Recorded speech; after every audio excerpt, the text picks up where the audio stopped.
to strike, dancing on streams, cutie like raccoon power, shining bright, second tunes.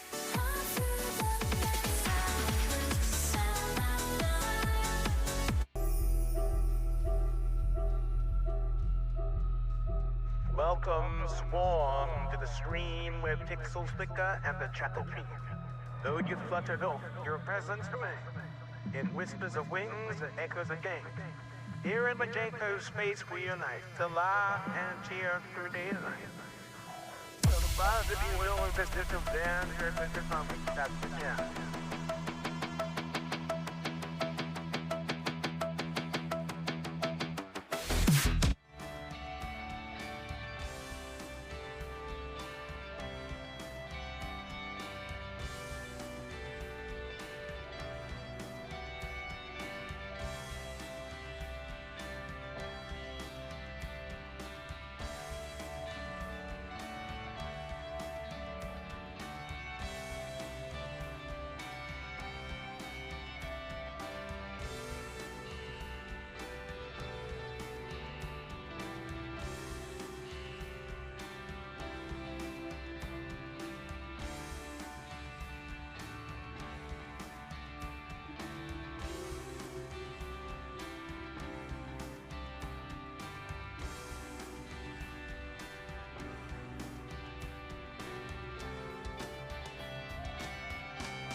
Im Wirtshaus.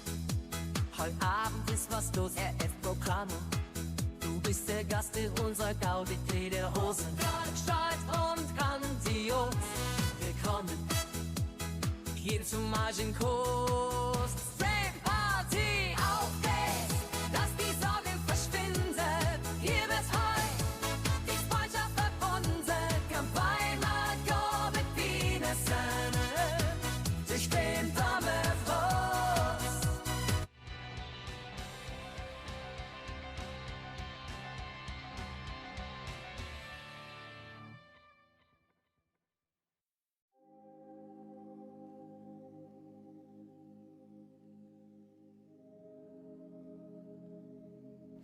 I suppose I should start the stream, shouldn't I?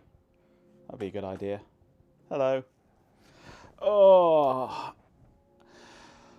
I am knackered. My brain is just not functioning today. Hence I'm not looking at Zoe, my vac station, and working out why she's being recalcitrant. Because my brain just couldn't cope with it right now. So instead I'm tinkering in the terminal server designs today. It needs a good reboot, yeah. I have been doing quite a lot of work on this. It has Orcs Must Die stream, maybe later on, yes, we might do gaming for a bit. But I don't have much brain power at the moment. So I have done a lot of work on this. It has changed beyond all recognition. In fact, if I go over here, it doesn't work. Because, there we go. I had the wrong screen selected. Here it is in 3D. It's grown an Ethernet port on it.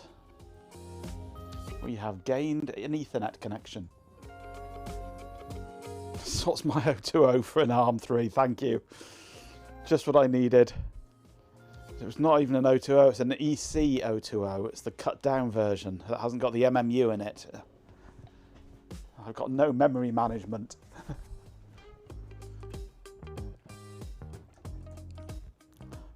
So yes, I have, at the suggestion of somebody, I can't remember who now, either Swarm or Matt, I can't remember which one of you it was that suggested it, I've got Ethernet. It might have been MJ, I can't remember. One of you suggested adding an Ethernet port to it, so I have. Based on the wonderful ENC28J60 chip from Microchip, which is an Ethernet interface and the PHY all in one, going into a nice little mag jack, so I don't have to worry about the magnetics and things. Keeps it all small. And we've managed to squeeze that in. I did think about the possibility of PoE, but I don't like implementing PoE because it's tricky. It's very hard. Well, it's not very. It used to be very easy until Gigabit came along, when it got suddenly very hard. So if you want PoE, stick in an adapter and plug it into there. Job done. You can have an external PoE dongle.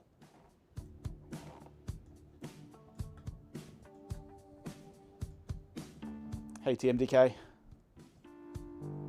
It is like a KVM for terminals. It does the same job as my Lantronix terminal server in the garage, but with a few other things as well, such as Wi-Fi and USB. It basically lets you plug in anything that is serial, make it compatible with one of the Pi PoE boards, because I don't know what they are. I'm not up on Pi stuff. I use Pis when I have to, but I'm not up on them. What was I saying? Yeah, you can plug in anything that's serial and use it. If it's a terminal, you can use it as a direct connection to this interactively, to then connect out through another port, go out through the network, go through USB, whatever. If you're coming in through the network, you can communicate out on the serial ports. Coming in through the USB, you can interact with it. You can do everything you want with it, basically. Yeah. More worried about the amount of data you need a gig E for. Well, no, it's not gig. It's only 10 meg. But you plug it into a gigabit port, and you can get gigabit power over Ethernet. I don't know how PoE works these days. It used to be very, very simple.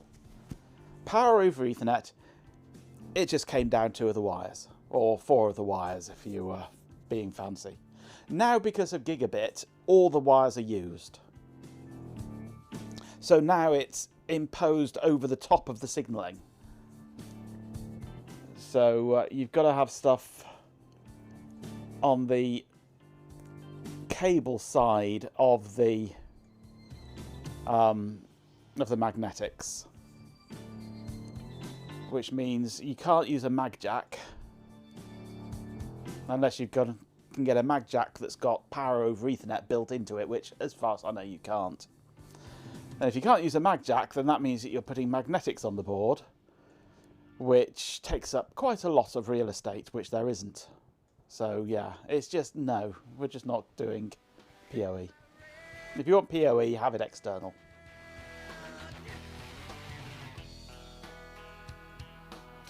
But one thing I do want to do is change the ESP32. At the moment, I've got the venerable Waroom 32 on there, which is old. It works well. It's a nice chip, but it's old. It's not recommended for new designs. I want to upgrade it to, I think it's an S2 or something, is it? The modern ones that are RISC-based as opposed to extensor-based. And I need to then look at how I can best implement SPI slave on it. At the moment I've just got it wired into random pins, which is probably wrong, but I need to know how to do that. So I suppose my first job today is looking at ESP32s.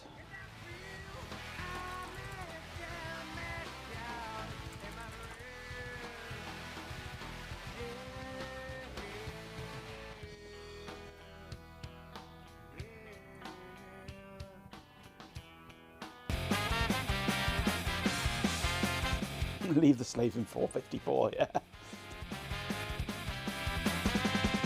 Hello, G-Pin. Let's hit the road.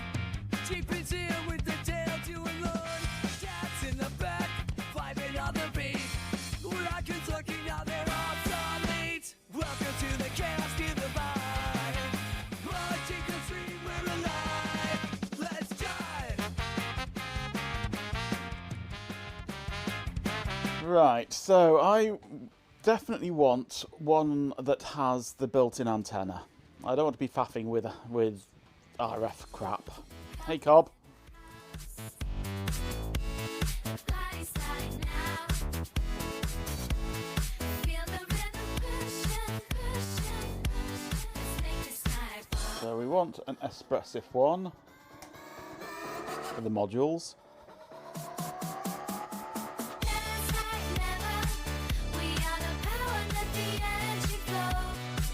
Come on and dance together, baby. We'll steal the show. Slapping the slave around is perfectly acceptable behaviour, but of course it is.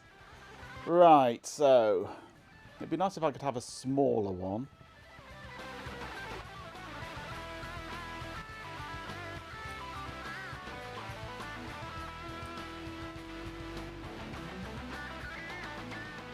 But the bigger one does have advantages. Lots of pins for a start.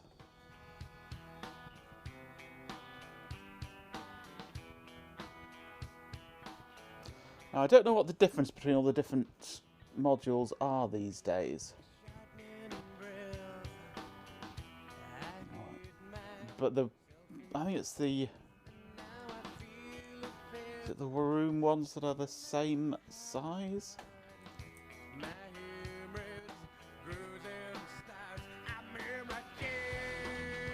No.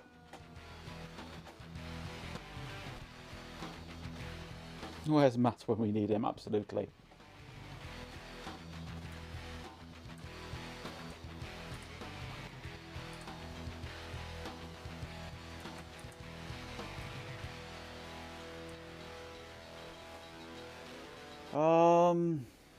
The current equivalent to the old Room 32, I think, is this one here. The Room 1 N8R2 C61.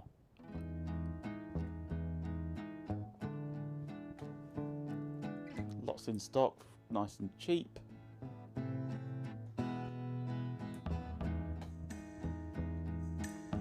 Doesn't have CAD models, unfortunately, but they may already be in there in KiCad. If it was here, he'd be suggesting additions to my board design. Well, yes.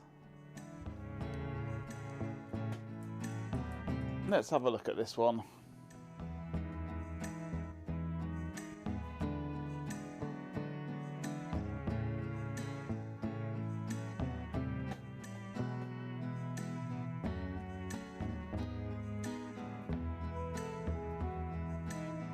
There's no data sheet on here, but let's go and learn more about it. Okay. So, 32-bit RISC-V single-core processor.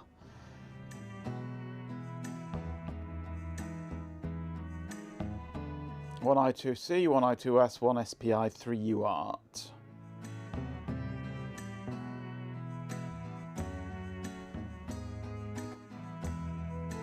Up to 17 GPIOs with 3 strapping GPIOs. Oh, they're strapping ones. They're virile.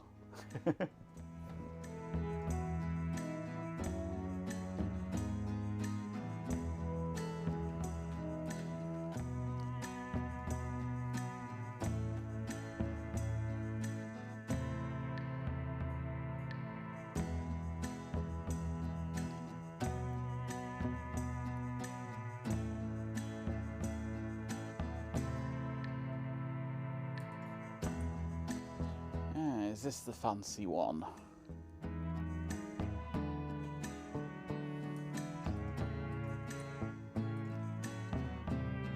Module that supports 2 and 5 GHz dual band. Excellent. That's what I want. 5 GHz. Virile, unlike most of us old gits in chat, yeah. Will I have time? I still need to implement BNC and AUI. I'm not doing that.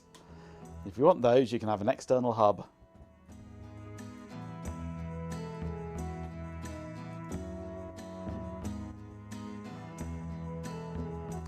It's a C5, it's not a Sinclair C5, an ESP32 C5, single core Risk V.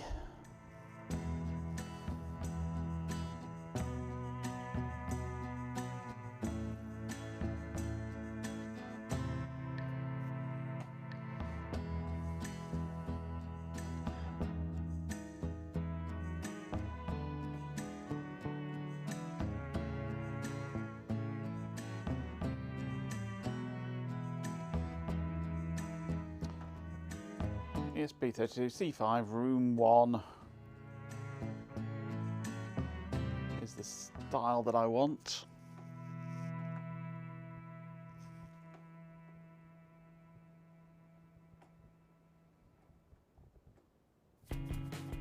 Doesn't tell me what the rich set of peripherals are, just that it has a rich set of peripherals.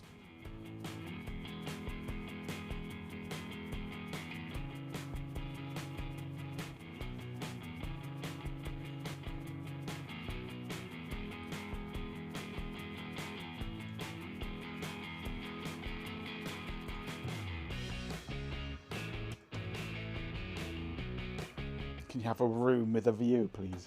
Only if it's view.js.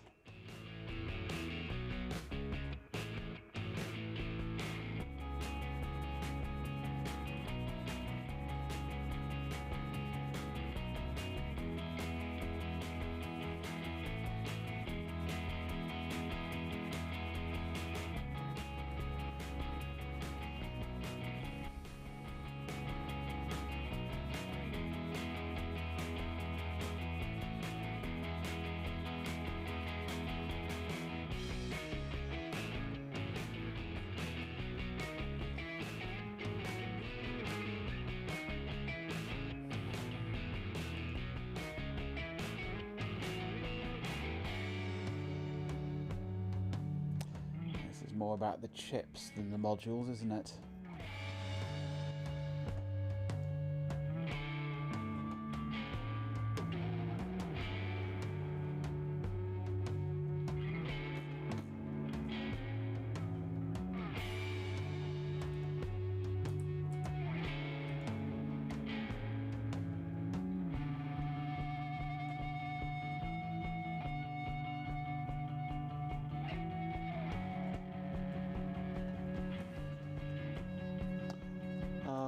What was the one I was looking at? That was the... Where's it gone? 1N4 is the one I was looking at. 1N4.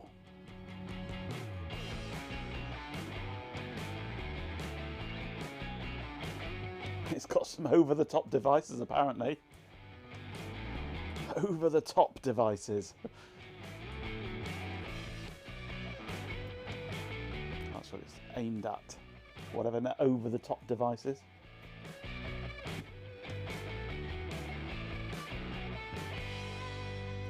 We've got 4 SPI interfaces. Nice. That'll do nicely, that one.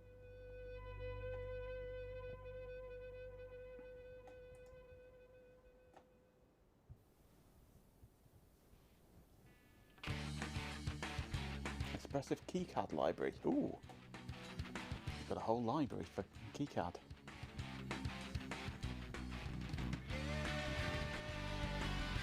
OTT devices are Blackadder, yeah.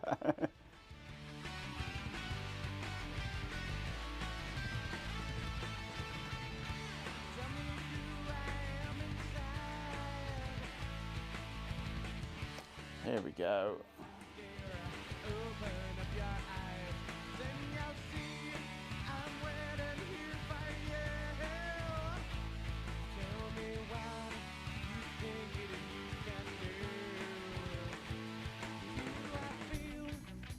The N4 has 4 meg of flash, which is fine. I don't need a lot of flash.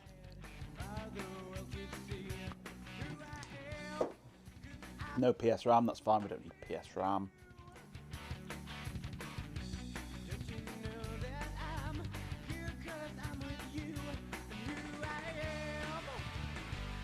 SPI. ESP32S3 has the following SPI interfaces. SPI0 used by the GDMA controller. SPI1 is used by the CPU to access in-package or off-package flash and PS RAM.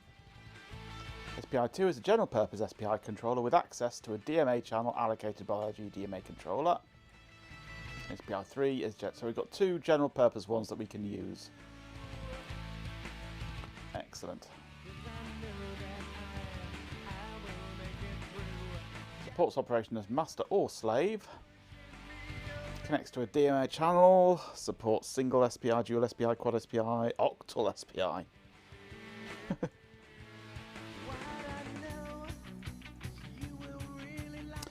Supports two-line full duplex communication with clock frequency up to 60 megahertz. Ouch. Won't be going that fast.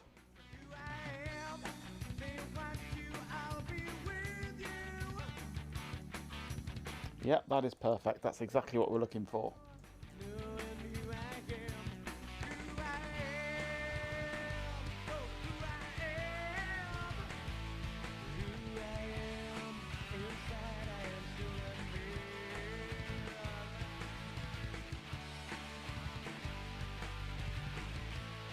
There we go, pin assignment.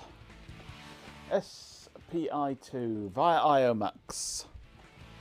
Interface 4C is multiplexed with 914, RTC 9 to 14, touch sensor interface, SAR ADC interface, and SPI interface is 4D and 4G via IOMUX. It is the SPI2 main interface for a fast SPI connection.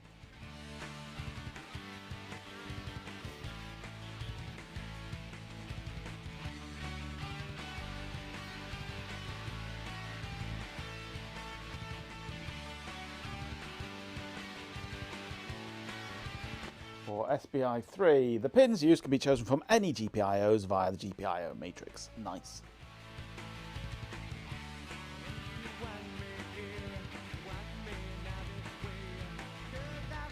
What do you want feeding to, G-Pin? The wood chipper? Mongo?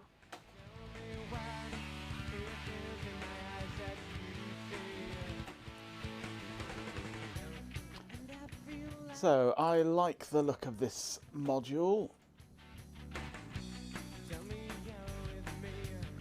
Now, do we have a pinout description of it? We do. It looks like the same layout,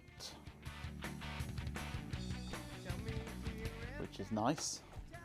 Let's see what we've got on here at the moment.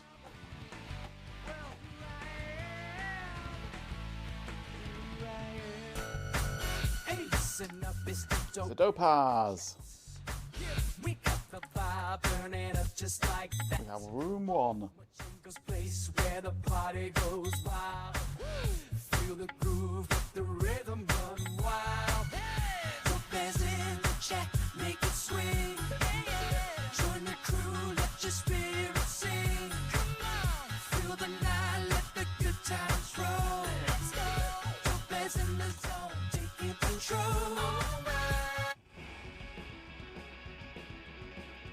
Let's move this down here. I'm overflowing with things on my sheet. I need to split it into multiple sheets, I think.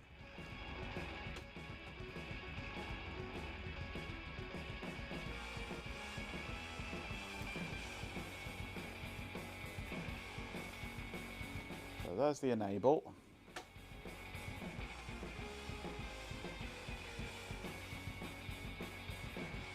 VDD goes down onto that.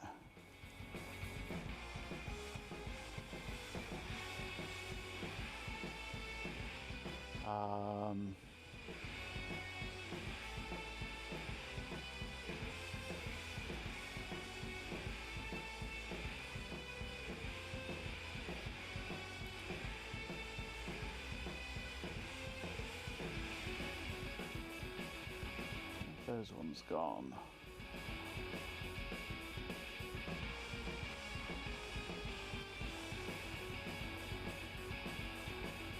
No, that is what I'm looking for, that. Okay, these.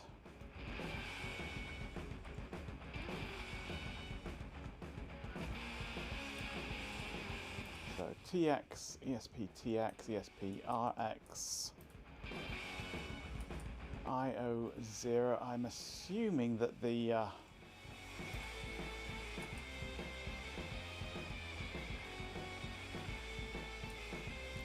boot system is the same, but I shall just check.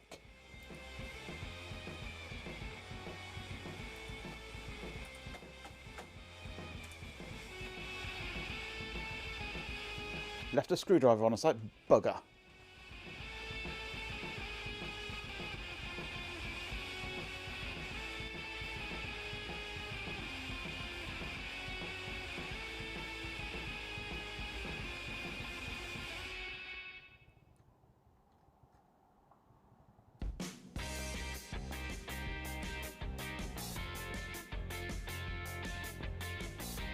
Boot configurations. Okay, strapping pin.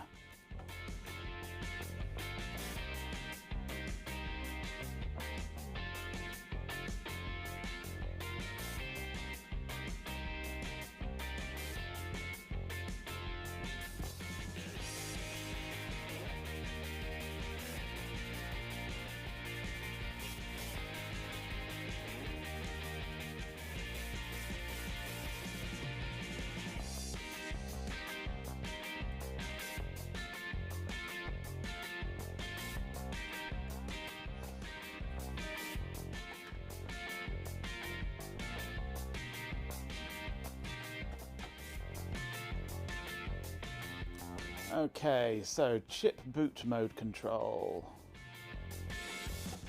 So GPIO 0 is the magic one really for that, and GPIO 46 really needs to be pulled to ground.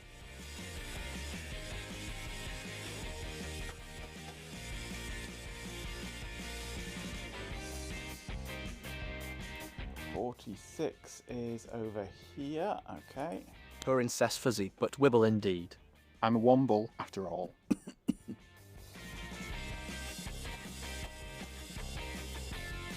In SPI boot mode, the ROM bootloader executes the program from SPI Flash to boot the system. In joint download boot mode, I'm collecting lost bits and bobs today. in joint download boot mode, users can download binary files in Flash using UART0 or the USB interface. It's also possible to download binary files into SRAM and execute it from SRAM. War Konsticht. War Konsticht. Sounds German to me. Willkommen. Hello. Welcome. Thank you for the follow. In addition to SPI boot and joint download boot modes, it also supports SPI download boot mode. Ugh, no thank you. ROM message printing control. During boot process, the messages by the ROM code can be printed to default UART0. Fine. Yeah.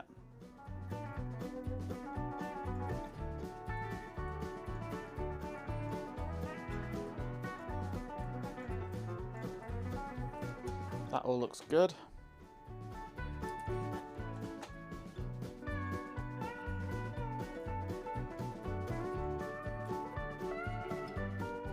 Right, so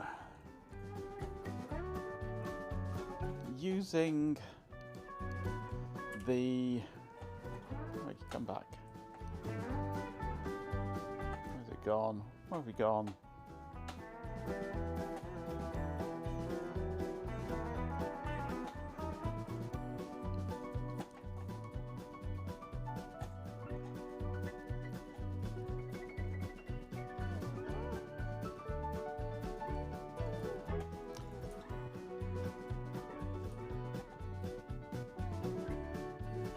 Cobb, put your clothes back on, please. You're streaking again, aren't you?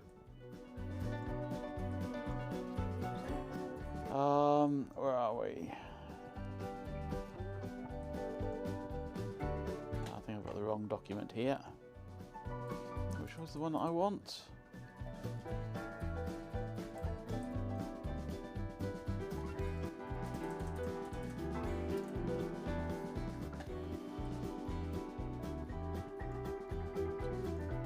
ESP32 S3 series datasheet. I thought that's what I was looking at.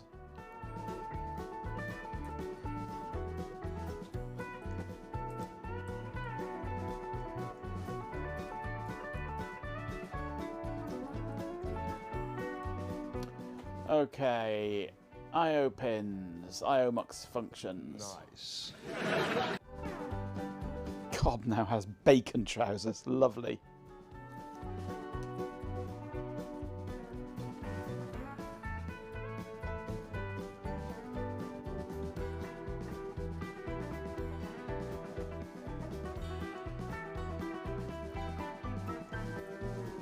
Ah, here we go. A nice table.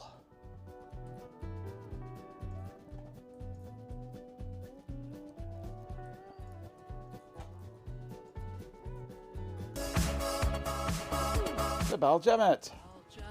in the house. Greetings, bot enthusiasts and everybody else too.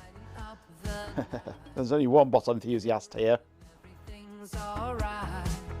Dancing close, hearts are intertwined. Oh, jammers in the house, we'll keep it tight.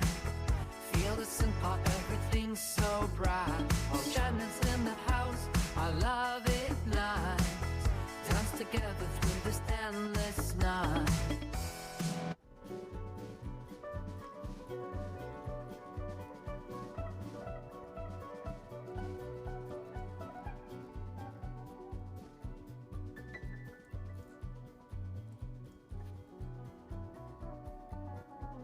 Who's nicked me fucking batteries?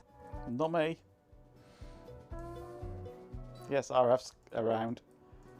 But it's been surprisingly quiet on the bot front.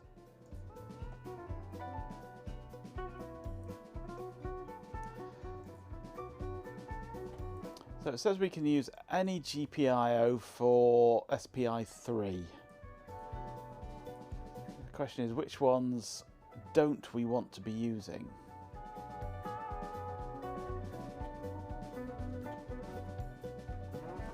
What's FSP? That's SPI2 is FSP.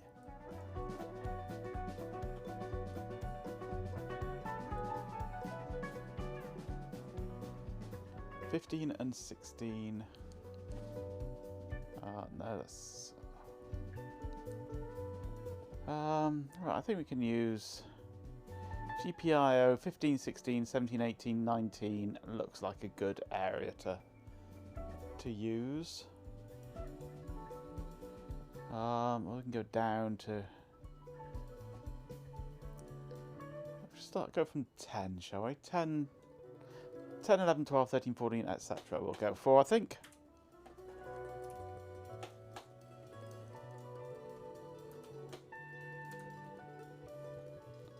So if I just drop those onto there.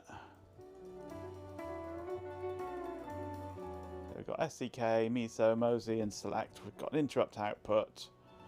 We've got an LED control.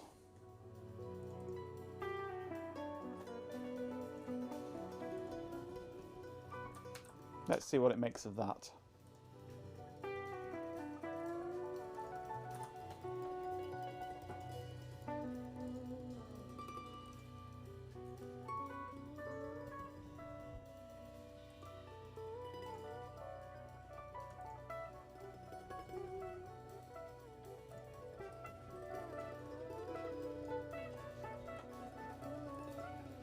Right, this footprint of course is ghastly.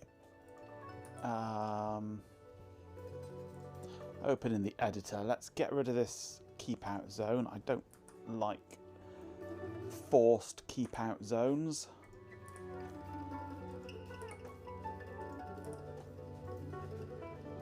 I will manage my own keep out zones. Thank you very much, KeyCAD.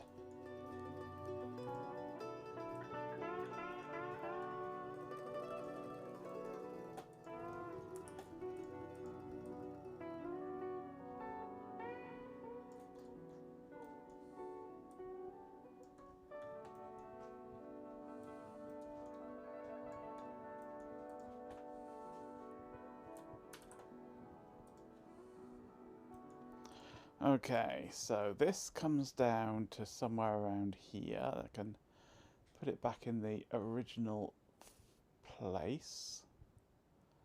Approximately there, that's good. But now there are changes required. Because it is a slightly different footprint.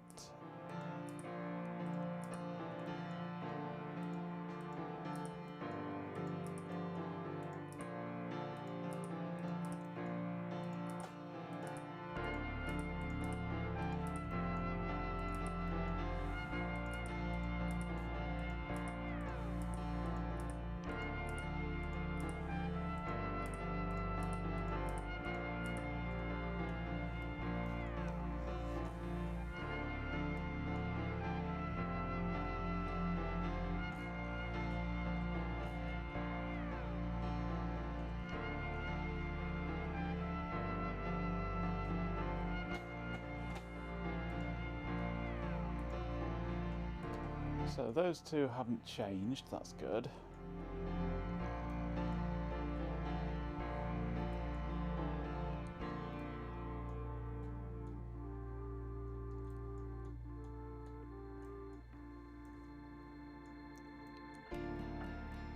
But what I will do is bring the wires for these downwards.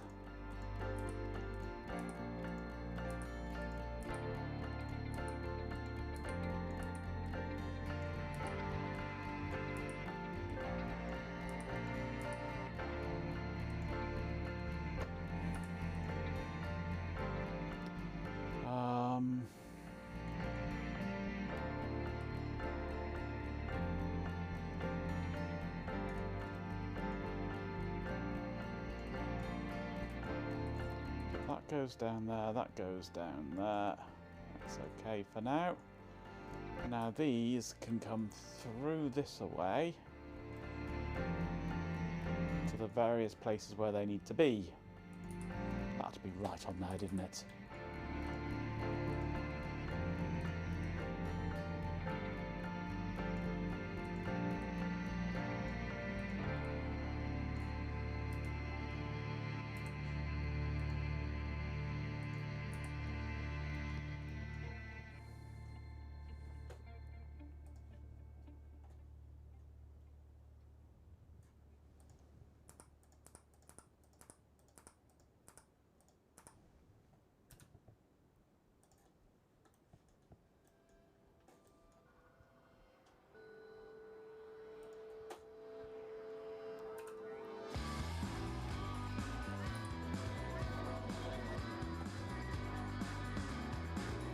Okay, now this is where we get to adjust things.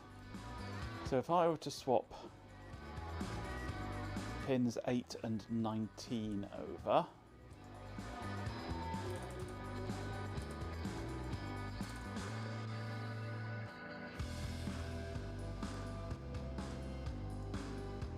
so 8 and 19 swap places.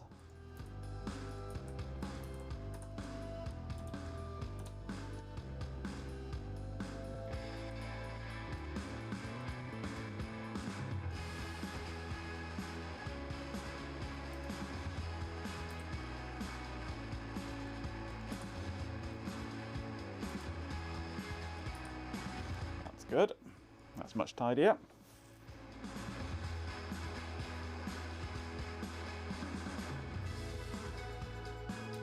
I don't want to know about your wee donkey. Sounds dodgy if you ask me. Right, now this needs to go to there. So if I swap 20 and 22, swap 20 and 22.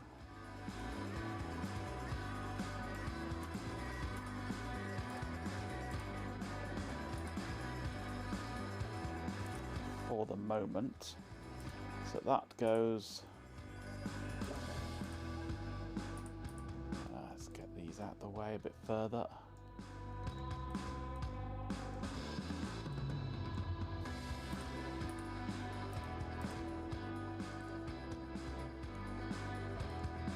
So that one goes to there. Now I want 20 and 19 swapping. 20 and 19.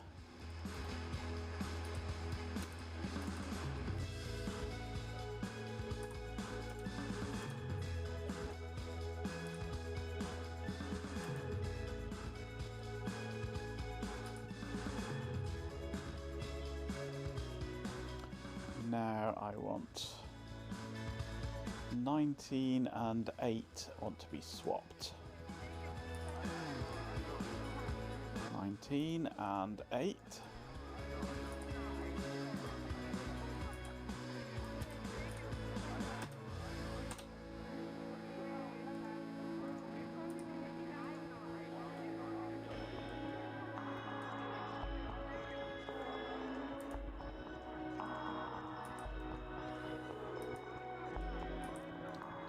Okay, and finally, now we have another one which wants to go right down in the middle here.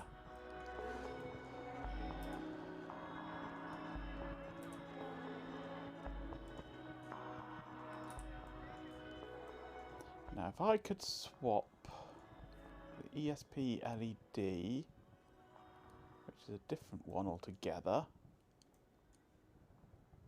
with ESP cell 18 with ESP cell.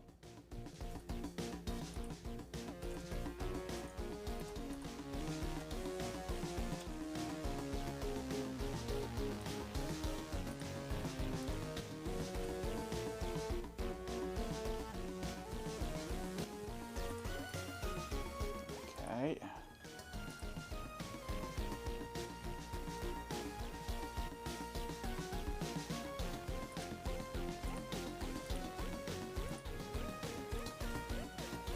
Now I can ignore that pretty much.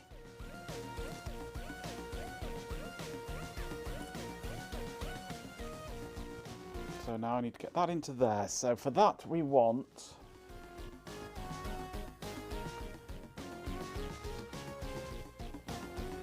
I need to shuffle them all down one, don't I? So 20 goes to 21. 21 ends up going out. So let's move 21 out. 20 goes to 21. 19 goes to 20. And 18 goes to 19. Then that one can go to there.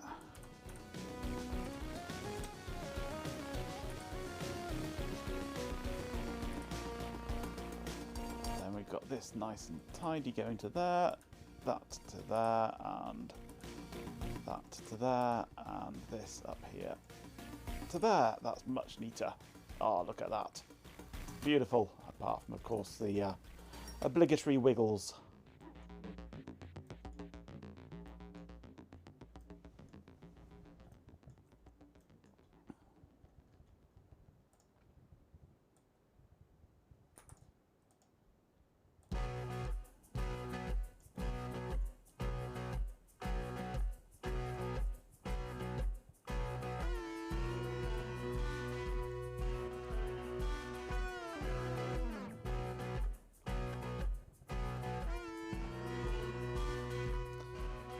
Now, if this were to come the other side, pull that down here a bit further.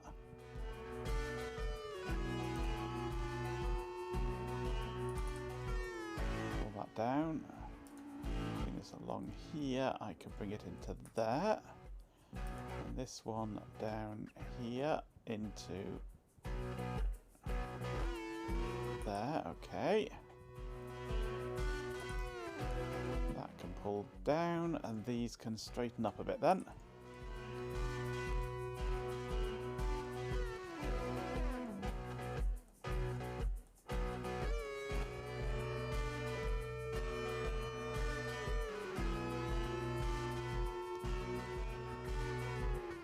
Come on, keycard, stop being an idiot, please.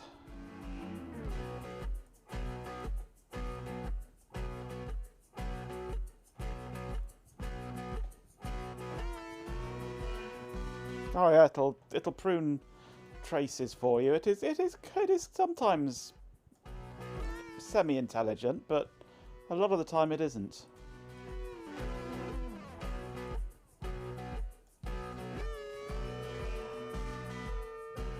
You've really got to massage it sometimes to get it to do the right thing.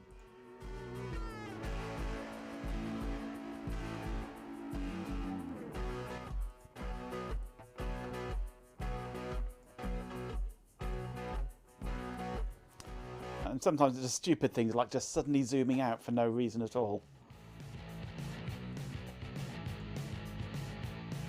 And sometimes it just refuses to do things at all with some traces for some reason.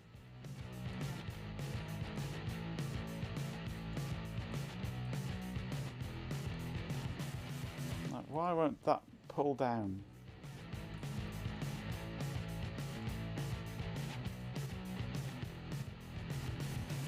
I have no idea. There's absolutely no reason for it not to, so I'll delete it and put it back in.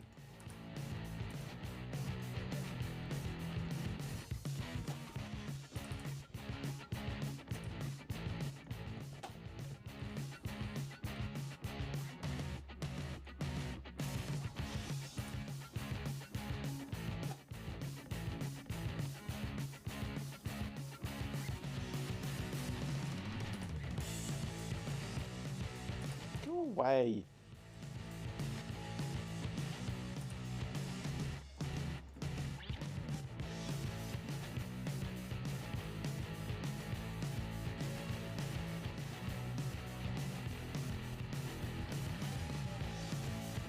Why won't you join into one?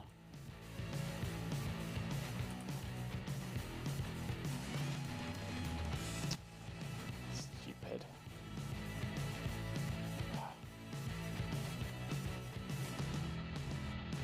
Okay, fine. Be like that.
No, does not want to join up.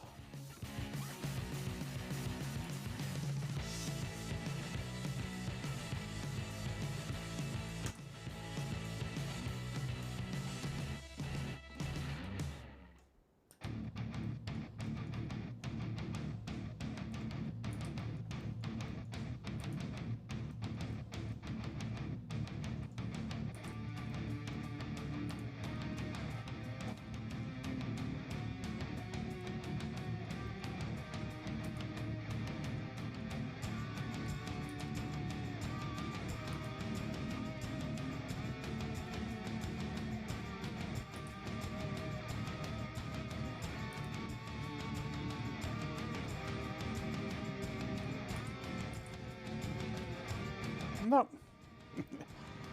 Even though I joined them directly on and went straight, they've still got little wiggles in them.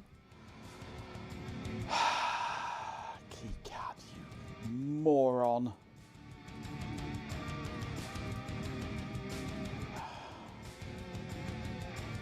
But at least it will now actually join them.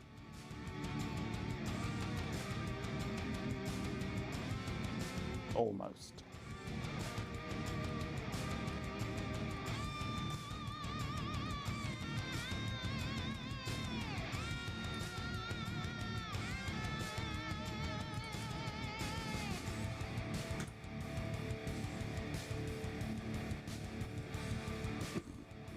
Why?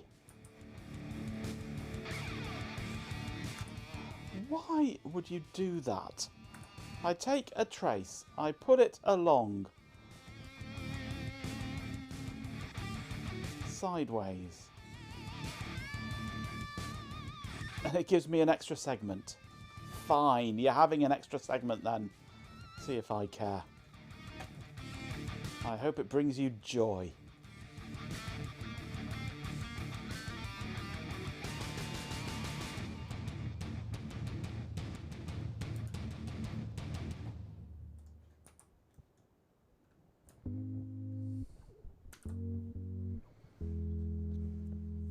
I tried that once before and it didn't do anything at all.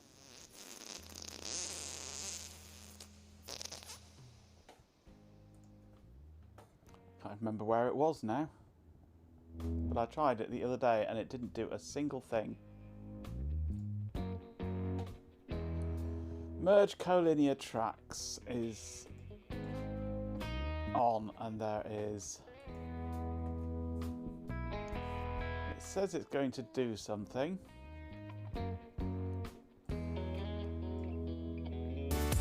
It's thinking about it. It's Hot Rocks. Welcome, Hot Rocks girl.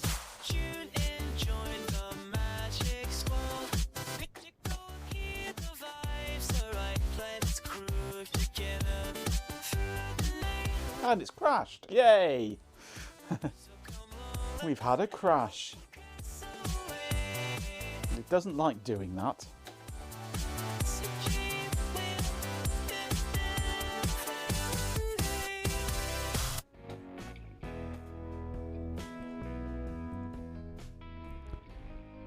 A small fleet of sampans crewed by goats with woven grass sun hats drifts lazily down the river.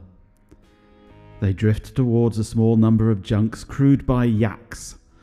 Without warning, comically large bronze cannons in the shape of dragons appear in the sampans, and the goats open fire on the merchant ships which begin to founder.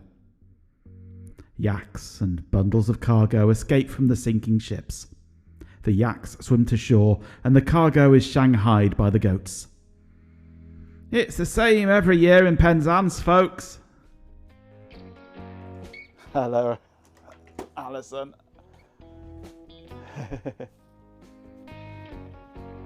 I did say before, I've got into the habit of hitting Control S all the time when I'm making changes.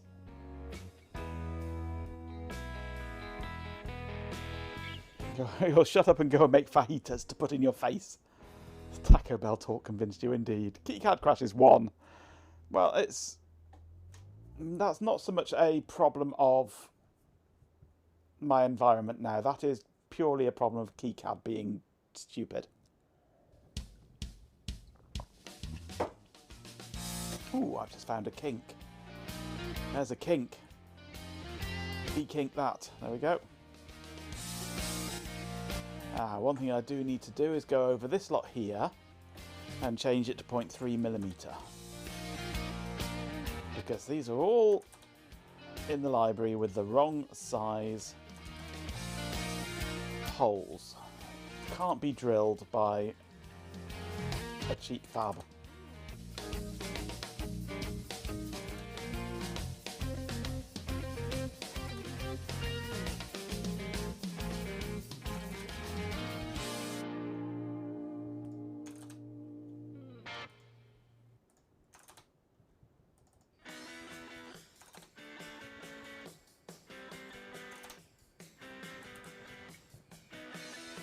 Okay, let's see what DRC thinks of things.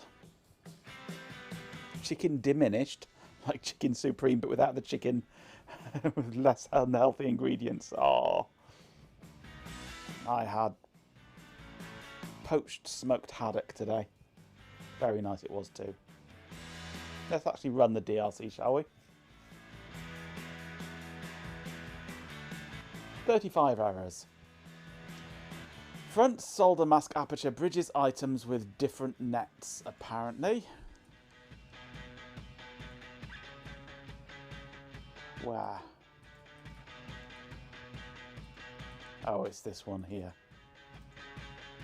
because I have to go into here and switch it to ground because there is no pad 29 on the symbol, unfortunately. That should cure a lot of problems. Silk screen clipped by solder mask, probably yes. C60, where's C60 gone?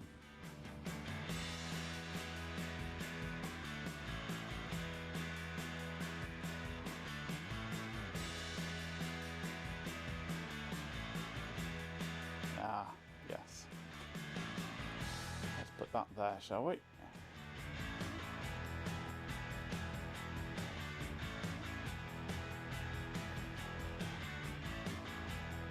There are 2 errors apparently.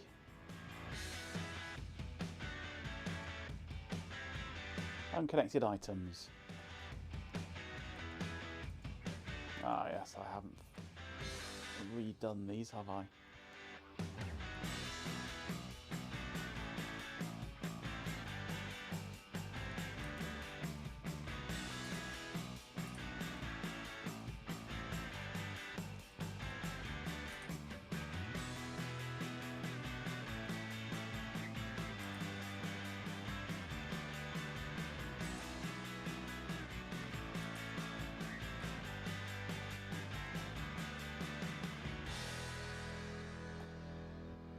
Tidy that trace up.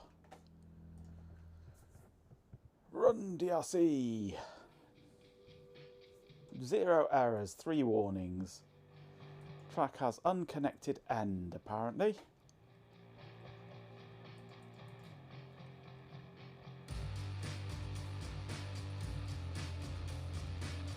It's lying. It's just one of its stupid, idiotic wiggles.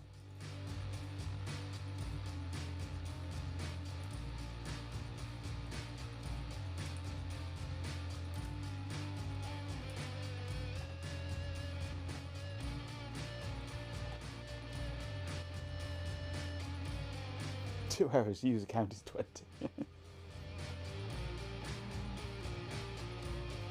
Track has unconnected end. No, it hasn't. You've just thrown in an extra little circle in there.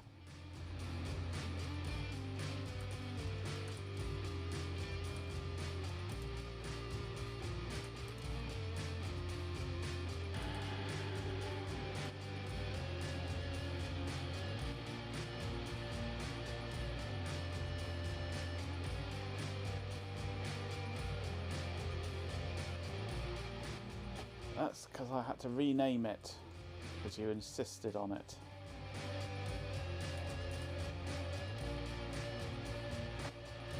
So that looks like it's all ready to roll, but we're not ready to roll yet because there will be more things I want to add.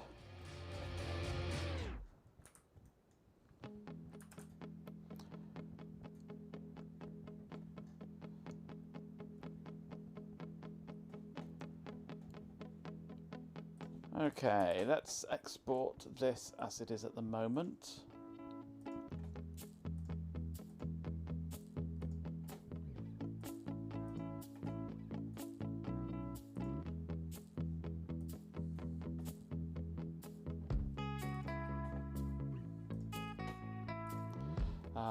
Fabrication component, generate position file, and plot. Generate drill files, generate, close. Right, one little thing I need to do.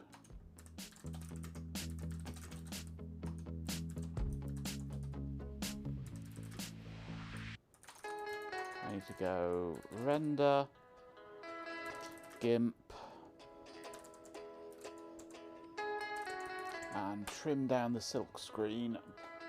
There's no function in KiCad when exporting Gerber files to automatically trim off any excess silk outside of the board outline, which really is annoying. So I have to do it manually every time I export.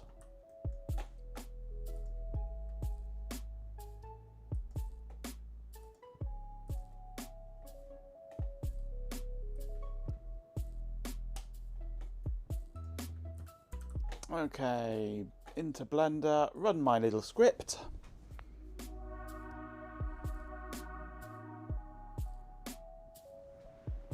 And of course we've lost this because it is a different thing now.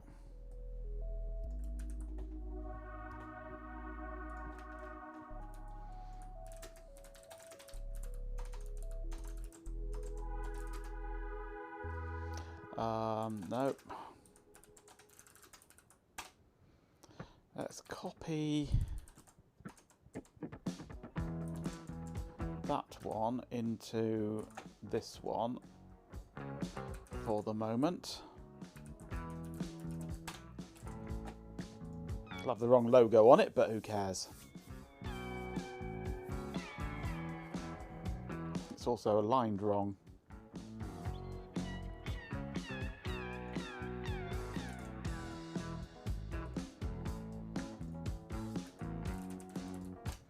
Right, let's open it up in here.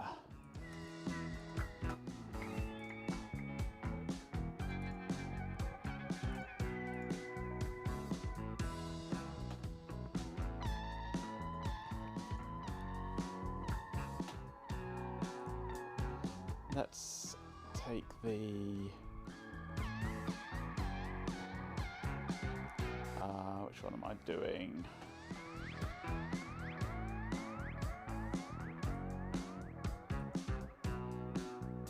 There we go. I want to take that and unpack it.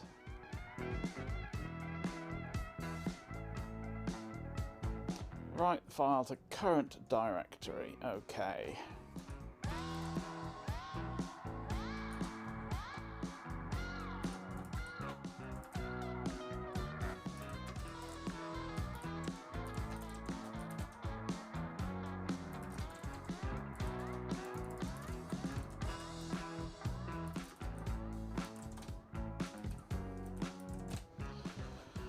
Right, let's sort out the label on this.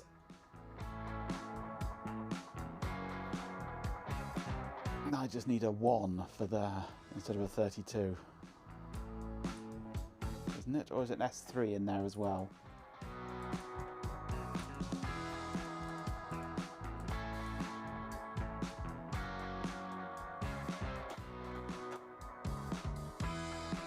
Yes, ESP32 S3 room 1.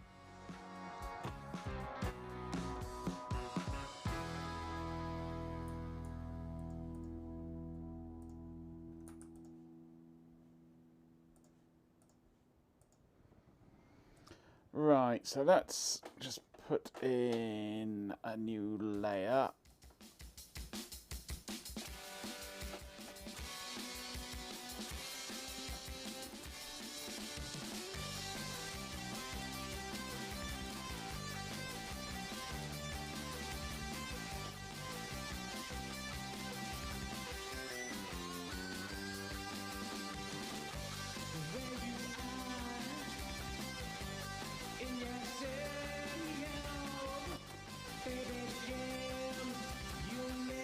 Pick a suitable font.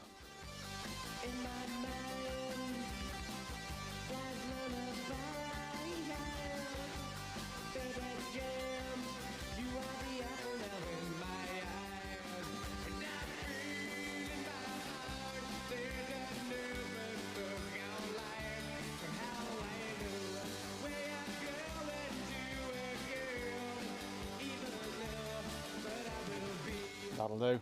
Doesn't have to be perfect.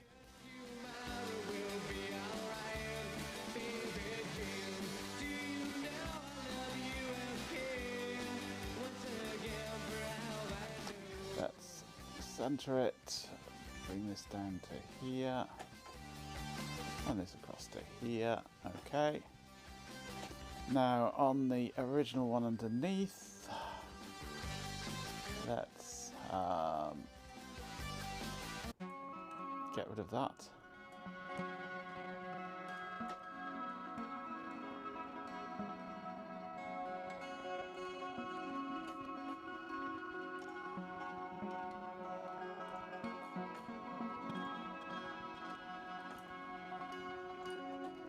Switch to ambient, have we, RF? Fair enough.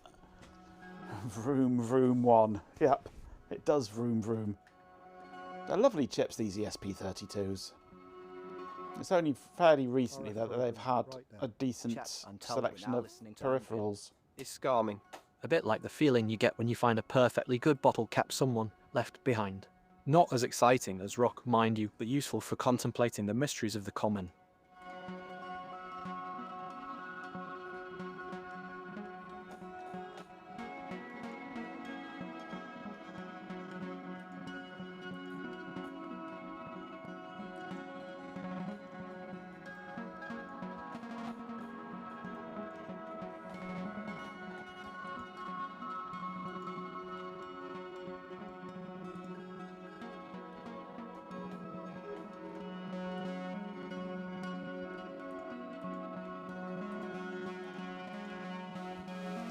Okay, so what do we want to do with this? We need to move it down, don't we?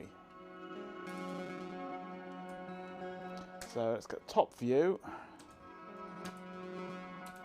into edit mode and pull it down a bit in the Y direction.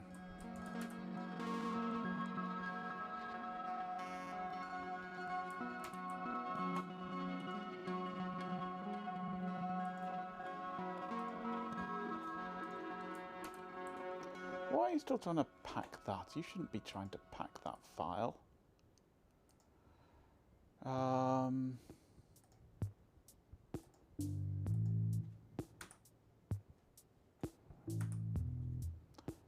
Delete. There. Okay, rerun, see what happens.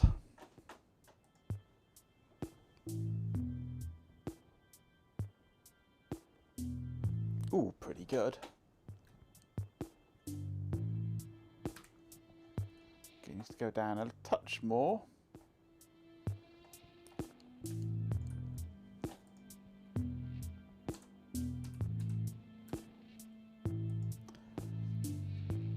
I've just noticed there's 2 pins missing as well. At the edges here, which I need to add. Ooh, a bit too far then. What do we do with the drunken microcontroller? I don't know. What do we do with the drunken microcontroller?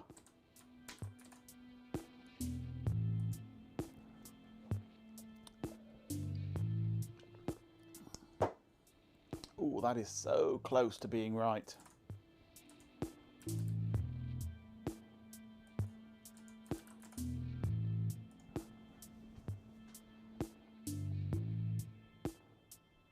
That'll do. Now I just need to add 2 more pin castellations or whatever they are to that edge there and there. Somehow.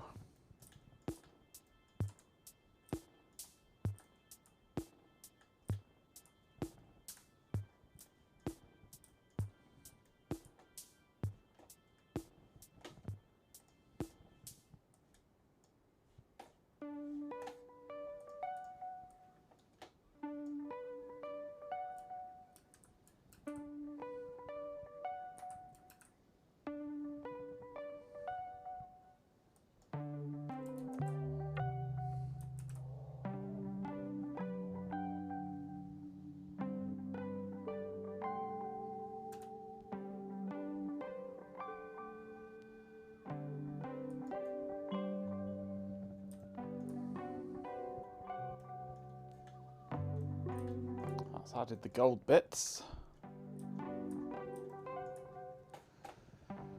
Right, let's go into edge mode. Select, I can turn off X-ray. Select the top edge. Subdivide it.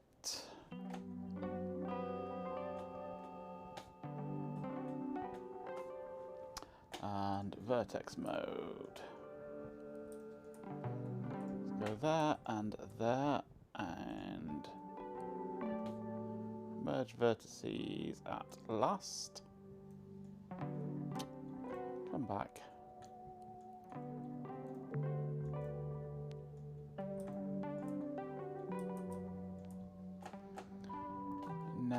I shall...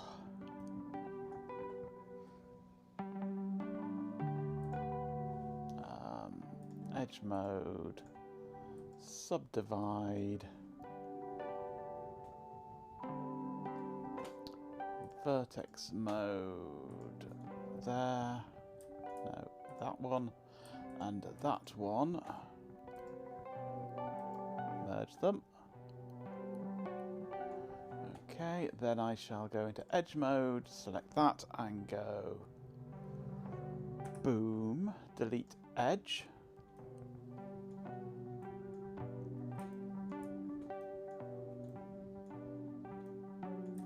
Okay, I've got a big hole now, which is to be expected.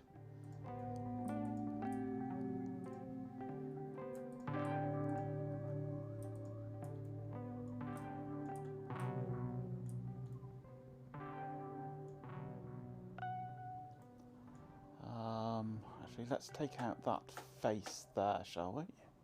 If we take out that face... Okay. Now, edge mode.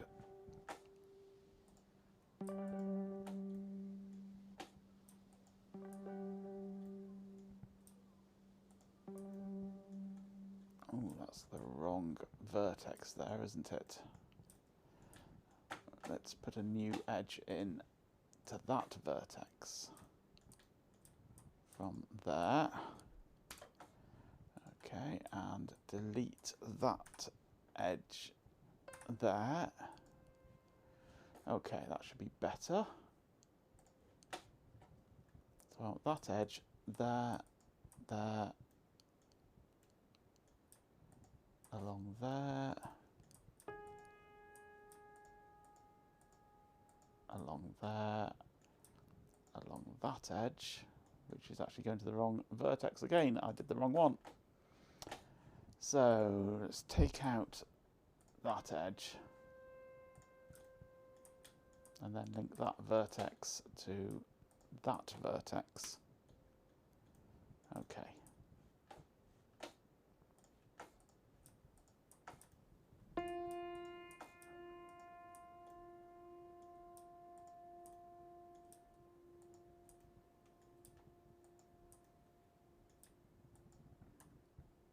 Boom, new face.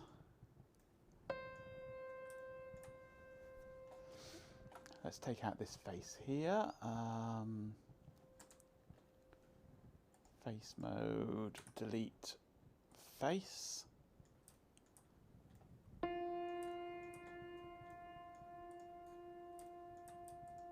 Let's just take that face out completely, I think. It's the easiest way. Now put in my vertexes. Let's go into... No, that doesn't help. That might. So from there to there, we want that vertex linked. From there to there, we want to link. Okay. Now we can go between those... No. Two edges there. We'll put in a face. Good. We'll put in a face. Oh, between there and... Thank you. There. We'll put in a face. And now just this bit here to enfaceify.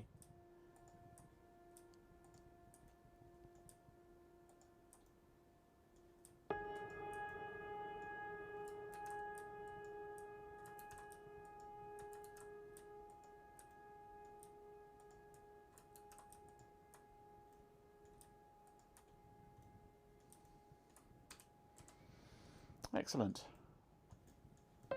One done.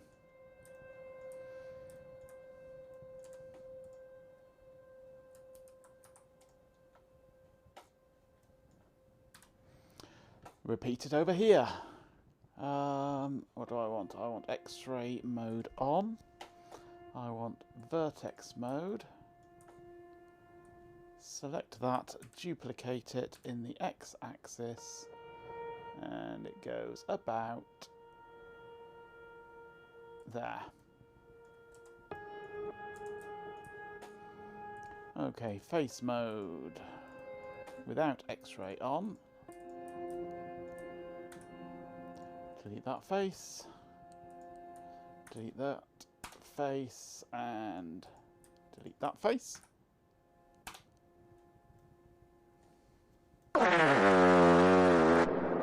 It's a Desiac!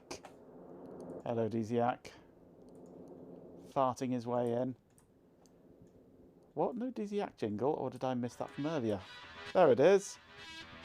It's an extremely long fart.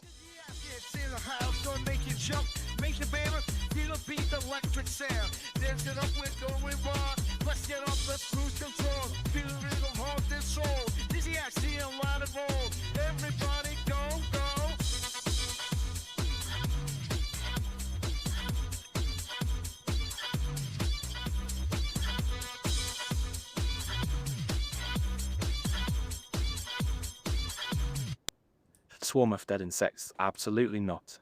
And a womble. I pick up things. I The don't. fart reverb tail is important, yeah.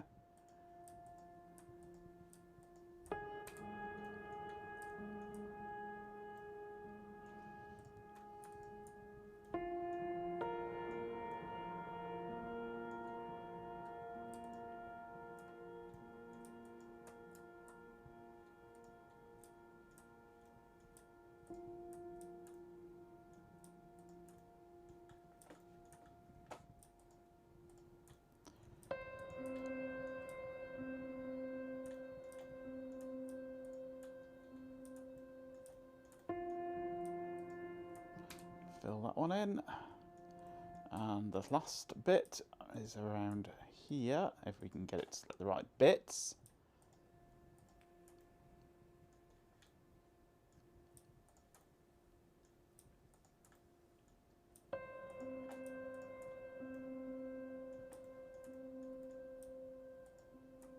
Boom. There we go.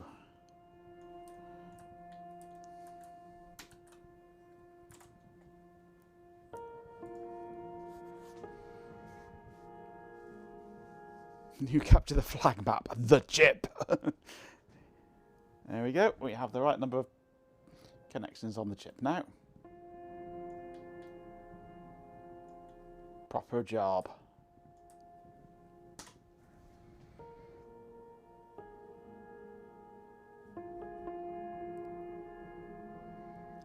We have upgraded the SP32 to a much more powerful one. I'm not Andy. I could be.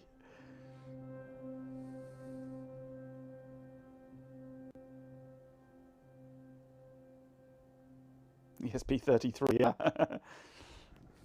No, but the next one up would be the ESP64, surely. I'm not mad enough to be Andy. Good.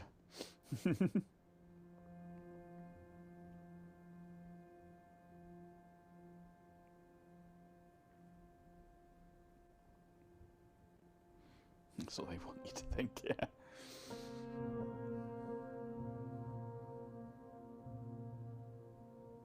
You see the sad news today? No, I haven't seen any sad news. Has somebody passed away? Rob Grant passed away yesterday. Oh.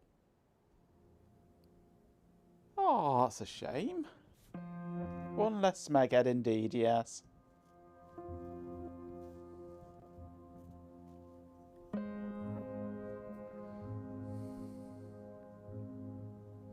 $128 blades, yes.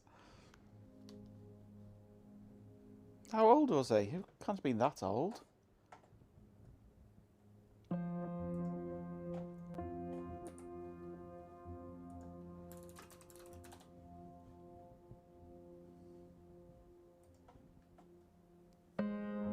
$70. Oh.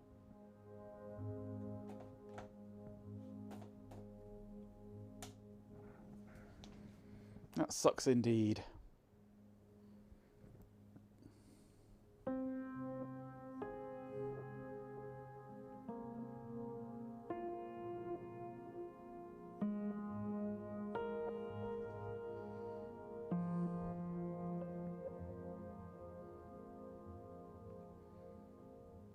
That's finished rendering. That looks pretty good.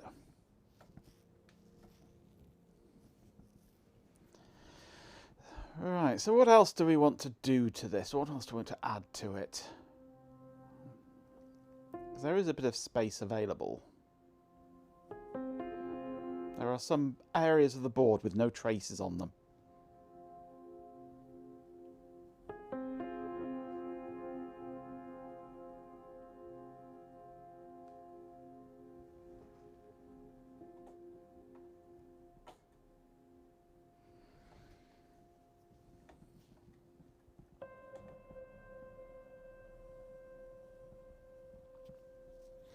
Got some strangely angular willies in the blank space then. There's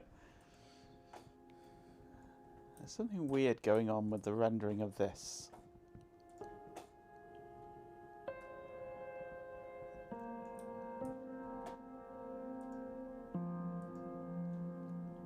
Come on, there we go. We're getting a shadow there where we shouldn't be getting a shadow.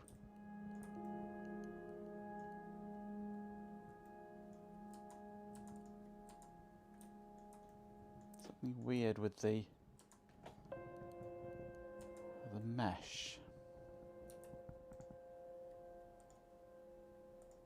I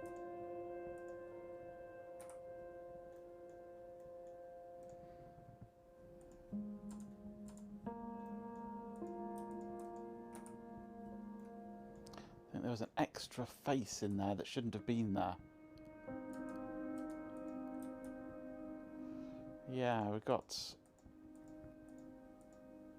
There's an edge there that shouldn't exist.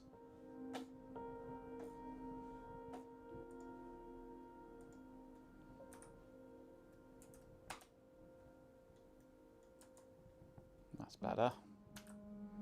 I need to fix that in the source model actually, don't I? File, open.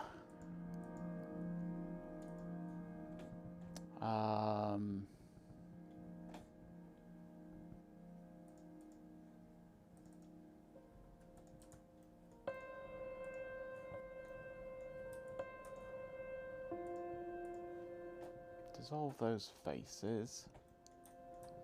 Actually, let's select all of those and dissolve them all. Select that rogue edge and delete it. And there's another one there, isn't there? Delete edge.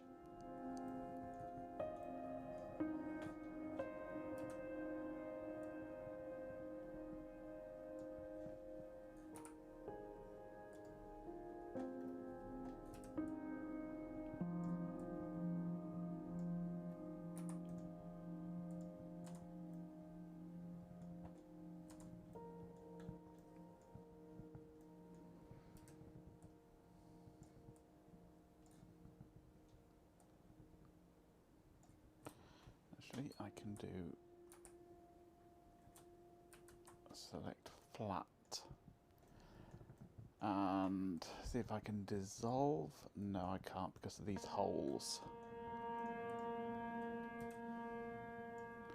Let's just dissolve down into that.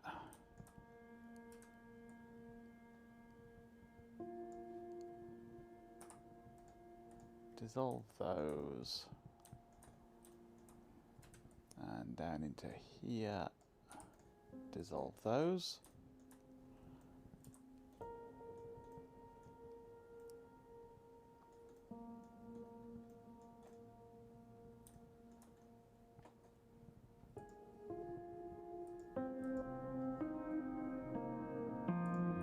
Let's dissolve that there.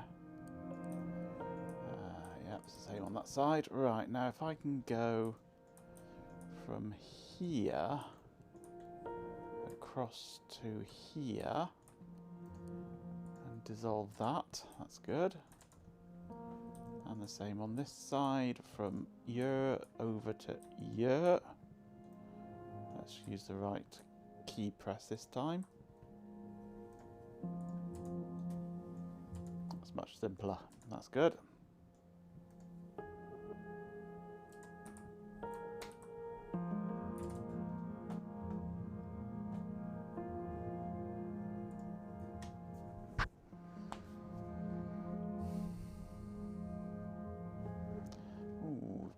kinky bit there now.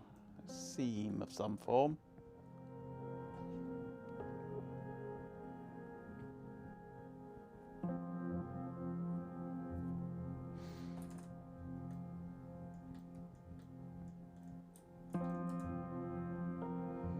Yeah, there's a rogue edge in there, I think, isn't there? Or something.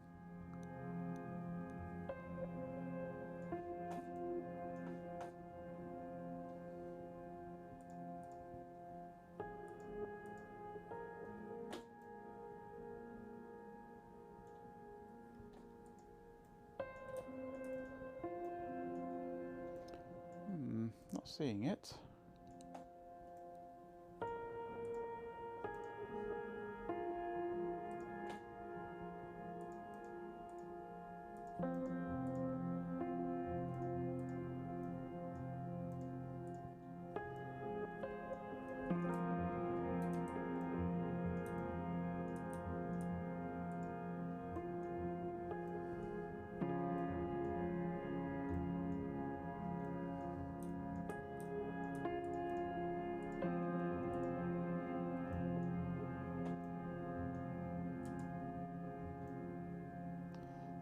There's definitely something there. I can see it sparkling.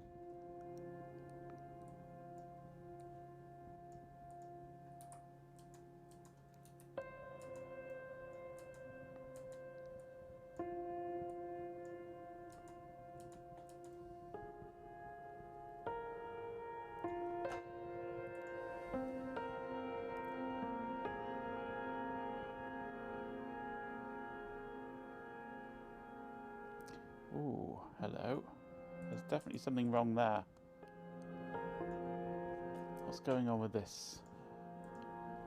Ah, I think I've dissolved too much, haven't I? Can I undo?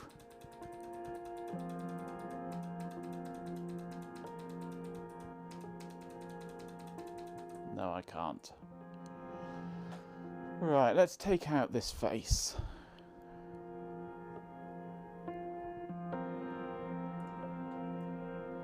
Because I appear to have lost a bit there.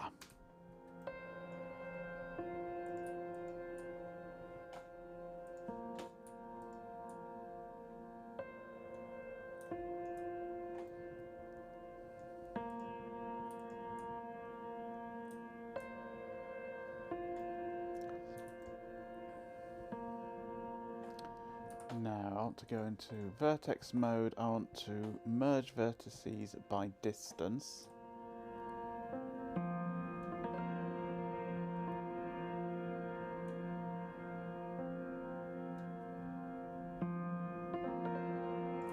There, just to make sure that there aren't any duplicate bits.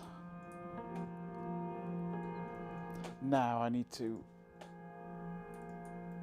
There we go, now I can get round the edge of that in that. Then that like that. And that like that. Looking good. There's still something wrong here. It's like we've got overlapping faces. Or is that just a shadow? I think that's just a shadow. Okay. Or is it? No, there shouldn't be a shadow there.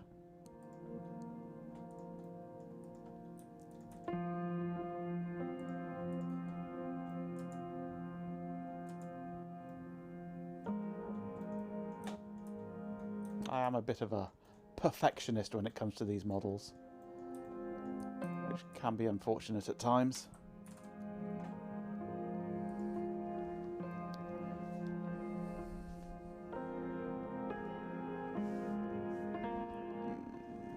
Almost. A slight shadowing going on here.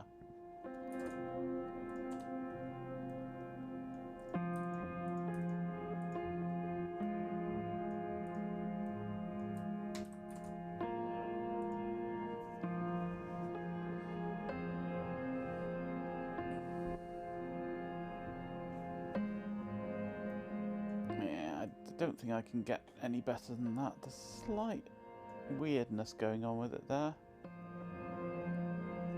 But I think that's the fault of these bits. Oh well. You can't see it from a distance. Before you could see the strange groove in it.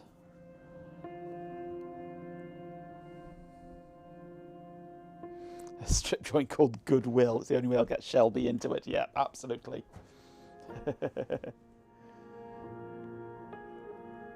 Or vintage documents hoard. Free to take away.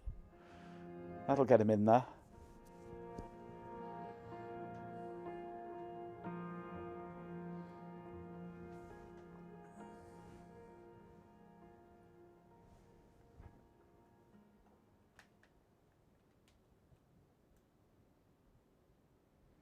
Sounds a bit like my experiences of going to what's it, the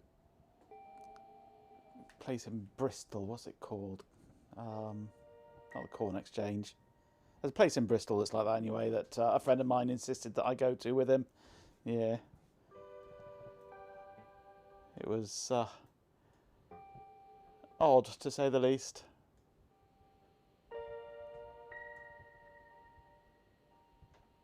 Vintage document hoard.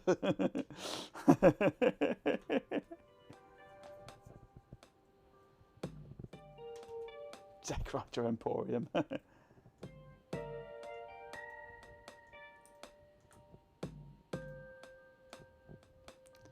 I've still got a couple of pins available on the PIC 32. And I've got loads of pins available on this nice meaty ESP 32.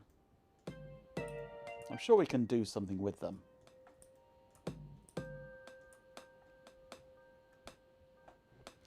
I have almost no modifications, no moderation enabled here, so it flips out on buffalo chicken fingers, yes. I don't want to know what you do with your buffalo or your chicken, or what they do together.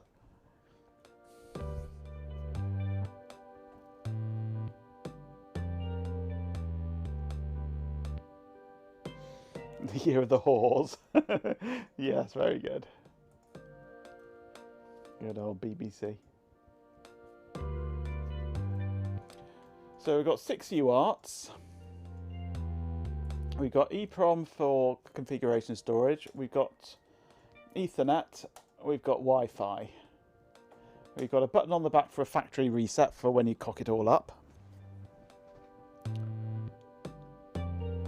Or for when you find one of these in Goodwill and need to factory reset it to get into it.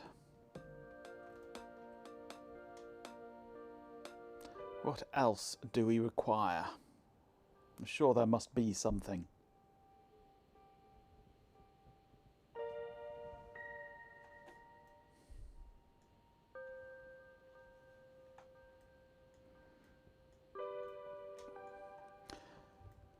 BNC jack. You're not having a BNC jack.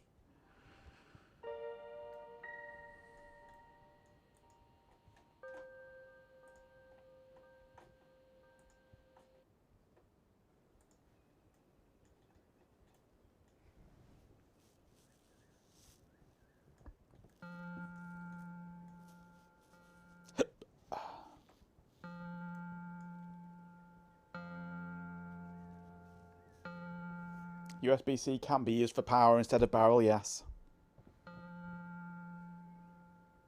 You can use either of them. BNC jack and a dial.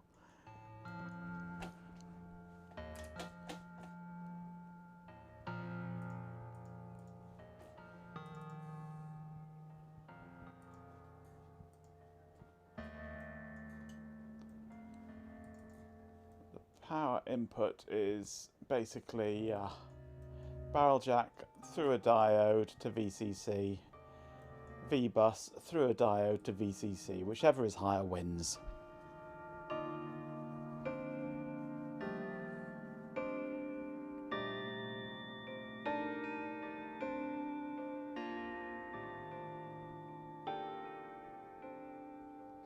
Running shoe line for the plimsoll line. Oh, very nice. An IBM-esque chunky power switch. Well, I was pondering the possibility of a power switch, but not a chunky IBM-esque one. But I'm not sure there's really much room for one. And I could, I suppose, move these along a bit and put one on the edge here.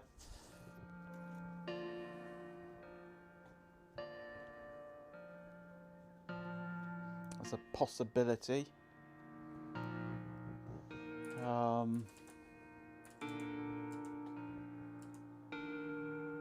we? That's what I want.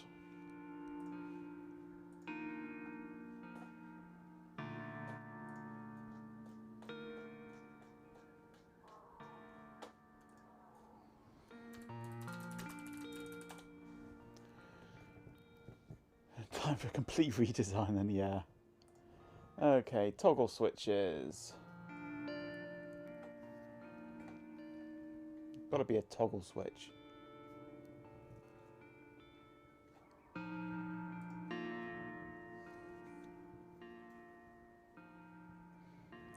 Do I want a power switch on something that really should be on all the time? I don't know. That's why I haven't put one on, because it's like, well, why would you want to turn it off?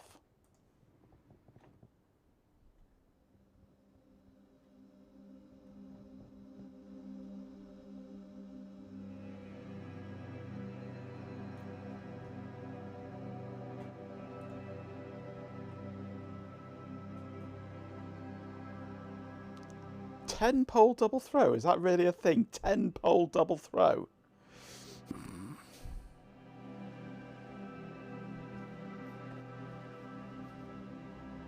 PCB mount, right angle.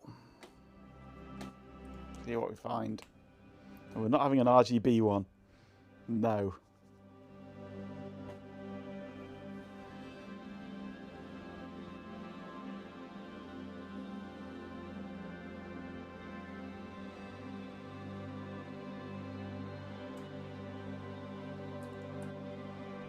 That's the sort of thing we want, isn't it? Possibly. Me blowing up my cursor. You ain't seen nothing yet. Come on. Come on. Come on. Up you go. Biggest cursor ever. Come on. Keep going. Keep going. Keep going. You can fill the screen. I wonder where my cursor is. It's here somewhere, I'm sure.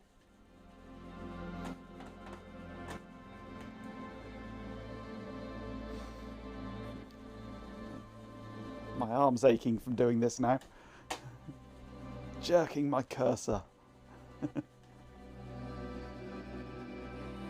Let's rock. The cursor won't fit on the screen anymore.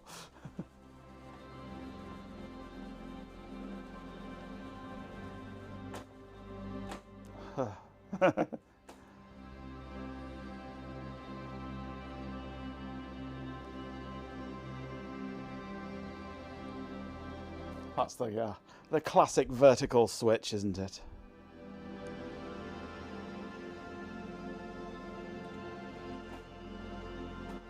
No CAD models for it, of course.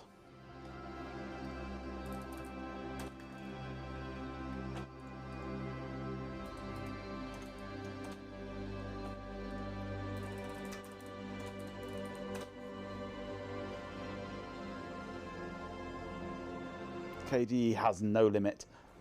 We don't believe in limits in KDE.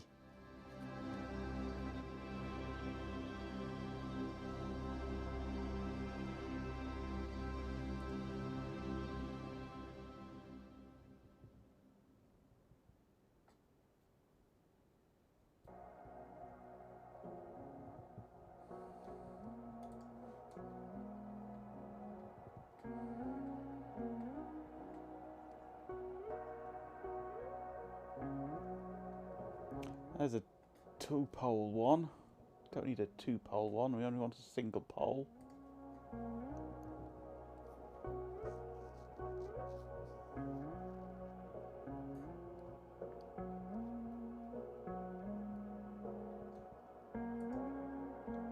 Push it to the limit. Push it past the limit. There we go. That's the puppy.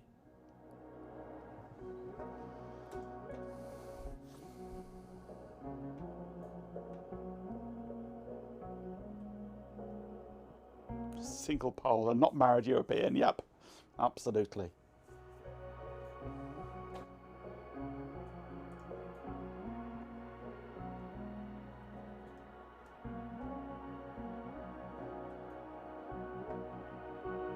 Actually, that looks like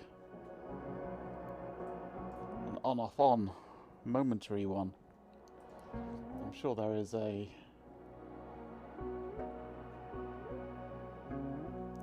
proper version of it.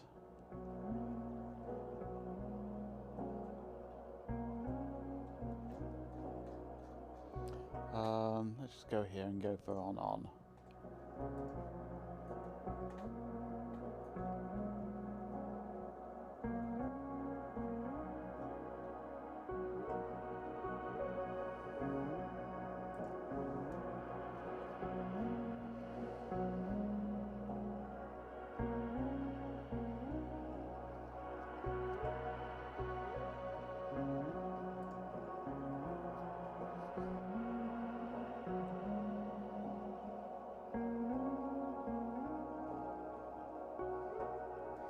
No, Mouser isn't showing it. Doesn't mean it doesn't exist though. Right, let's go.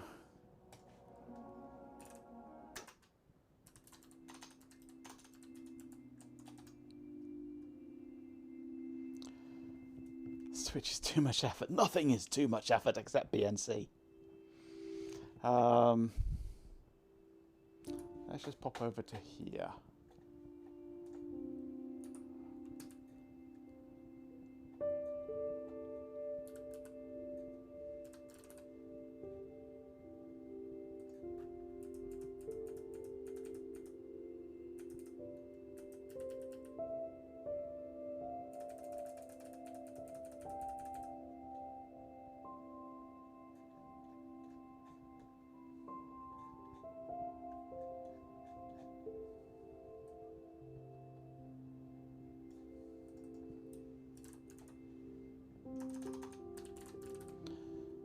Let's just put in a switch, single pole, double throw. And for the footprint,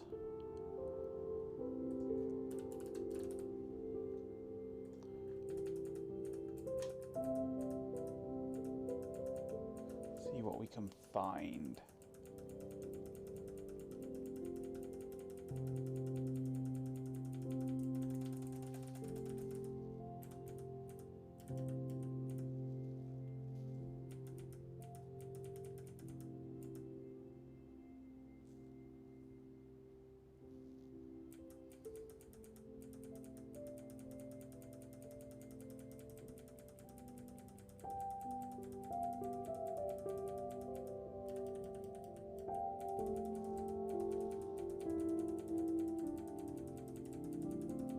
Plenty of switches on here. Lots of dip switches. You can't see them, can you? Let's put that over there.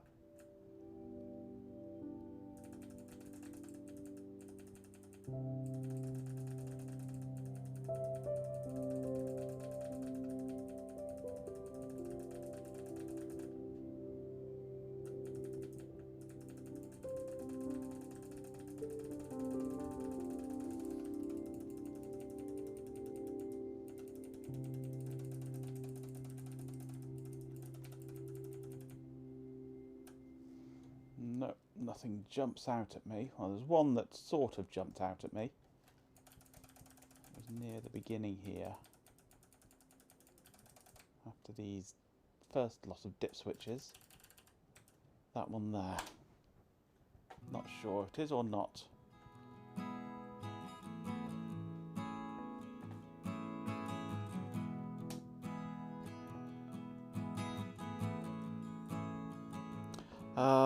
Right, F8.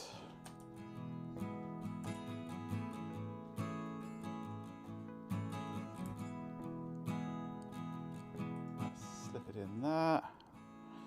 Do we have a model on there? No, we don't. Looks like it's going to be too small. So let's export the STL.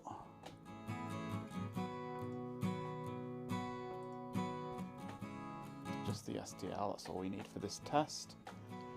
Who's nicked me fucking batteries? Not me. Tip switches. Slightly stupid people who can top and bottom. Yep, absolutely. You've lost your scissors, have you?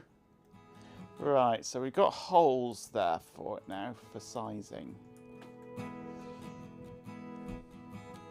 Let's go to here.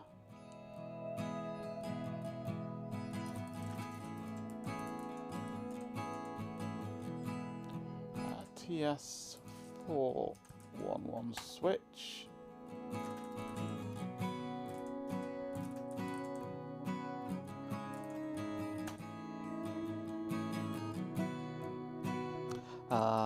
Free card. TS411L. Flash warning.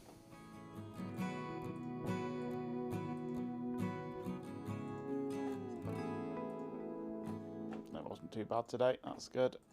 Okay. Into Blender. File, new. Append. Not append, import. STL.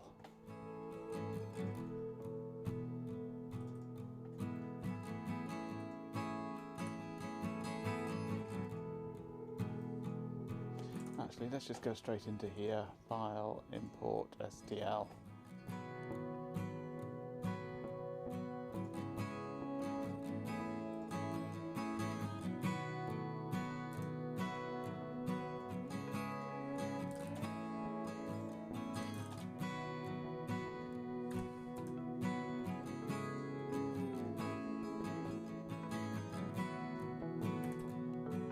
It might be, you know.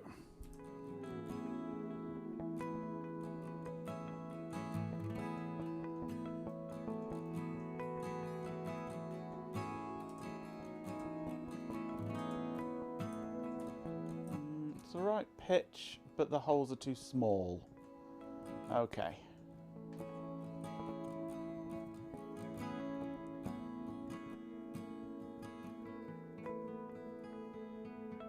It's almost like I've done this before. Just a few times.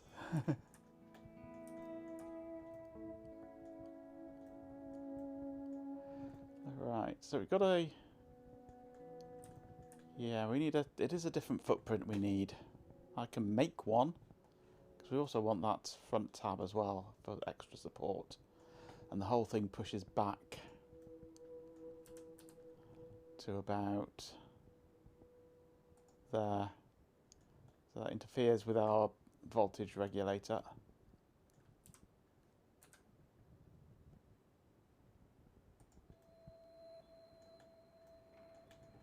So I would need to move that whole section down a bit, which is fine, I can do that.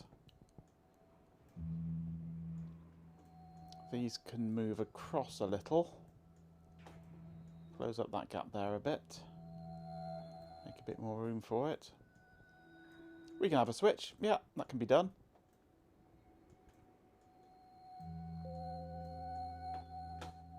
No reason why not now. Just got to find the right footprint or make a footprint. So let's start by just pulling that capacitor down there. This whole section here, move it down.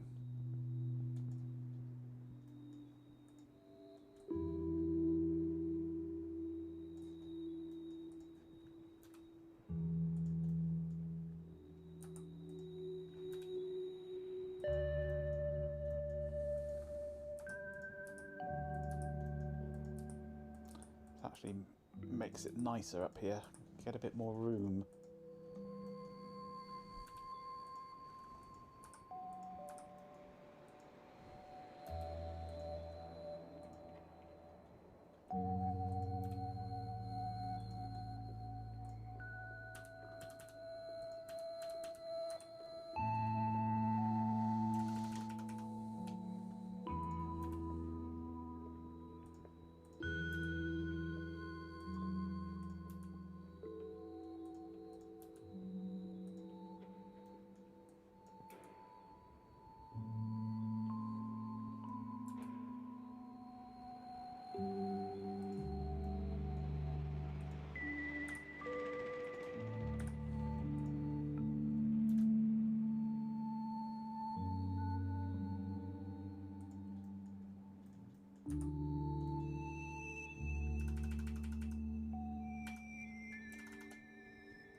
down this way a bit. Thank you, keycard. That's very, very helpful of you.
Okay, that's looking at a bit easier to work with now. Take those 3 down. That can do kinky things. I've decided that keycard definitely belongs in room 454. It's far too kinky to be anywhere else.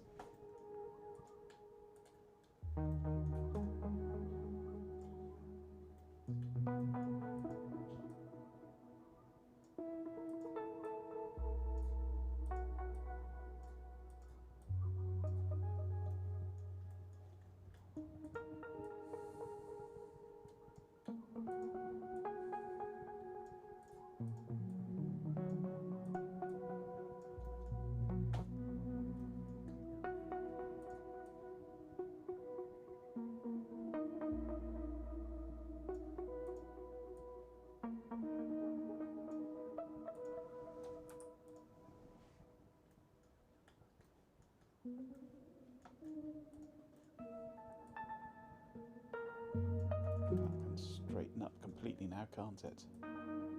Go away.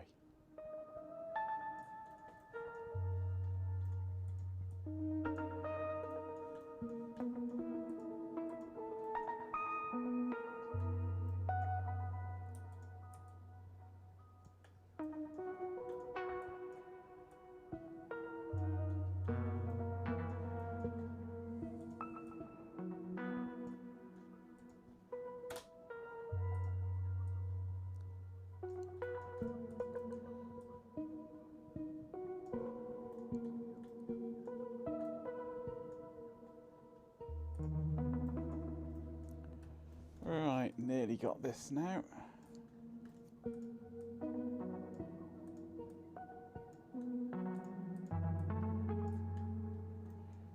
Okay, this can move across a bit further now.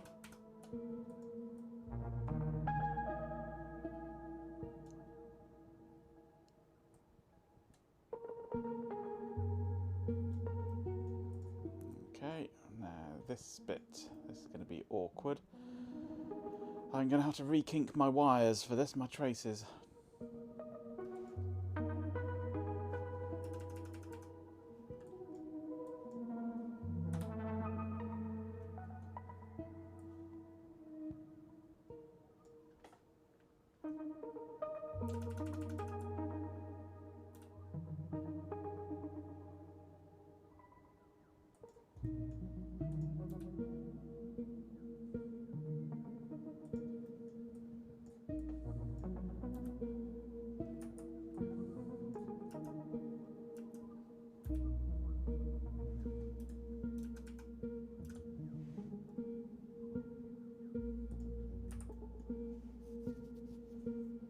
All this work because some idiot suggested a power switch. Absolutely, yes.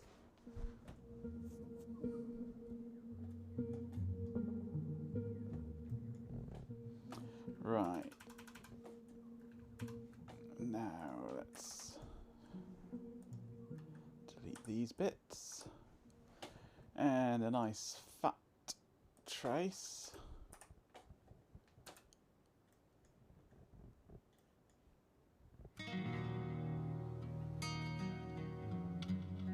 I'm sure I went to school with her. Fat trace.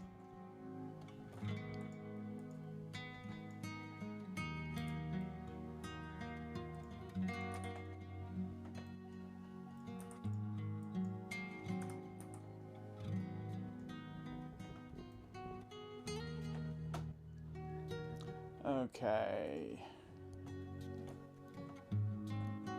We're not short of idiots, yeah. If you say so. And there's one of them right here, doing this silly streaming thing. Gotta be an idiot to do streaming.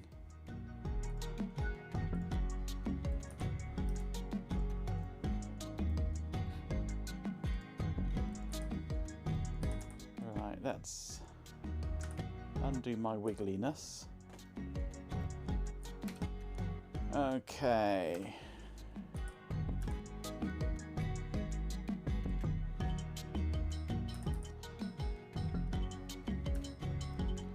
So current length of that one is 51.5502, 51.2652. That's actually longer now, isn't it?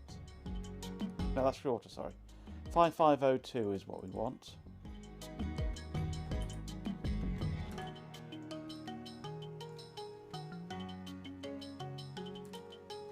.5502.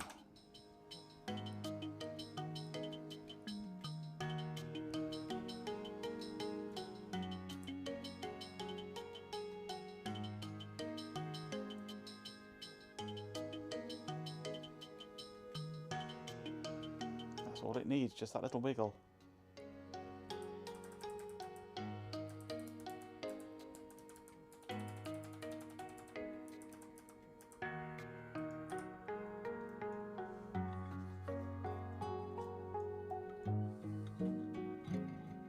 PCB now with 90% less kink. Don't worry, I've got plenty of kink over here for you. For the Ethernet. To keep those traces the same length. Plenty of kinkiness there for you.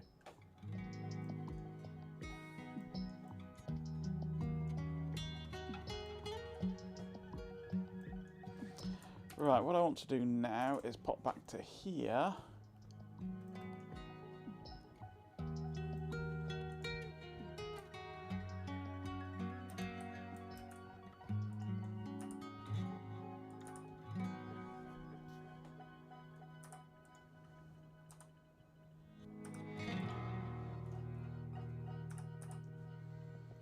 Let's label this here as SWN.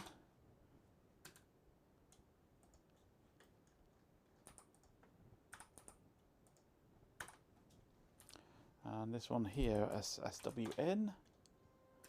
Switch in. And we want that one there, I would think.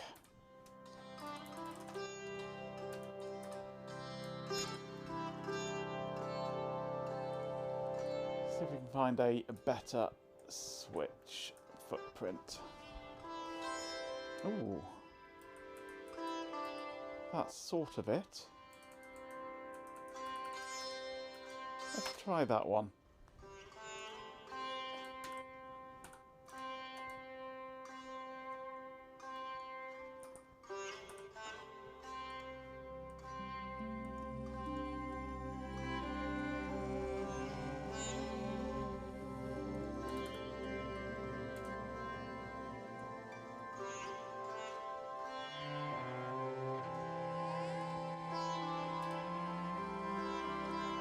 Might need to modify it to get rid of the MPs. I'm not a fan of MPs.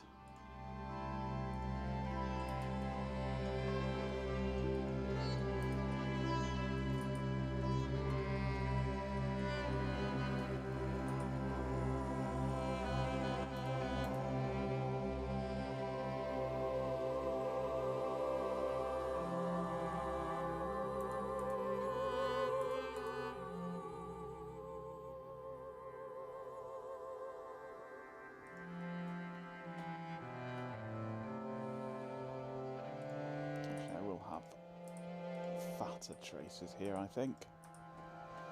Let's go for the 1 mils.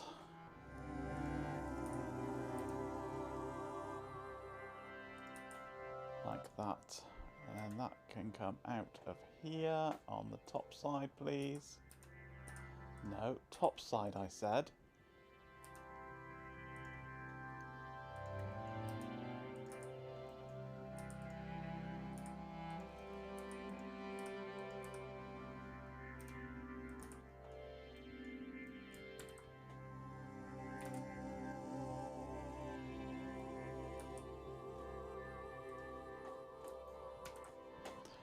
Let's see what it thinks of that. Let's just export the 3D model of the board.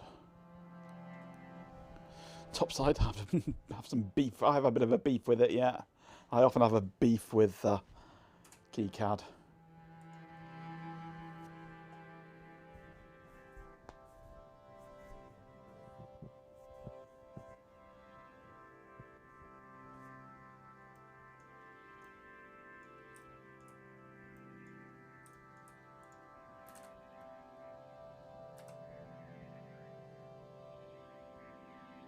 Oh, look.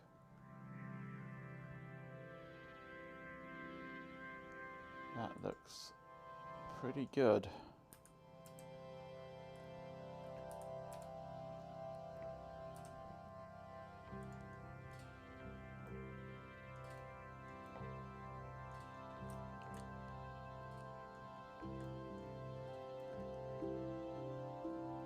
It's butting into there, though, at the moment.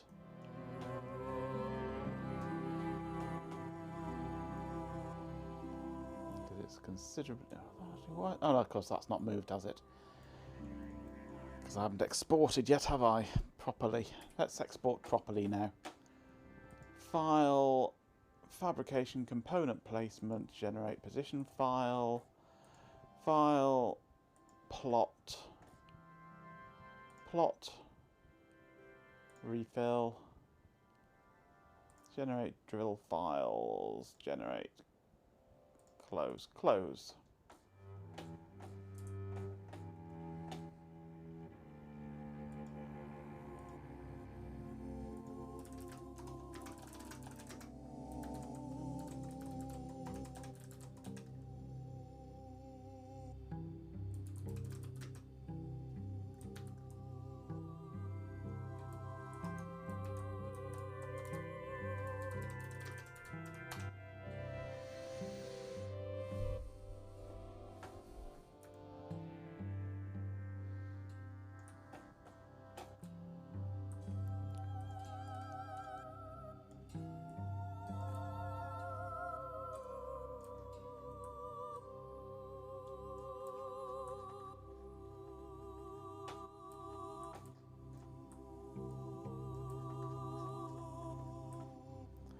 Image, crop to selection, overwrite. Okay, back into Blender and press this arrow here. Go.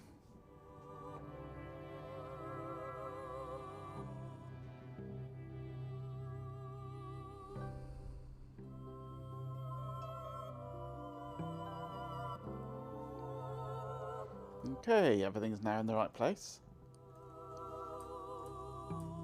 Yeah, I need to modify that footprint to remove these 2 pads really, but it doesn't really matter that much. They're not coming to any harm there.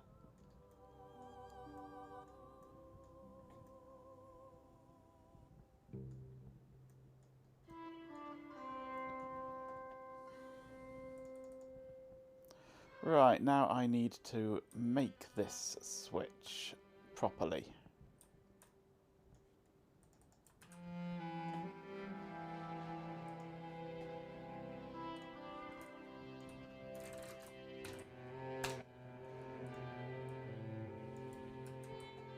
Hands me a crayon, thank you. Right, there's the switch. File, save as. Let's just save it for the moment as that. Okay.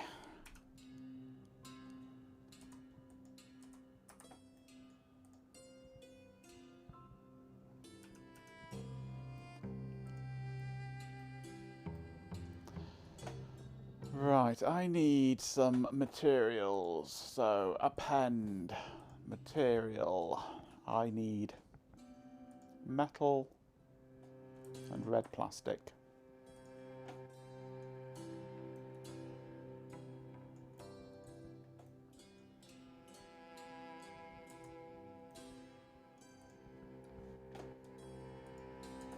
It's mostly metal with some bits of red, so we'll go for metal as the base and red plastic as the alternate.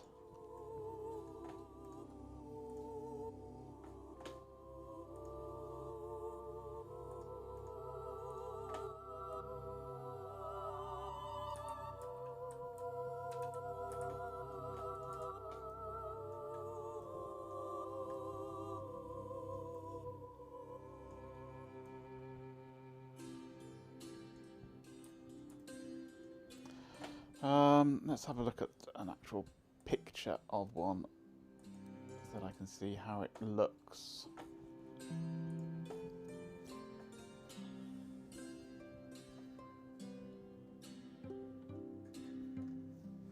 Where are we? Right. I see. Okay.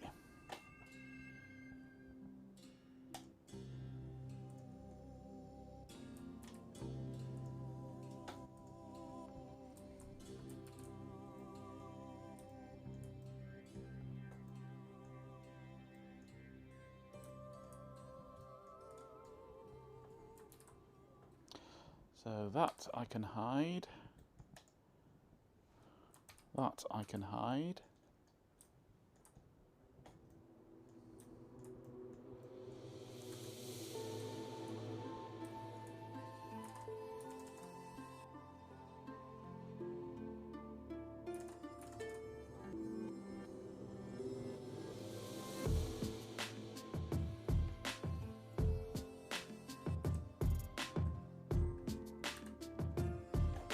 Let's turn on X-ray and I'll hide all of that.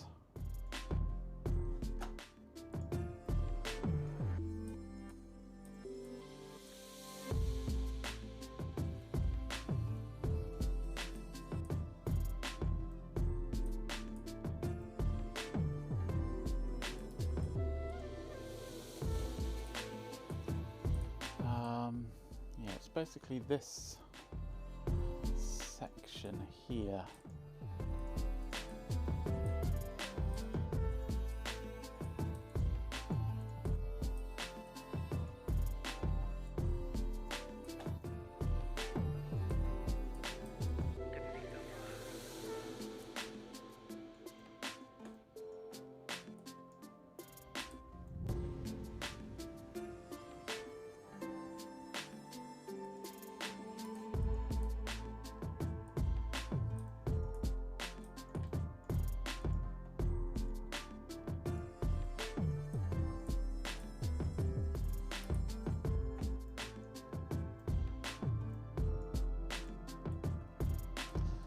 That goes. If I hide that, do I end up seeing through? No, I don't. So, but I do then. So some of them are, some of them aren't. That's the ones I want got rid of. No, still can't do that yet. So hide that, hide that. Hide that.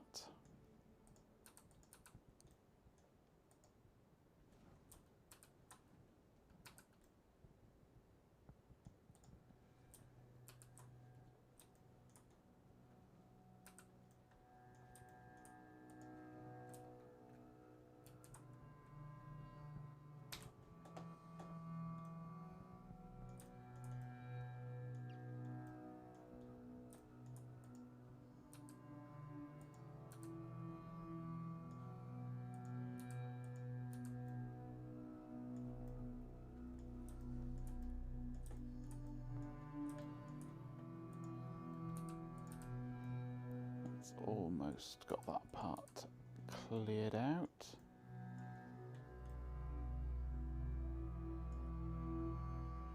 That needs hiding there. Oops, too much. Hang on.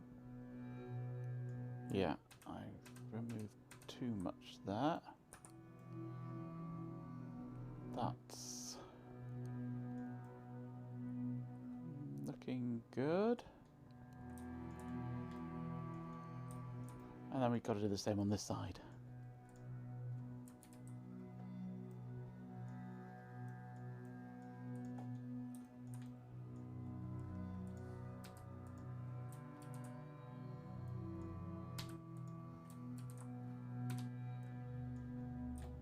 Easier the second time around because I understand more how it fits together.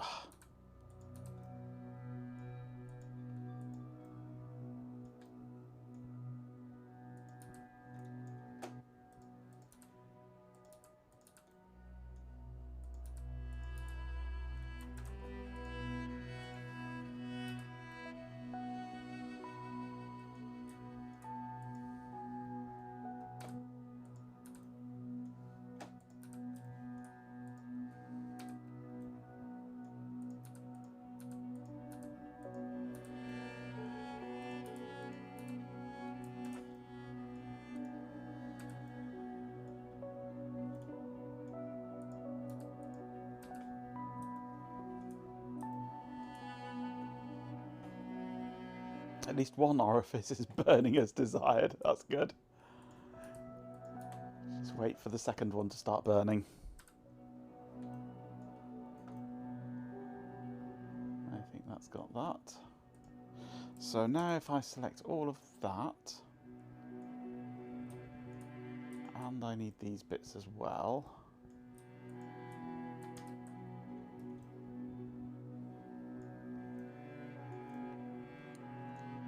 There's a bit there that I missed. Hide that.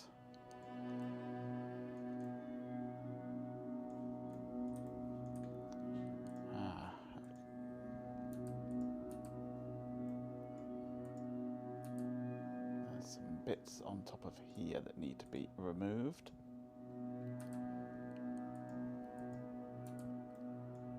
Okay. Right, so that, and that, Control L, red plastic, assign. Hey, there we go. I think that looks pretty groovy.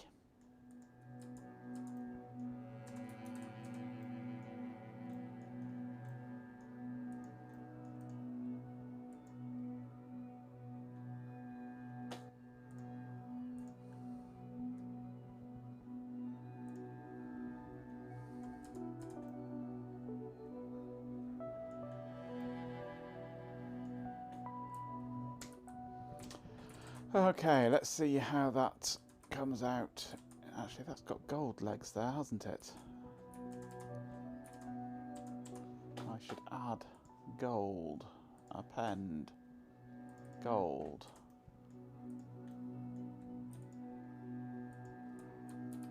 And make the legs gold. We've got to have gold legs. There we go. Now let's see how it fits in here.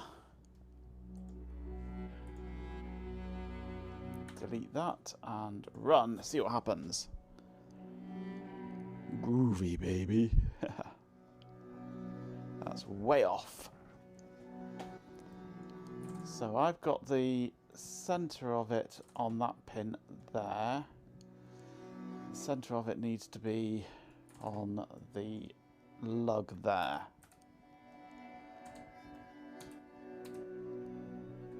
So let's pull that along to just there, I think. Yeah, that looks good to me.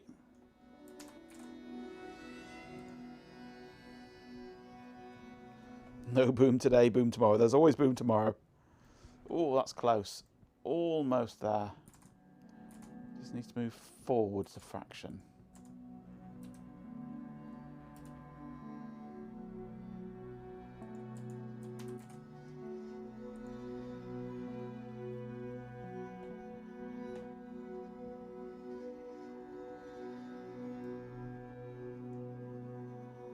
Oops, I ended up inside a capacitor then. There we go. One switch.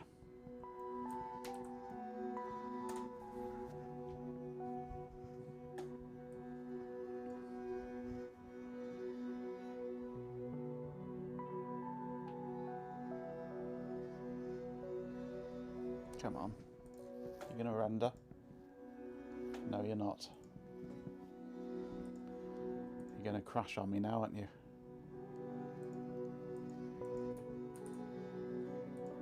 Let's try again. There we go, it's starting this time.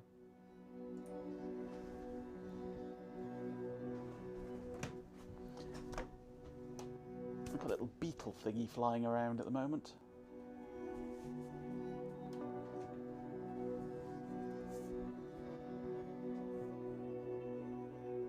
Two questions, yes. Ask away.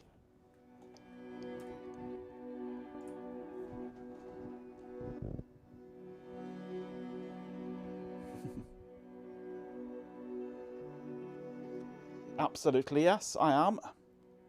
That'll be 3,000 upwards. Where does one sign up to be a beta tester? By just partaking in the chat and expressing an interest. I shall be implementing RFC 12, whatever number it is. I never know what the numbers are. The one that uses Telnet options to set the baud rate and things like that. I shall be implementing that as an option. It is actually a standardised, yes. RFC something or other.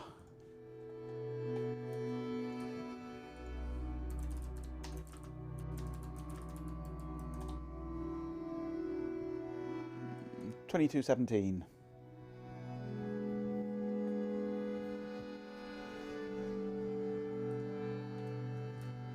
Telnet COM port control option.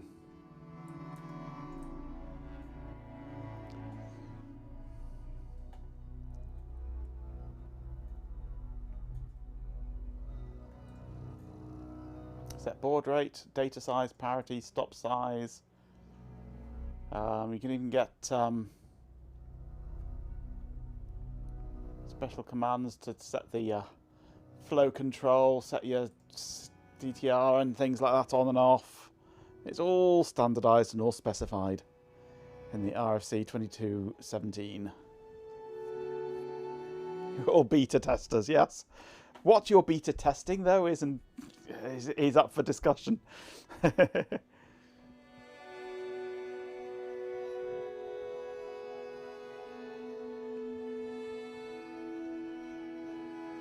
It's more than USB I have bothered to do for CDC, indeed, yes. Yes, I had a fun time trawling through the CDC ACM documents that I could find when implementing my USB stack for the PIC32. They were slightly sparse.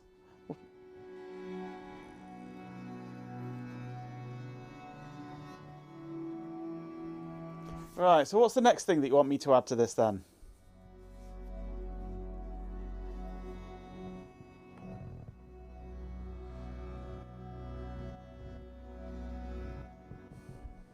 And don't say BNC. You're not having BNC.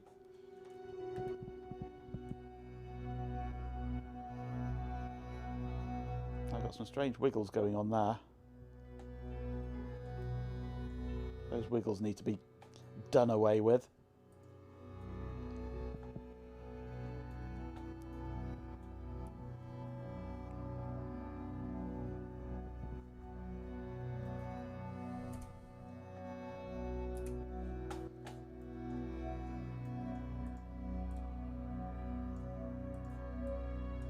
Well, not so much done away with this. Just moved down to here, where they belong. It's getting quite crowded around the middle area now, isn't it, on here?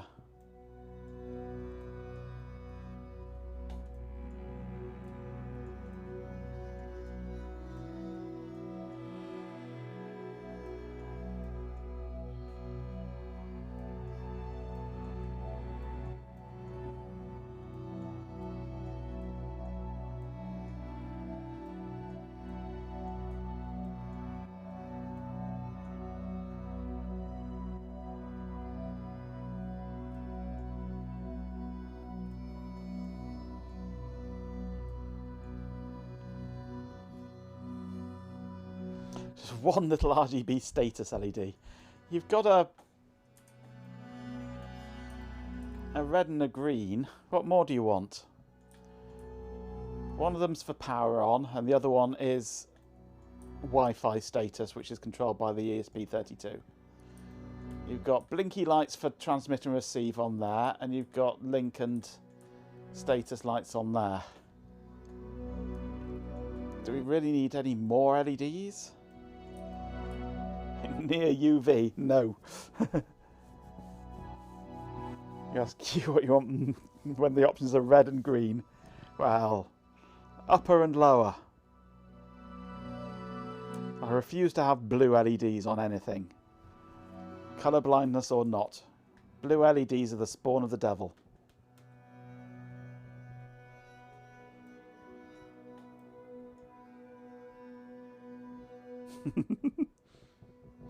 Added an amber, make it traffic lights, yeah. Don't think you can get triple ones of these, can you? It'd be nice if you can, but I think you can only get 2-layer ones. Or you use a blue. Hello, children.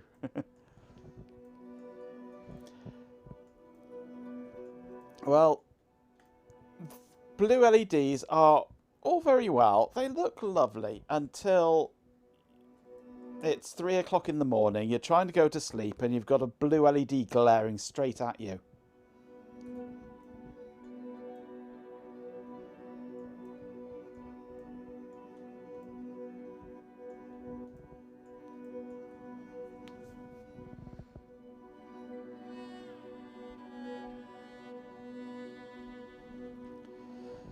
You used to be able to, yeah, but nobody really uses them anymore, so they've stopped making them. It's hard enough trying to find 2-layer ones. That's why you make it software configurable with PWM on all 3 channels. No. Absolutely industrious ant. I've got some aluminium tape that I put over them.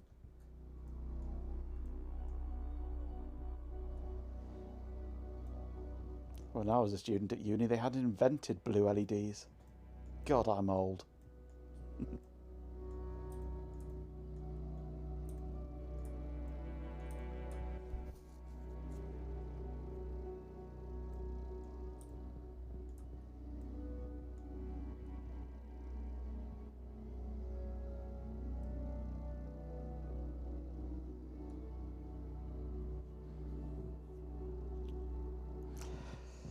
I mean, it's slightly different when you're at university because you're usually so wasted you really don't know what's going on. You have no trouble sleeping because you're usually just completely off your face. Or I was anyway.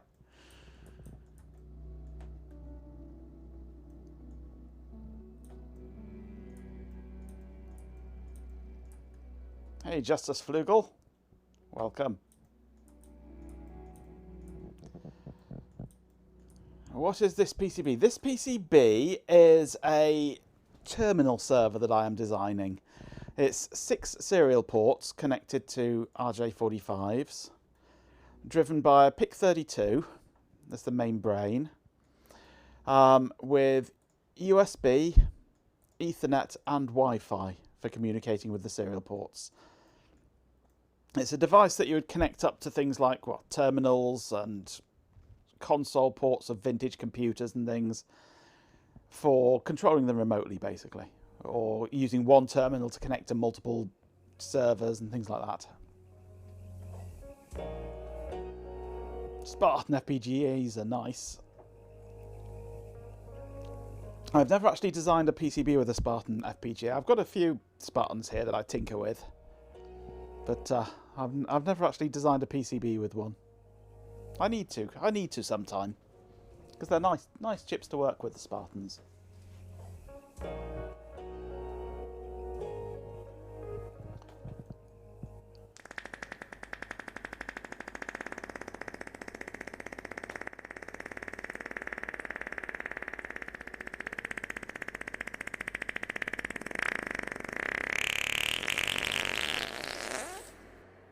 Well, that was fruity, Dopaz. Thank you very much for that.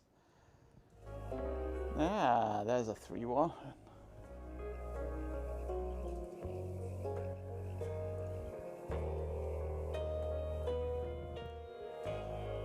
Red, yellow and green. Can't tell from that image what colour order is.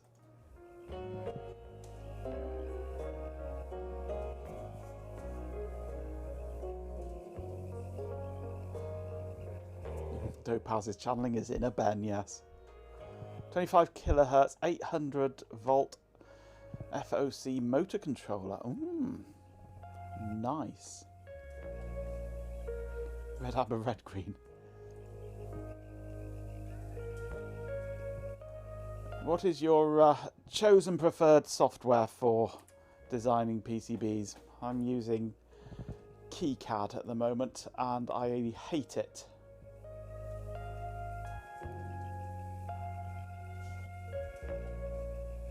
You use KiCad as well, yes. It's annoying, I find. Choice of blue or white as the fourth, just to piss me off, yeah. It certainly would.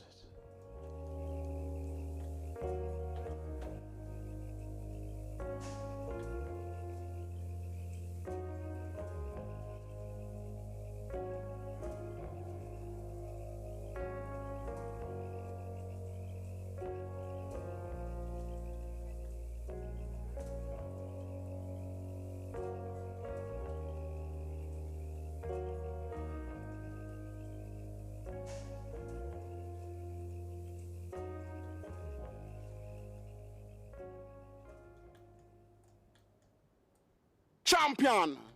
With 69 bits, a swarm of dead insects says. Corgo 69 using KiCad and sheer hatred. Thank you for the bits.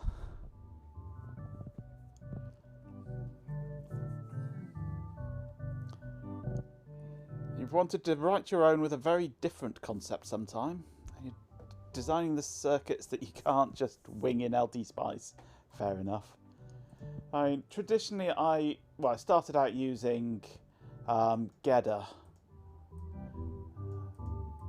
which then morphed into using PCB R&D as my chosen system, but it's a slightly less recognised system.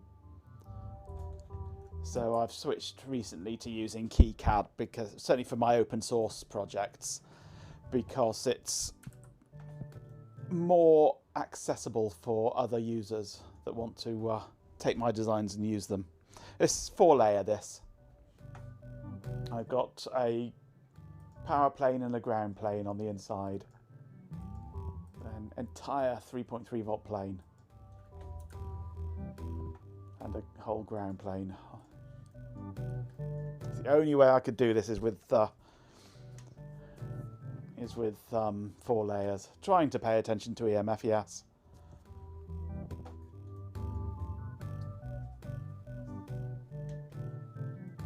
There will also be ground filling the top and bottom as well once I'm done.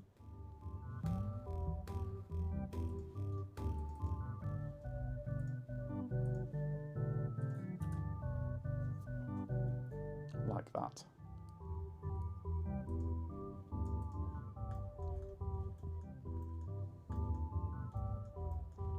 Just for extra grounding, but I keep that turned off while I'm working on it.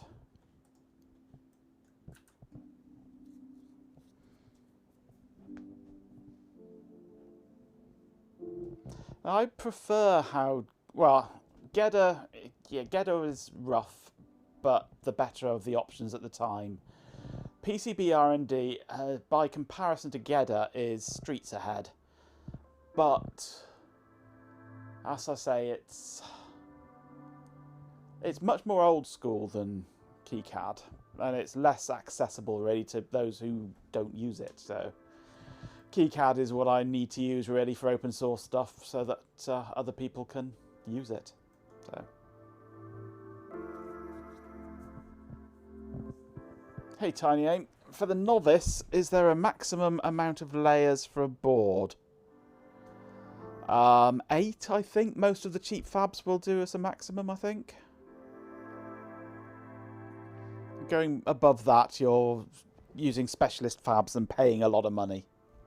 So, I think most of them go up to 8 layers for cheap production, without having to go to their premium services.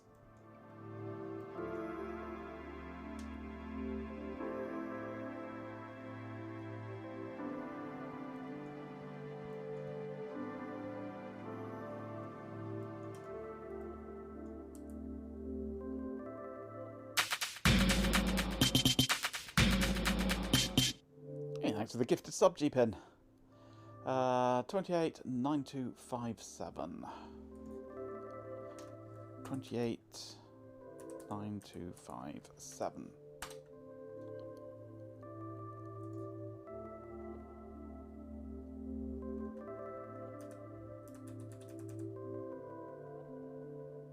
Good on you, Jeepin 24/7. Justice Flugel appreciates the support. Yeah, most of them have. Most fabs have 2 services basically. They're just simple, basic online service and their premium service. Premium, you can usually have a higher stack up, finer traces, better tolerances. It's just all round better, but you pay for it. Yeah, you pay a lot for it. But in they're just their ordinary cheap, off the shelf. Online ordering one, it's usually, I think it's 8 is often the limit. Let's just have a quick look on Elecro is the one that I normally use. I've got quite a good relationship with them.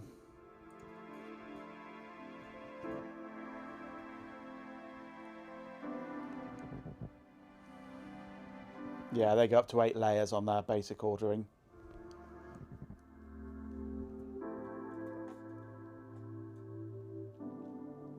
Do I have a spectrum analyzer, H field and E field probes? No, I don't.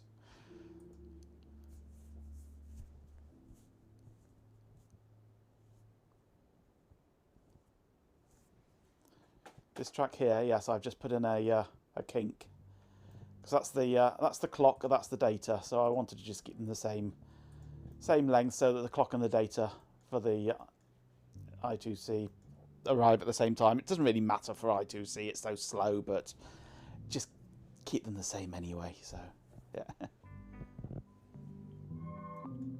I should really do the same as well for my SPI ones, because they will be going at a higher speed, but that's slightly more complicated because I've got spurs coming off it there. I do apologise, I'm an idiot. I am an idiot. Sorry, yeah. There we go. Yes, that is kinked to keep it the same length as that one. And I should be doing the same with my SPI ones, but they're made complicated by these spurs here coming off down to the Ethernet chip.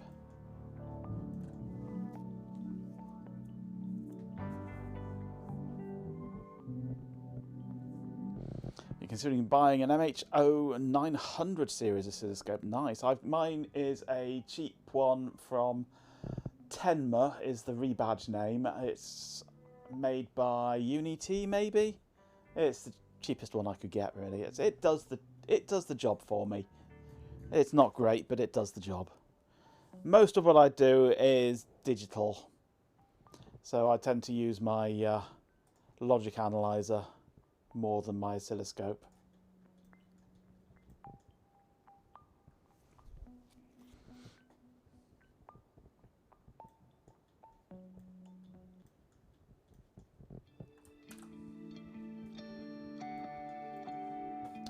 Right, let's do an export.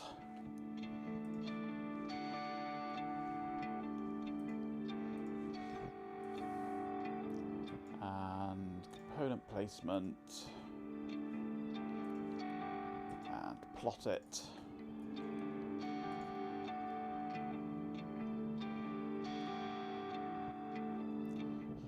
does better than the bot, indeed. Anything does better than the bot, though.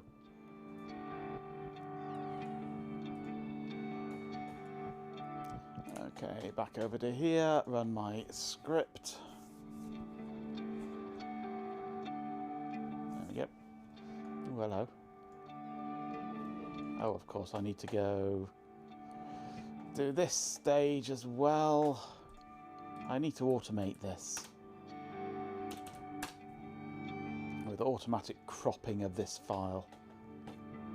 I can crop it using... 24/7 remarkably well, actually. It's quite pleasant not being bothered. I'm enjoying the quiet, cataloguing a rather splendid collection of lost buttons. A Womble appreciates a bit of peace and quiet to properly sort through the discards. I could automatically crop it in using Image Magic if I could work out what the coordinates were, but maybe I should. Crop to selection.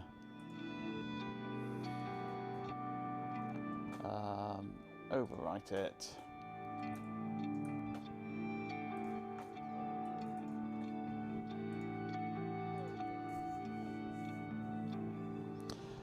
I'm cropping it because I have silk going outside the board,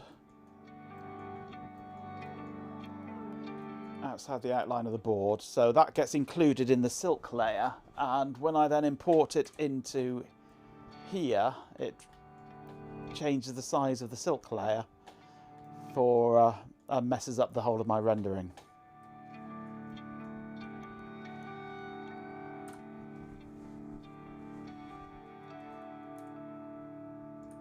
Because the image texture size is wrong.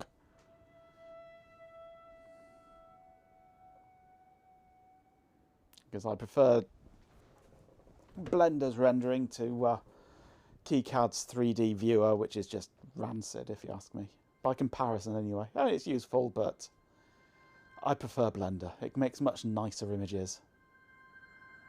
You can show them off better.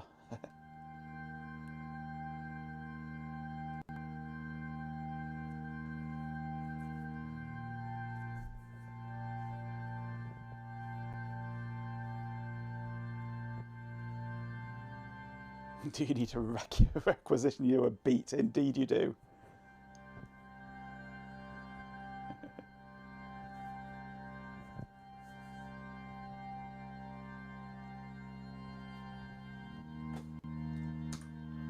Let's, if I go in here and just render it again, and then import, you'll see what I mean when the silk is off. There we go.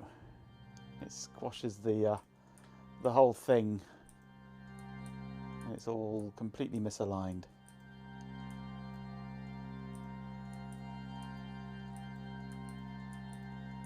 And there is no option in KiCad to export the Gerbers with the external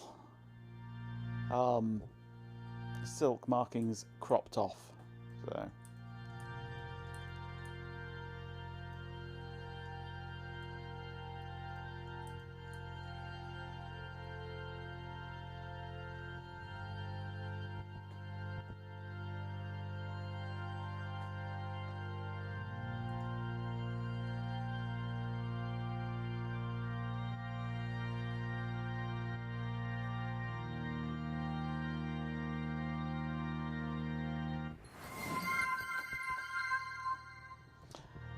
Garak Durak, welcome. Thank you for following.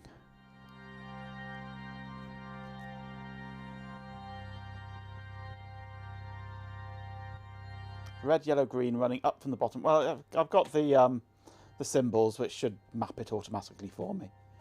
I've just got to install them.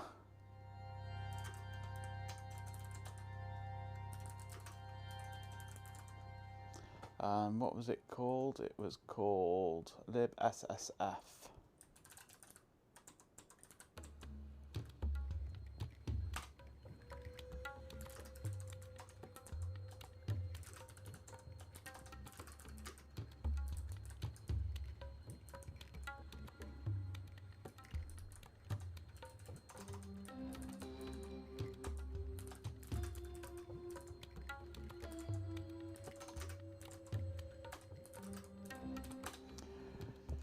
Okay, so I go free card, SSF, flash warning. No, it's not being too bad. It does not render in Wayland, this. Export, save, there we go. Convert that to the right format.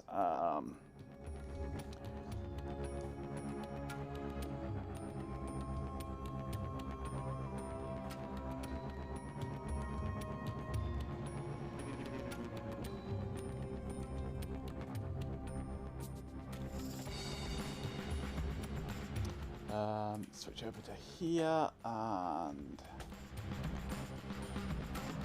symbol libraries. Add another library.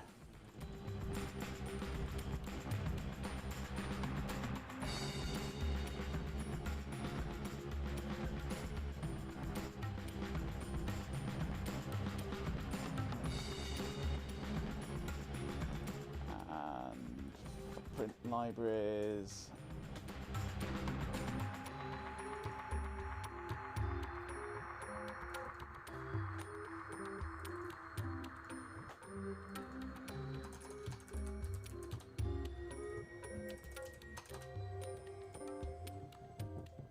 Right, so now I should be able to go into here, and my LEDs are over here.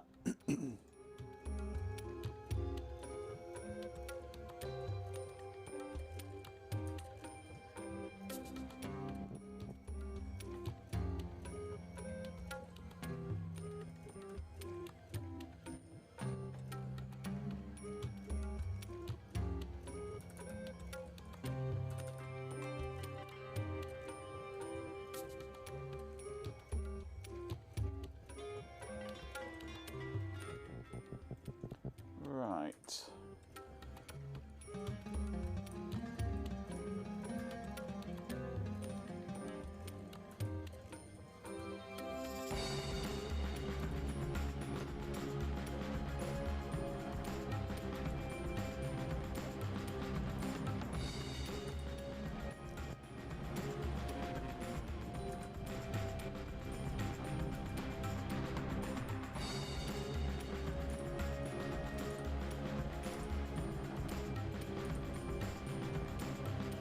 Right, what colour do we want for what?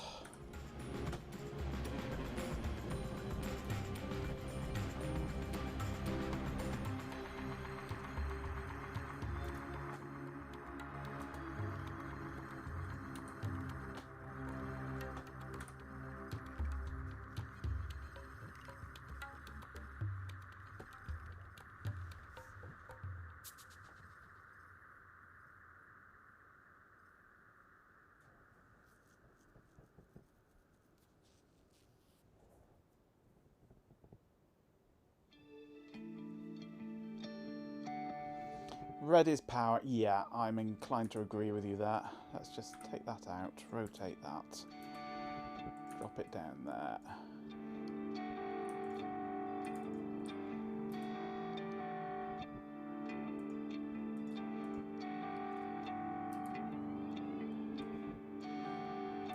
So that's the power LED. Green for Wi-Fi status.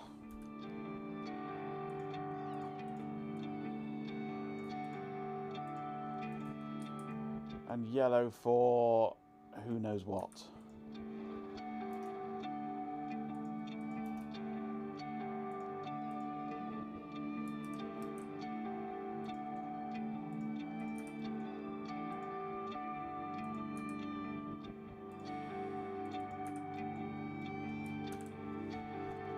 Yeah, if I had the sheep badges about. Yes.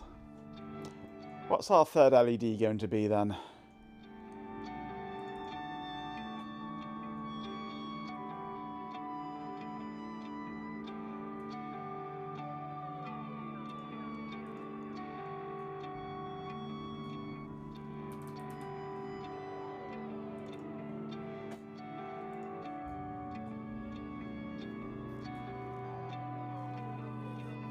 Buffer overflow.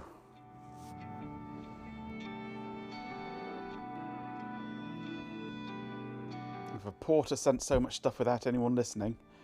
Well,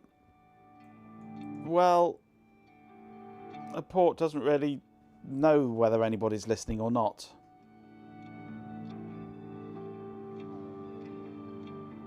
It just squirts data out regardless. Because it's serial, there is no concept of, are you there?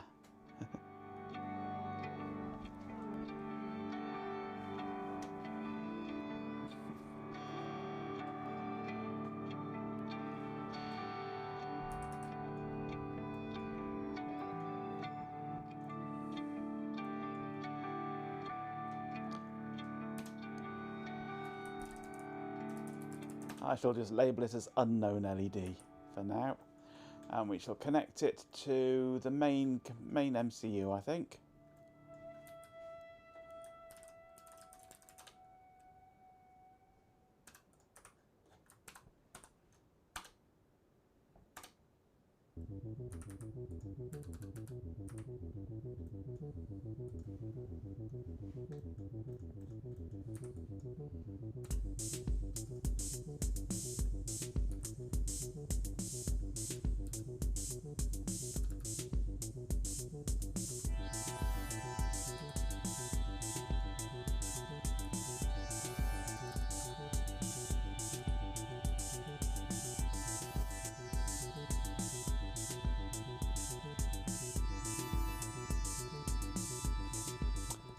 Let's just sort out the 3D model for this.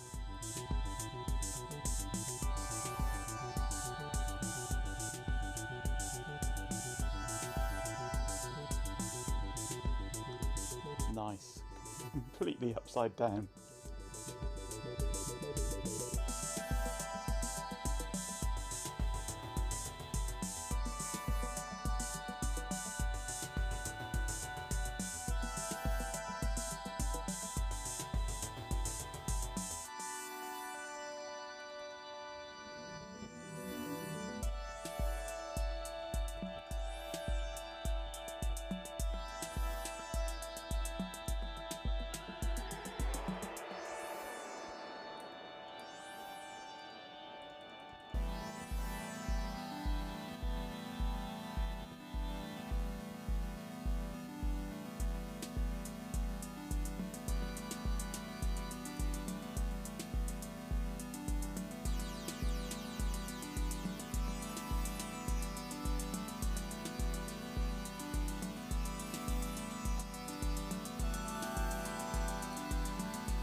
I don't know, it's a bit high, that.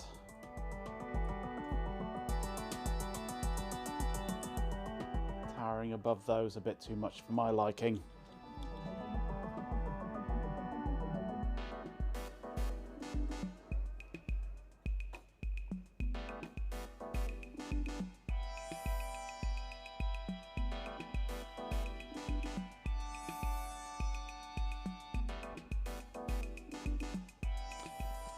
I'm going to keep a few kilobytes of per port history buffer.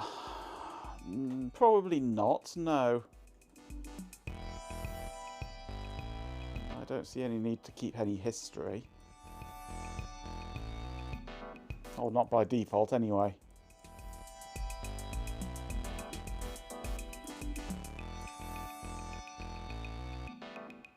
It is a shame that that order is wrong, really, isn't it?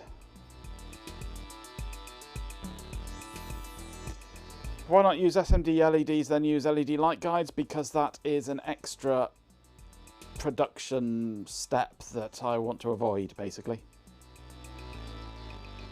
It wants to be buildable by most people. I mean, because it's open source, other people will want to be building it, so...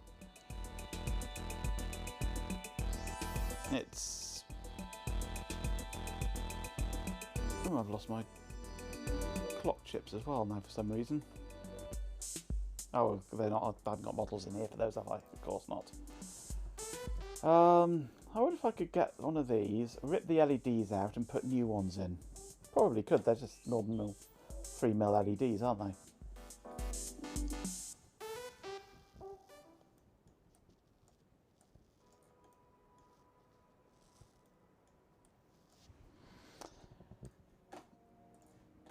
Yeah, I think we're going to stick with 2-layer.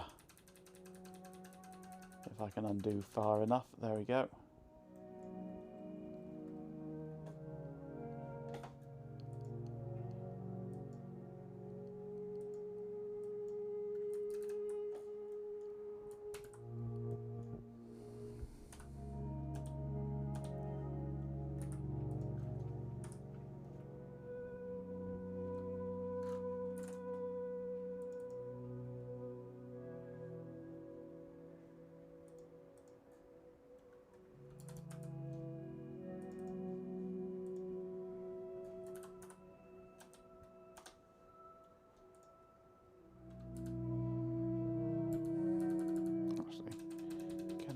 Undo far enough on here?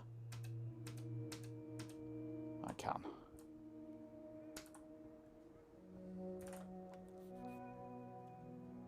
I've not sorted the model out for that one, have I? I should do, I suppose.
No colour on that one, is there? Yeah, we'll stick to having 2 LEDs on the front. You found some yellow-blue examples, that'll do nicely. Well, I mean, we could... There's no reason why you can't rip the LEDs out and put your own in. They're just 3mm LEDs. So, are the parts restricted to a certain supplier? I prefer to use Mouser if I can, but I don't have to. I can use DigiKey, although they are getting a bit crap at the moment. I placed a nice big order with them a couple of days ago. Had a nice email today saying, "Oh, we're sorry, there's been a delay in shipping. We'll get around to it sometime soon." Which is nice. I've got orders waiting to go out that I need to build, but I can't because the components haven't arrived yet. Farnell I don't like to use because they're just utter trash now. But I'm not specifically wedded to just one supplier, no. I tend to try and use fairly generic components. So... yeah, they're probably trying to work out what the fuck they're supposed to be doing with tariffs this week. No, I think they're just snowed in, I think, at the moment, aren't they?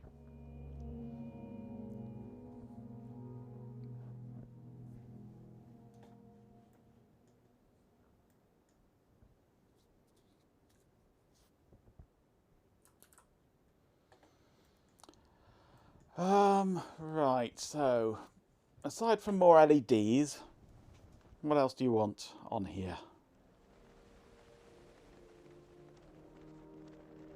We've got plenty of pins on the ESP32.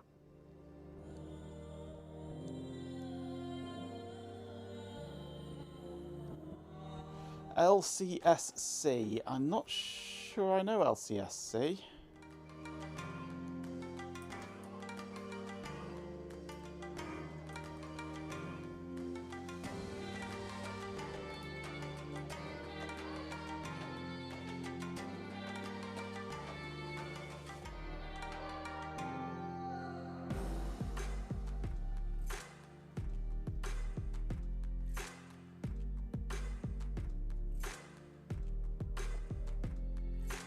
As long as they ship to the UK, I've got no problem using them. It looks like they've got a...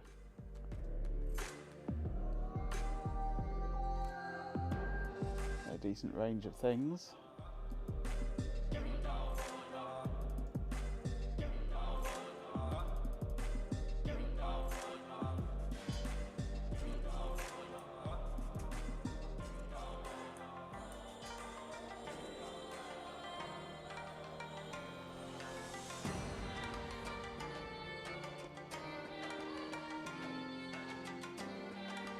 Oh, the parent of JLCPCB. Oh, right. Fair enough. No, I've got nothing against branching out into other suppliers. Absolutely. I mean, I only really used DigiKey this time because Mouser didn't have one of the products that I needed.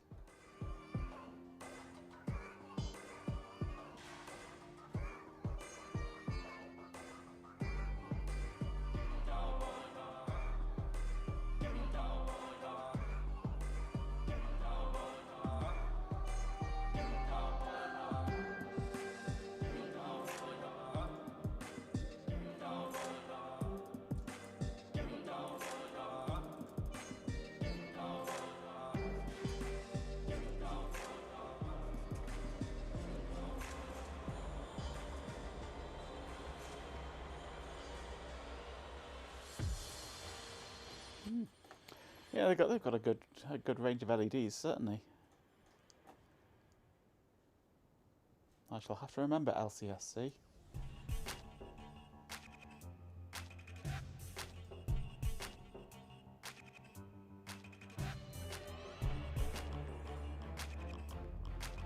Doesn't look like they do GBP though. They do euros. Oh, hello. Oh, I'm an idiot. I'm an idiot. You should have caught me sooner. Hey, Bampan.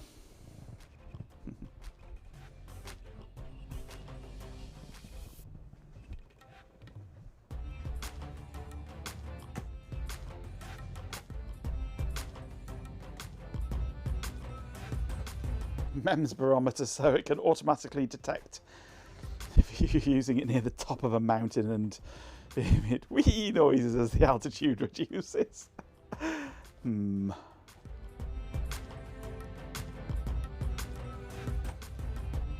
Dropper closing their doors? What?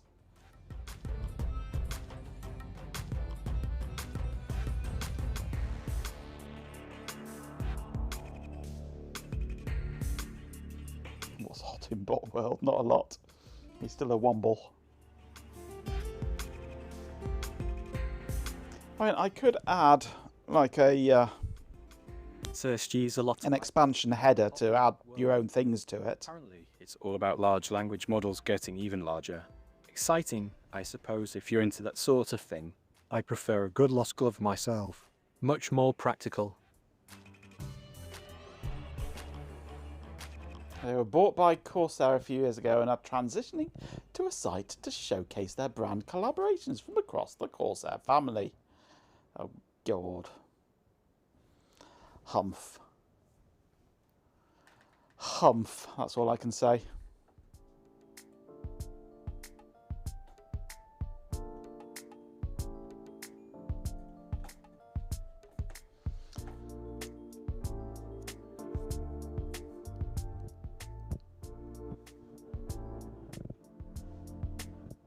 And stop selling to the public because they'll find a use in AI, yes.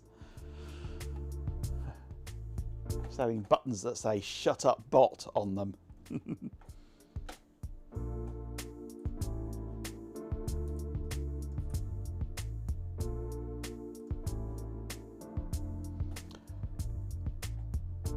I mean, I could add just a general I/O header that you can do what you want with. And include the SPI, the I2C, and some other general I/O. That wouldn't be too hard. I could certainly do I2C. SPI might be trickier because it's all over here. But certainly I could expose I2C and some extra I/O. You've got to learn how to taunt the bot. Just talk to him. Got to earn enough points to talk to him though.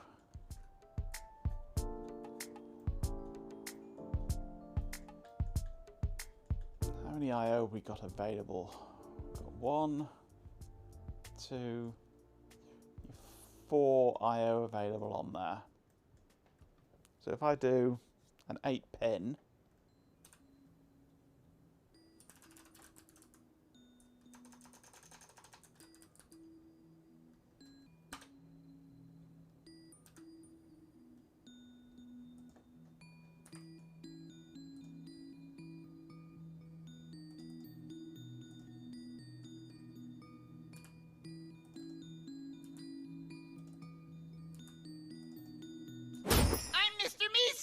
Look at me!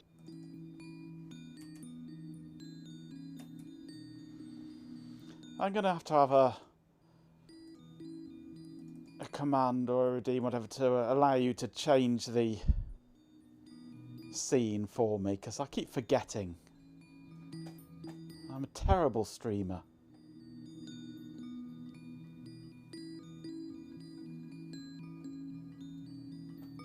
Idiot has a call. It does, doesn't it? I need to change that, actually. Where are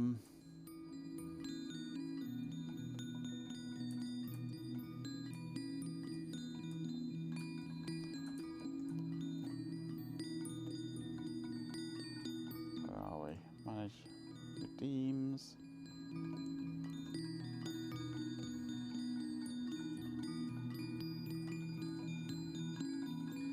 There we go. There's no cooldown now on Idiot.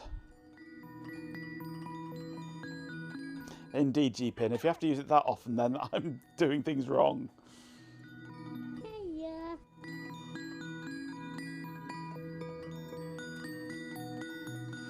GPIO. I do apologise. I'm an idiot. That doesn't mean you can just spam it, though.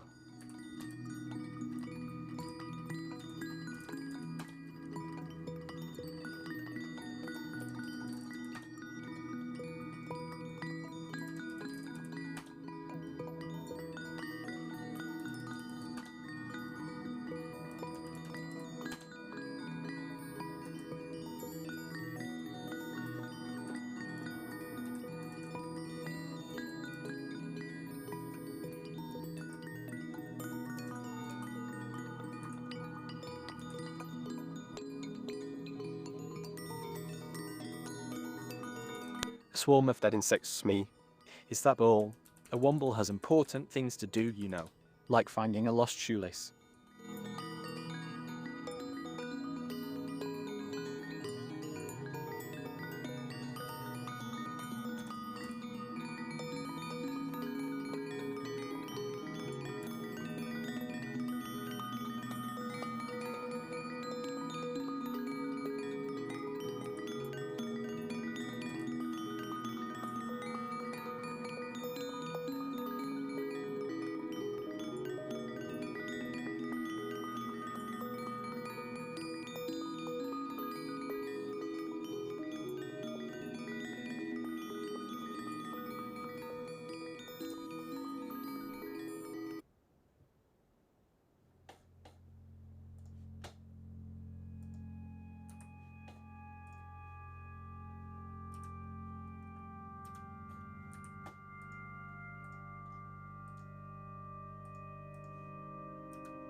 Remove that now, I think. Now I've got that extra length on that.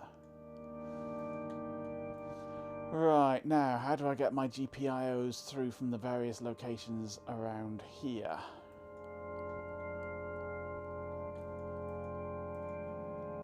They're pretty much all on the bottom here, aren't they?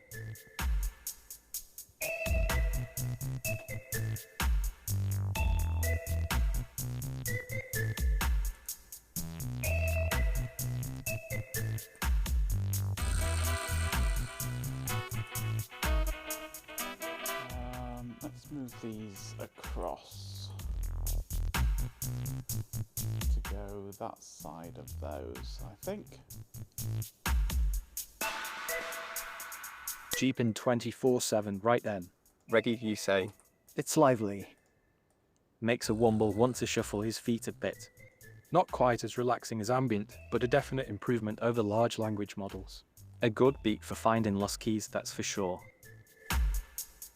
Anything is an improvement over a large language model. What is he wittering on about?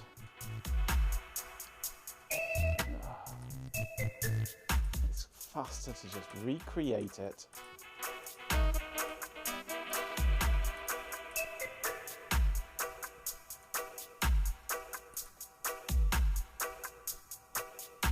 Okay, what have we got? We've got...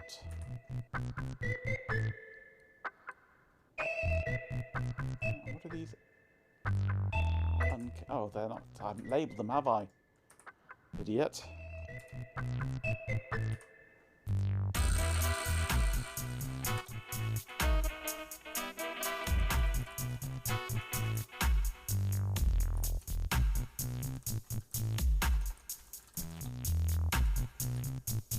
And the other one is over here.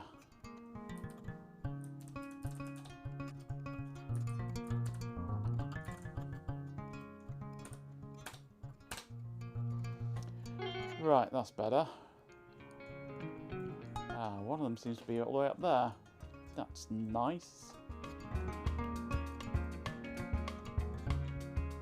So what's that one then? Pin 38. Oh, it's up there.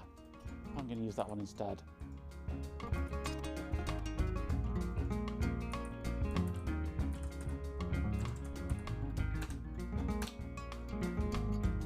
That's better. Right, so...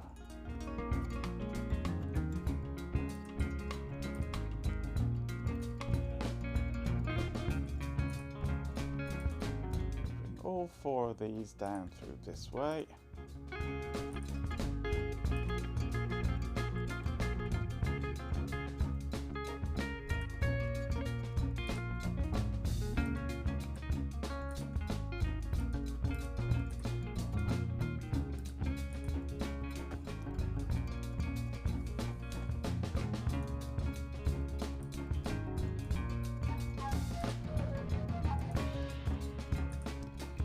The order of these is not great. We can go to there. That's alright, that goes through like that, that's alright.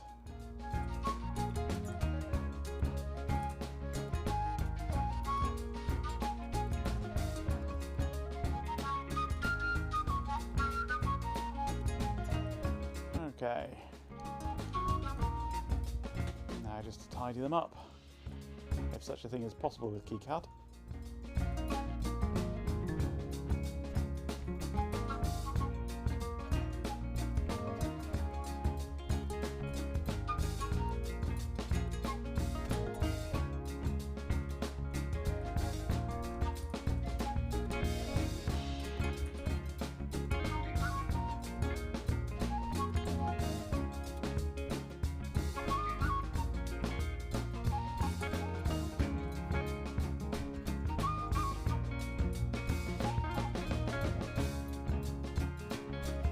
Why, KiCad?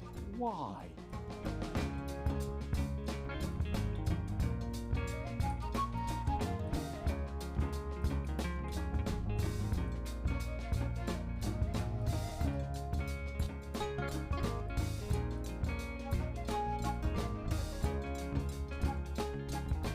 Why?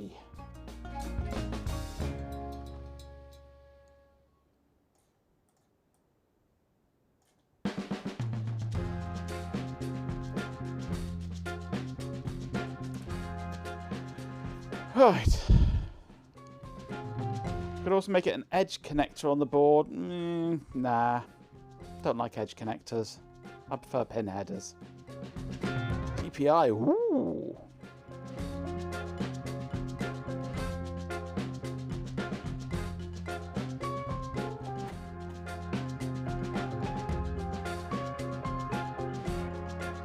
I'm on KiCad 9, yes, on Arch. So I'm on the latest and greatest version. 9.0.7.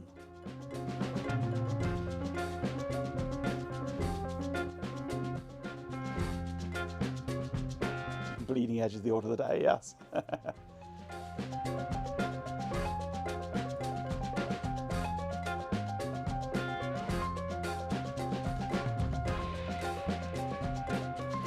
It's not so much bleeding edge as bleeding hell sometimes.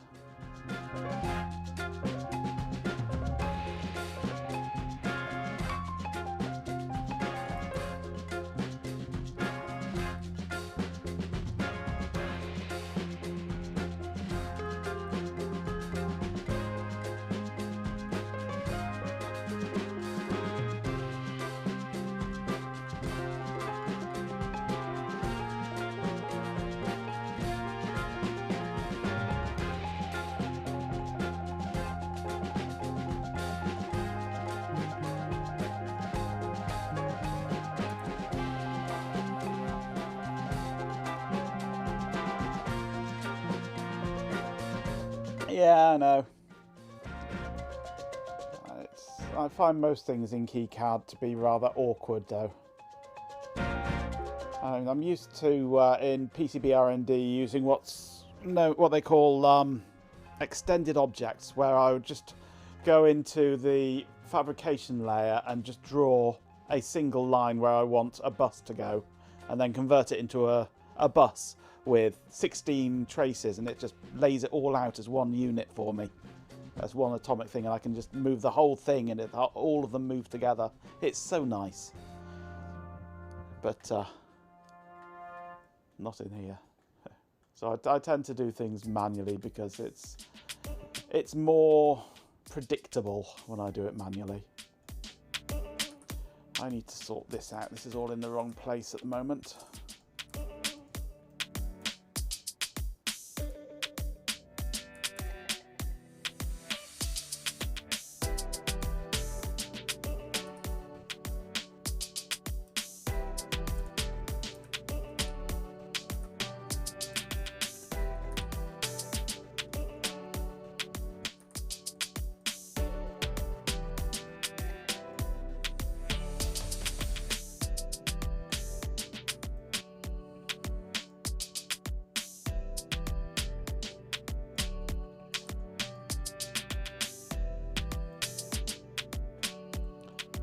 Pull this across a bit now, couldn't I? Whenever you try and do anything clever and fancy, it never works. So I've given up trying.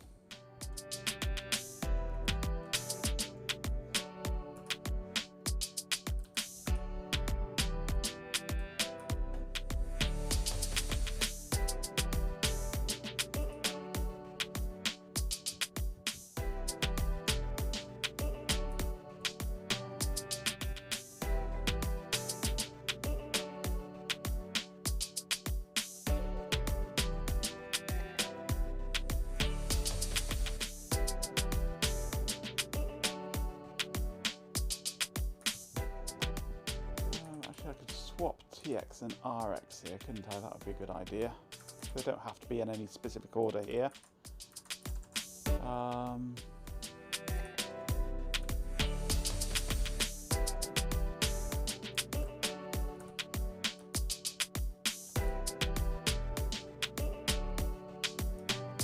Yeah, I'm too old for clever and fancy things.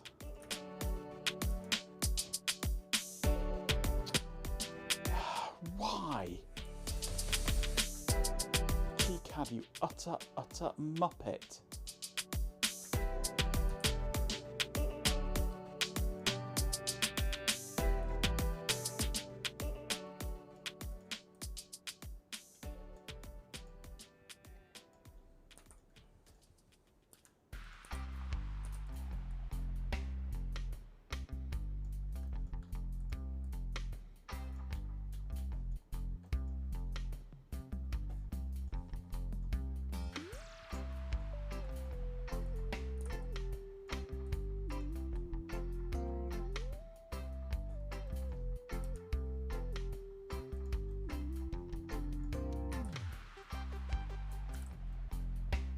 That's a bit neater.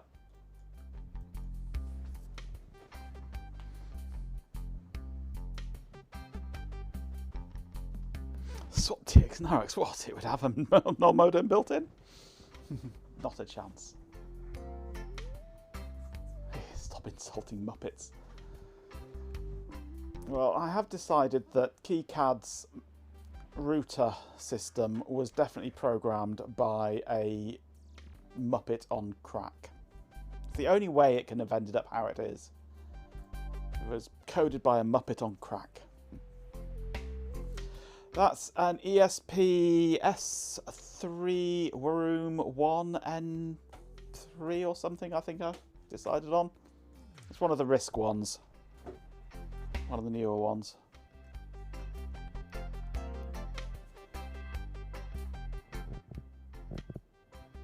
Was it an AI programmer? Could have been. They're just as much Muppets. No, I don't think even vibe coding it could have got it as bad as this.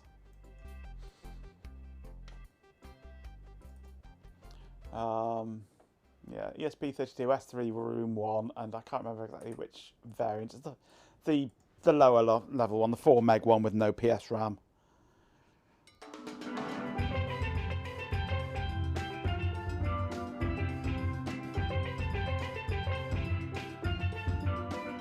Do I have the JTAG pins exposed over the USB? No, I'm not using USB on this. This is just purely for Wi-Fi and talking SPI to the main MCU. And I've lost my enable pin now, which wants to come this direction, doesn't it? There we go.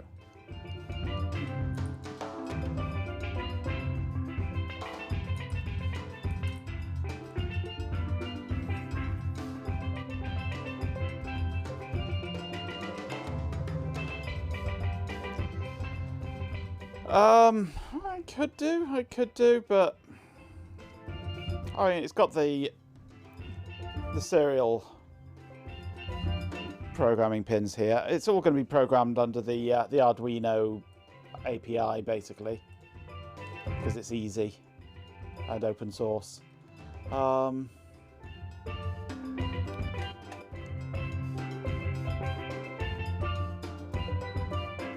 GPIO 19 and 20. Am I using 19 and 20? I'm not.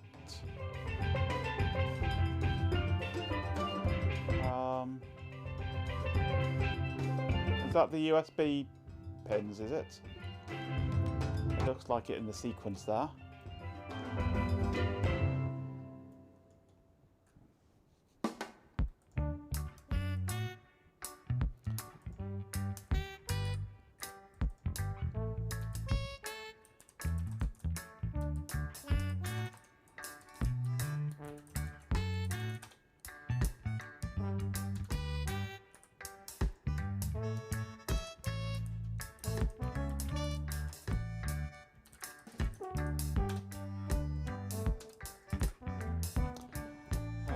I could increase this to an 8 pin.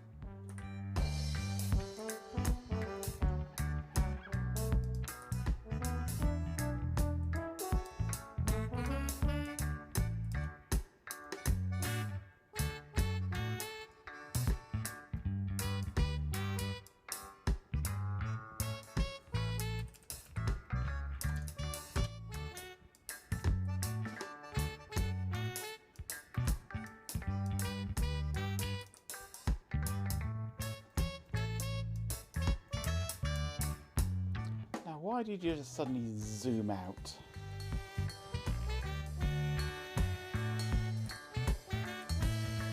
ESP, USB. I'm not sure which way around I want these.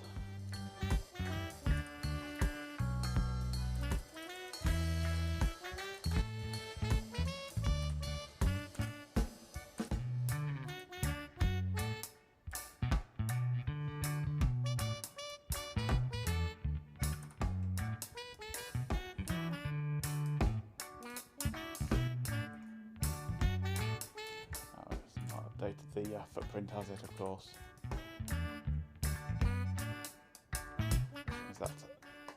6 into an 8.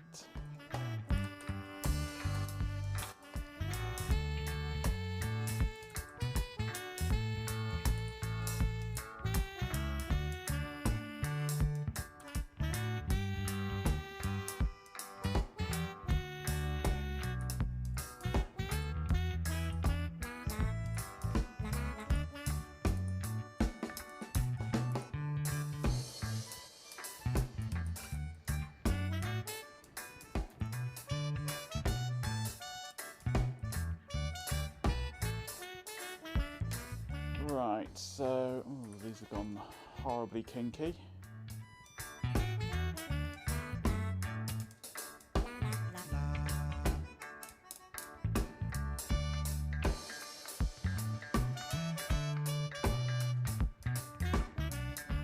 And where do these ones come from then? There they are, okay.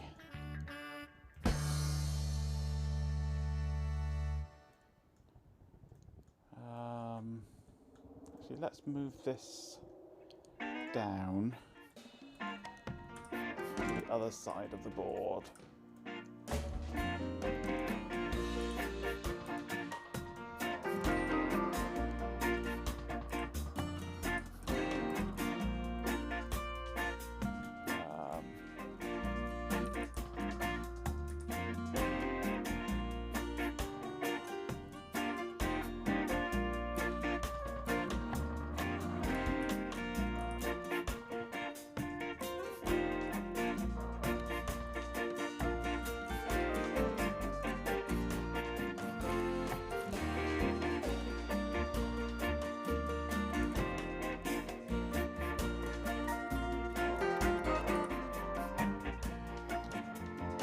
Now I can go around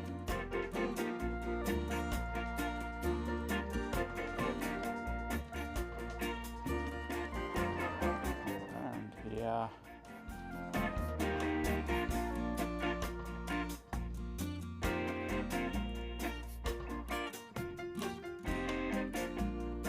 Now I can never get these to join up.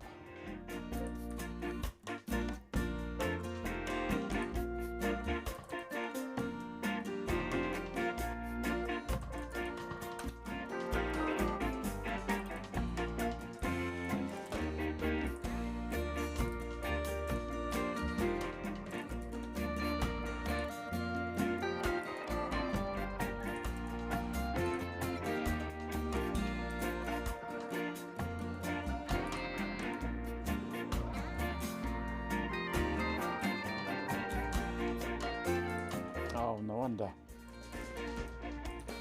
No wonder. I've named that wrong, haven't I? How did I manage that? ESP, USB...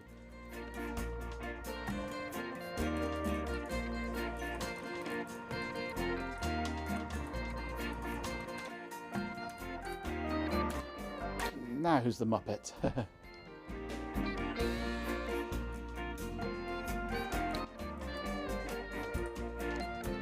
I've got ground exposed, yes. I've not got V-bus.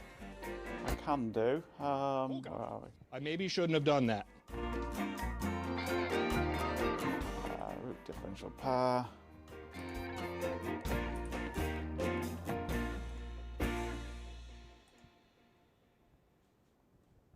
No. Still can't do it. To the last couple of millimeters manually.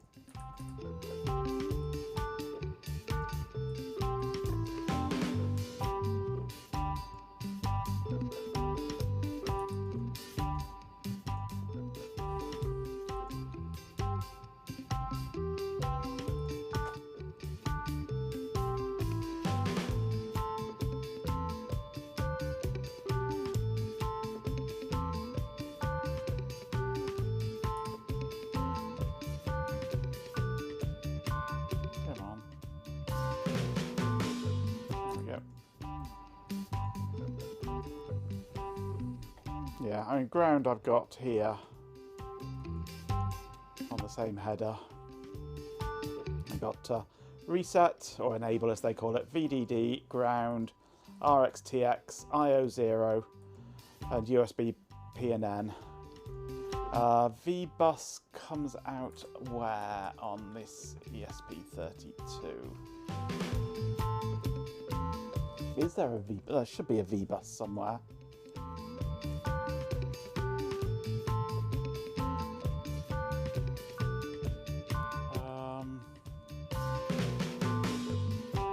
Not labelled on here for which one is V-Bus.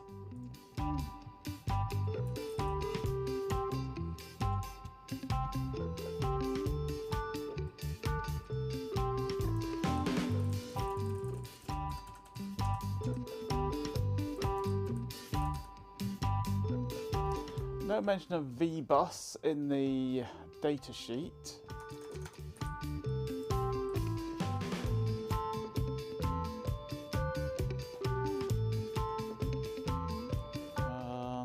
Let's try the USB. Where's USB listed?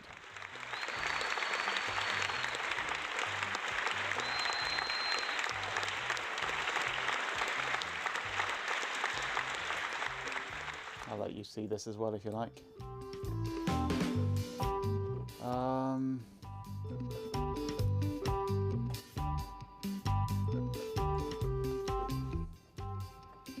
GPIO 19 and 20 aren't listed here as anything special, really.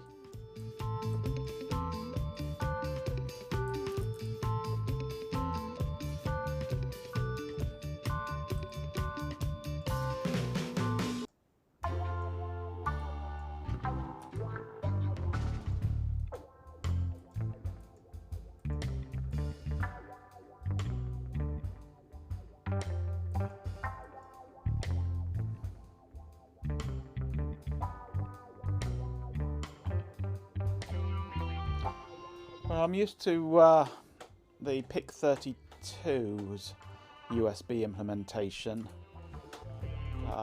which has a specific V-Bus and is used to sense the presence of a USB connection.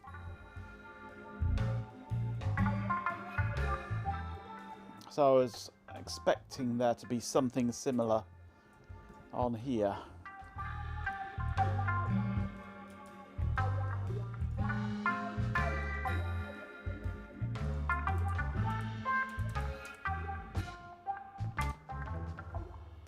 Any mention of V-Bus here? USB OTG V-Bus invalid input signal? No.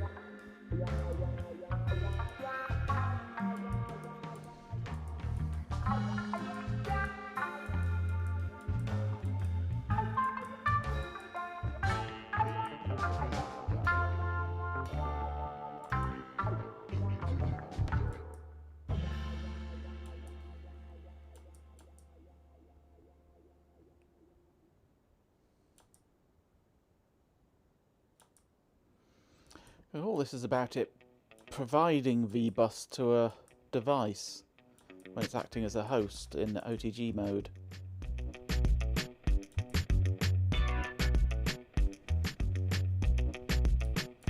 Network looped. I can see nothing about feeding OTG, about feeding V-Bus in.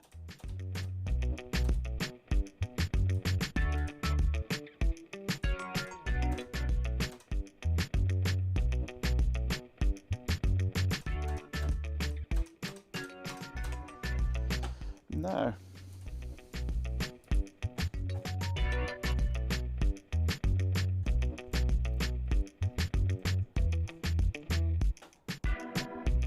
But you certainly don't want to plug the USB's 5 volts straight into this header because that will blow everything up. Because it's 3.3 volt everything and USB's 5. Second set of toast today. You have your toast in sets, do you? You collect the whole set of toast. There's never an inappropriate time for toast, absolutely. You make me want toast now. I need to go and get some toast. I'm hungry now. You could, or I could increase the size of this header even more and include my include an input or an output or a connection to my where is it? My VCC, which goes into my regulator.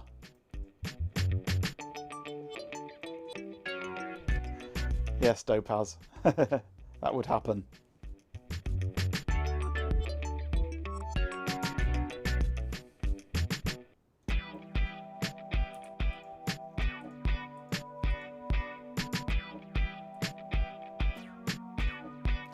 If I change symbol, if I make it a 10 pin instead.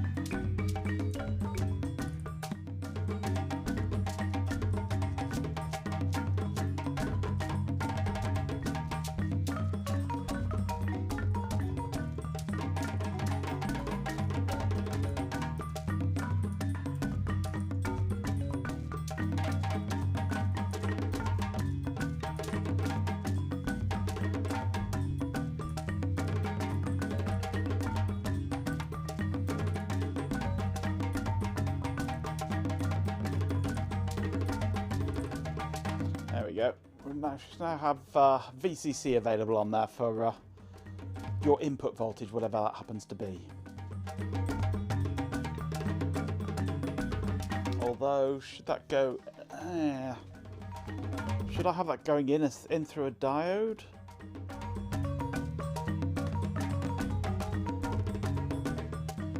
Because I don't really want you to have that connected up to USB and then plug a 12 volt barrel jack in and then blow up your computer with 12 volts in through your USB. But at the same time, I also want to be able to have the power coming out, so... No, maybe I should stick a diode in.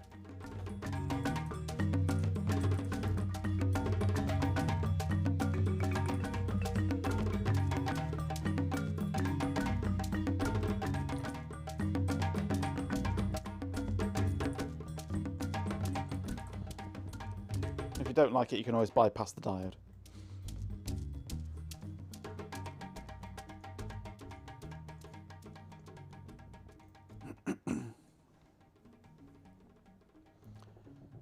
So that's going into VCC post switch.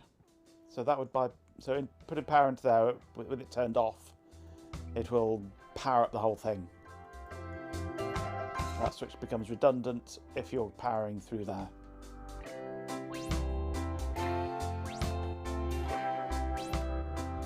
Yeah.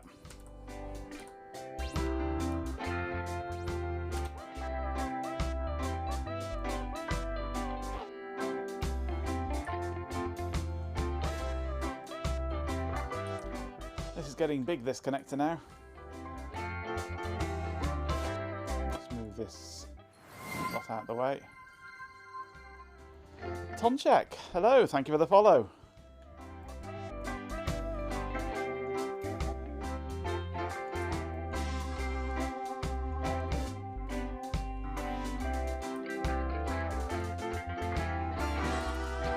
Let's take that lot away.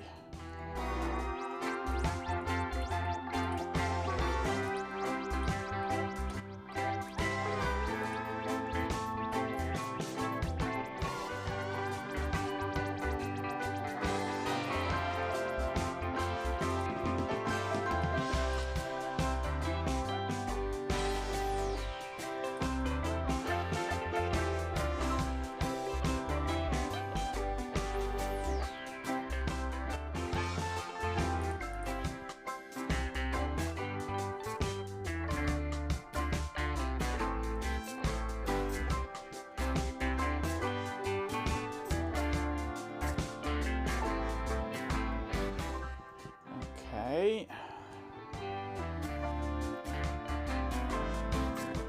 Now ESP RX goes to that. Enable goes to that. TX goes to that. IO0 goes to there.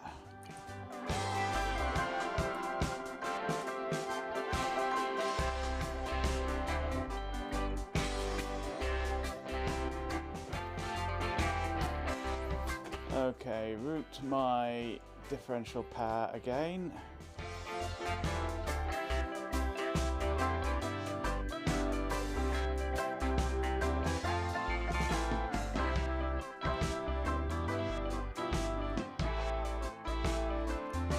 Oh, now you decide that you want to connect.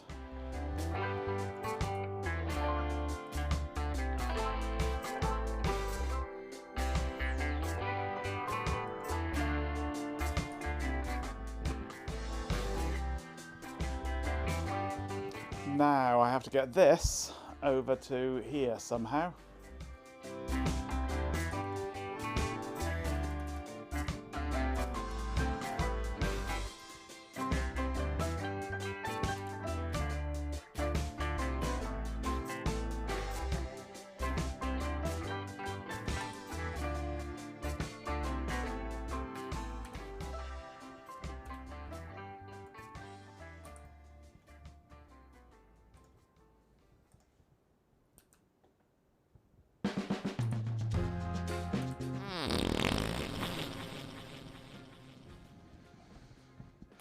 I could encroach on my power plane, since it's a power signal.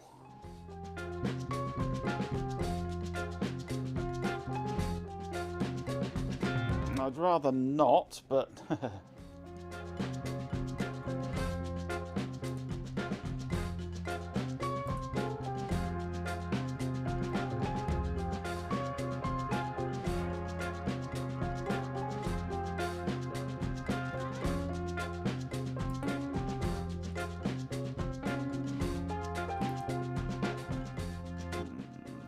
the way is very blocked.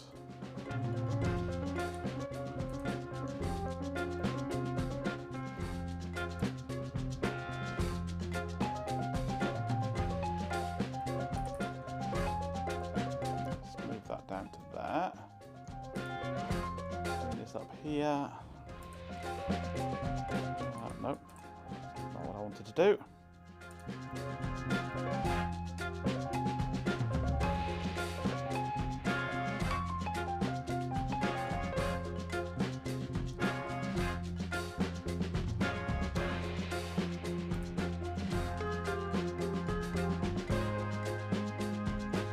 Who put that trace there? Who left that trace lying there?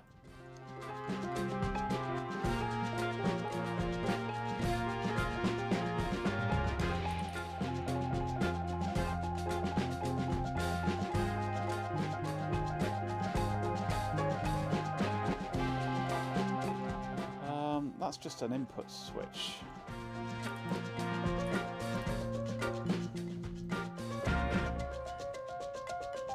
Got anything around here that I can connect it to more easily, or over this way? Pin 1 is available. I'll easily get that to there. Can I? Yes, I can. If I move that over to RG15.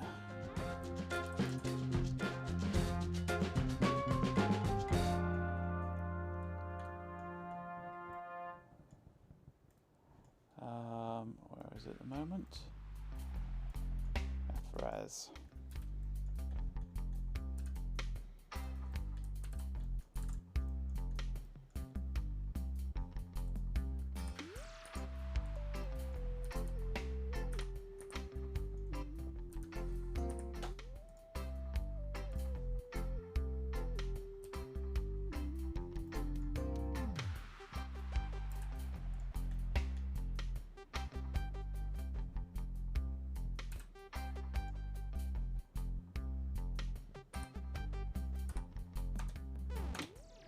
update the PCB, shall we, so that it's going in the right direction. Right. Okay, let's put that there. Now I can go back to here.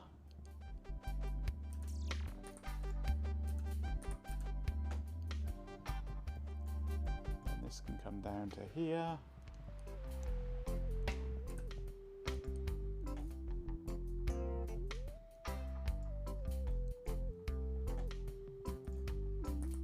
Job done, kind of.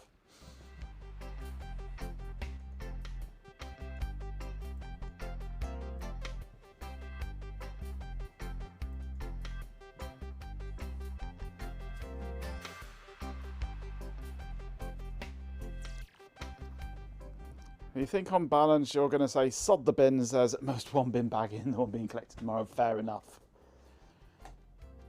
Fair enough indeed.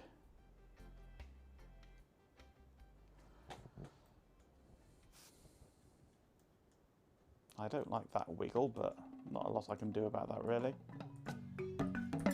Actually, what I haven't done is connect. I haven't sort of done the LEDs on this, have I? There's 2 pins somewhere on here.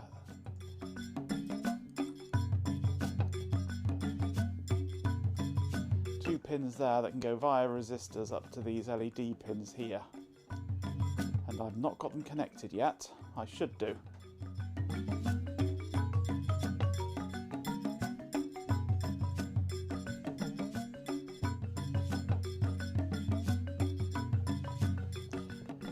Your exhaust, so Chloe gives you a pipe. What's in the pipe?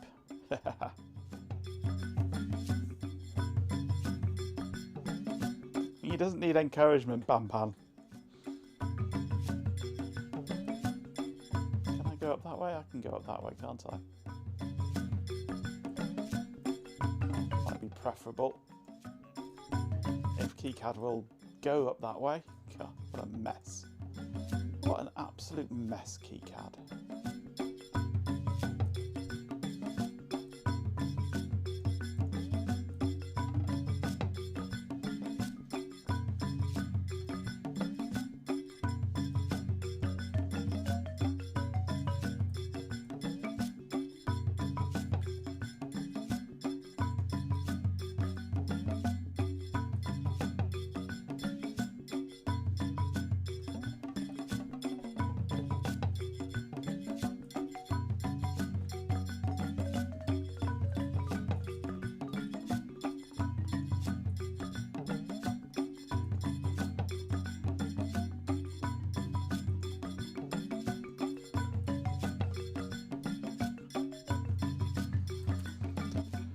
Okay, that's looking reasonable.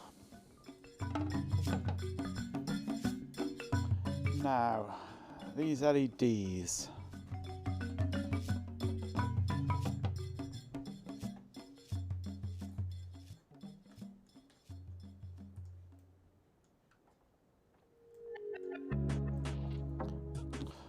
Thank you, KiCad. I really wanted to zoom out then.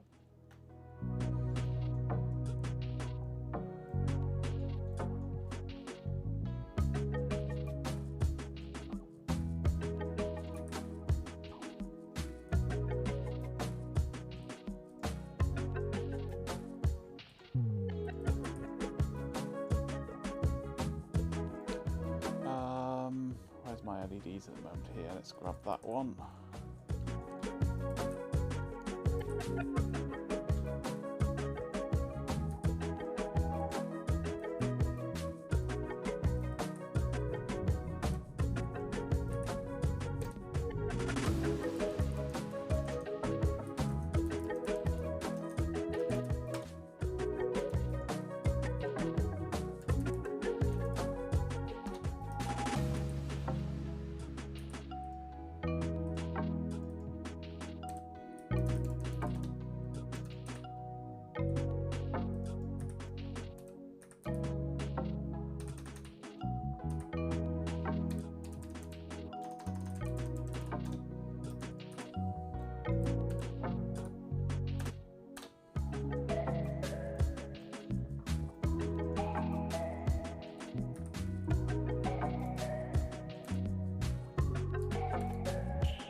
the pins that I need are right over here. It's Daft Punkle. Extra stream, yes. I have overrun by almost an hour. But never mind. CRT screen, start to giggle. Keyboard keys, do a little wiggle. So the smoke smells like bubble gum.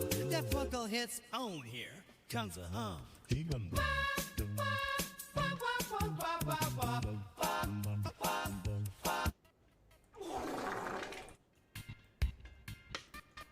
Fruity.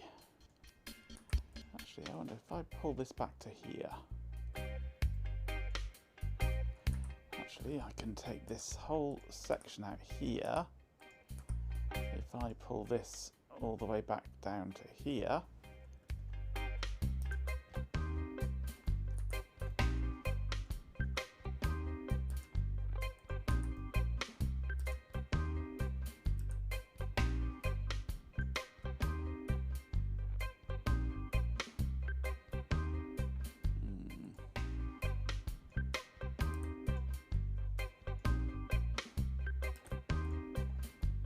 Hopping around quite a lot here, not happy with that, but it is only an LED, so it doesn't really matter that much, but I could tidy that up more. Most definitely I could tidy that up.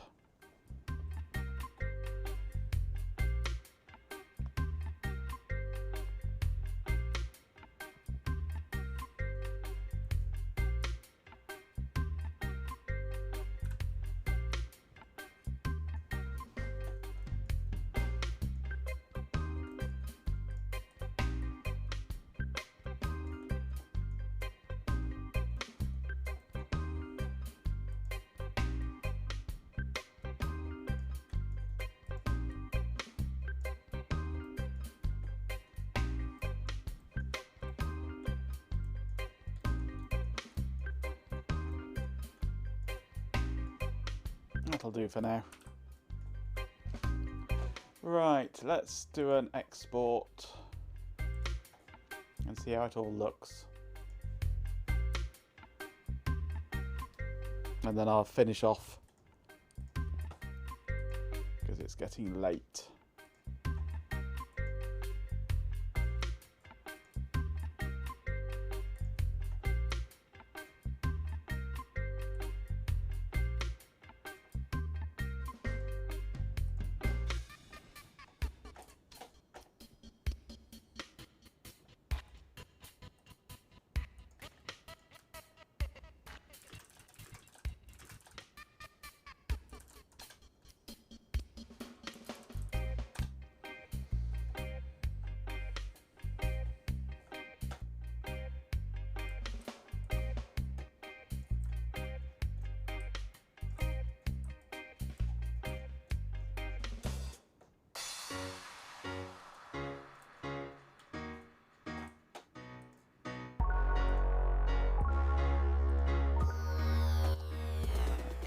Texture's done.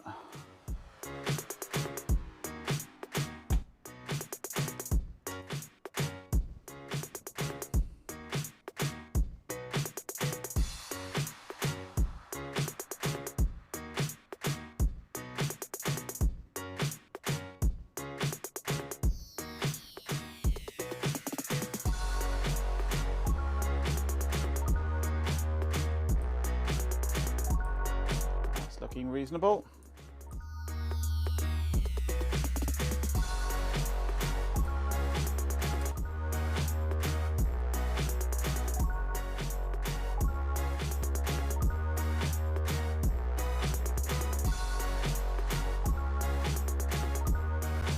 That's...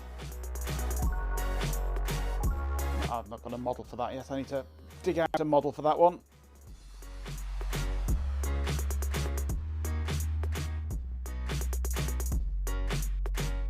Not a job for tonight. I've got those pin headers stashed away in another Blender file. That's not a problem. I've just got to get the right sized one.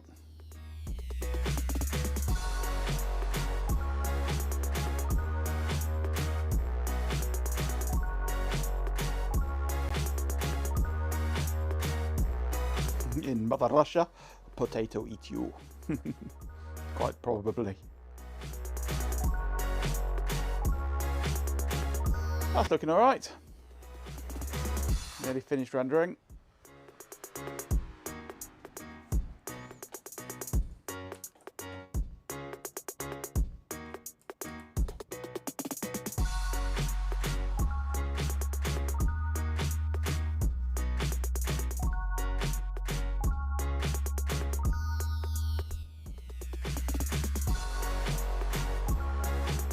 There we go.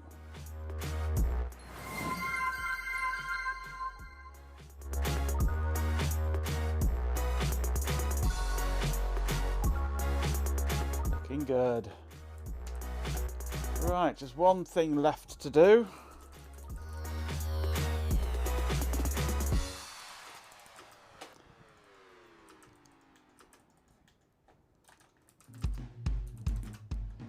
Is check in everything to GitHub.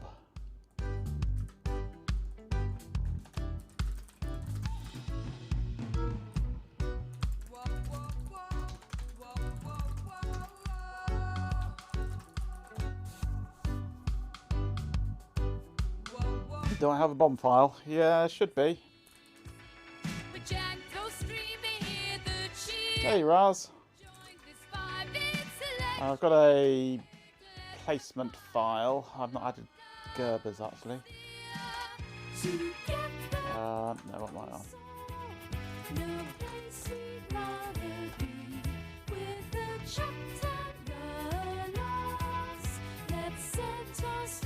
I've got a placement file, not a bomb file at the moment. But I don't need a bomb file for doing my renders, and there's no point in generating a bomb file until I've actually finished getting all the components together. A number of the components on here are just generic, random, untuned components at the moment. Right.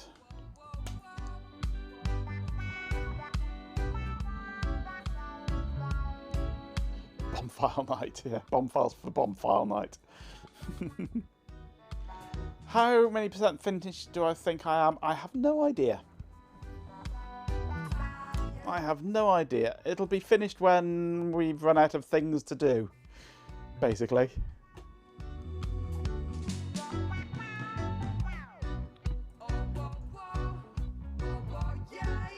Perpetually it's 80% complete. Yep, it'll be done when it's done. We're nearing completion. We're running out of ideas of what we can add to it.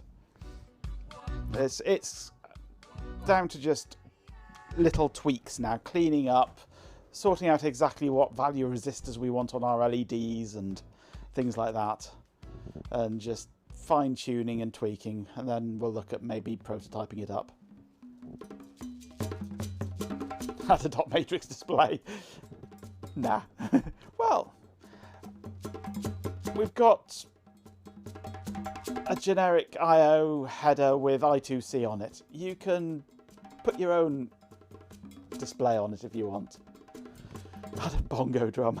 You can plug your own display into the I2C interface and put what you want on it.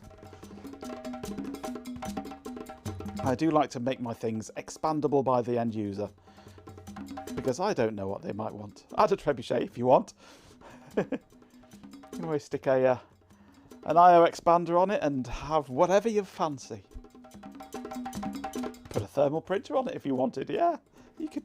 The world is your oyster. You've got I2C, you can put I/O expanders on. You put I/O expanders on, you've got all the GPIO you'd ever want. GPIN is expandable by the end user. He also expands the end user too, from what I hear. Right, I am done for the night now. It is time for me to go to bed, because it is 11 o'clock here now. So, where are we? There I am. A laser targeting system, no. You can add your own if you want. Right, well, I'm done for the night now. What else ridiculous could I add? Oh, anything. The user's end, yes. Right, well, thank you for joining me this evening. It's been fun. I've been brain dead, so I've not done what I was planning on doing. Instead, we just tinkered around in this, adding things to it. So, Ben should be with us tomorrow evening,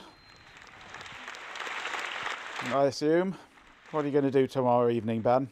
6 p.m. GMT. It's time to join Baljamit. Gum, and I'm all out of gum. Oh, banana. Let's give him a shout out. There we go.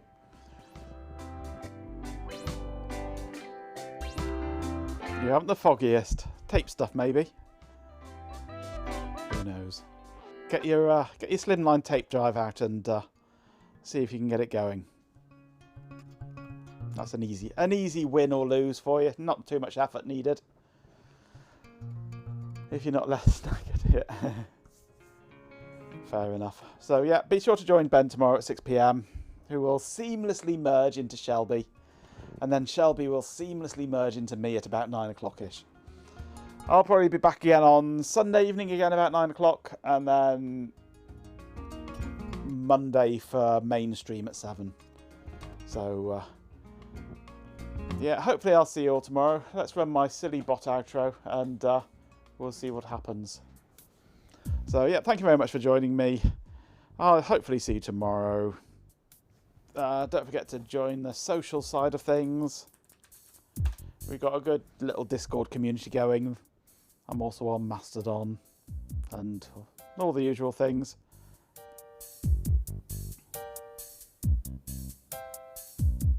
So, yeah. I also ping out stream starting notifications on Discord and Mastodon because Twitch's notifications suck.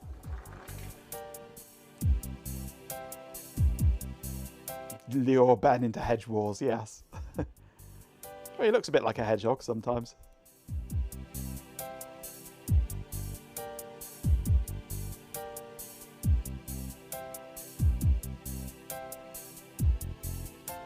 You're welcome, Bampa.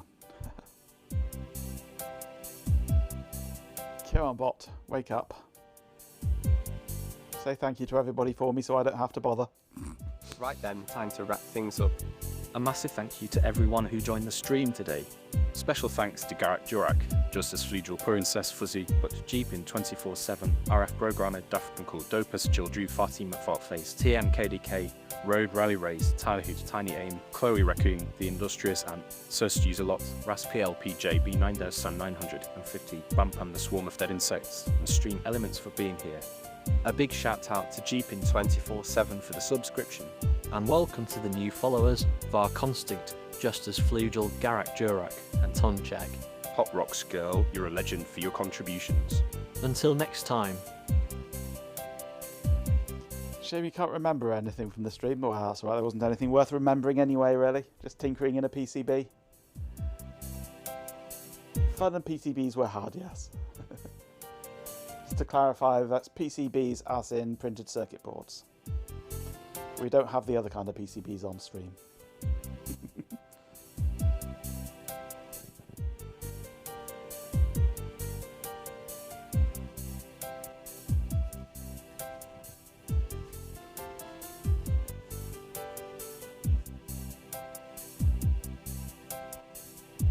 And not a frame was dropped today.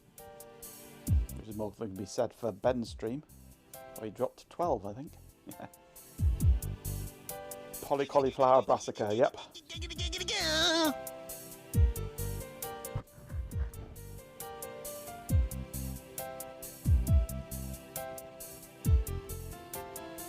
That was nasty, that was, PJ. Yes, I saw. I was on that stream in the earlier part of it, but it got too late and I had to go to bed and go to sleep. I was gutted because I missed that explosion. But I went back and watched it the next day on the VOD. It was impressive.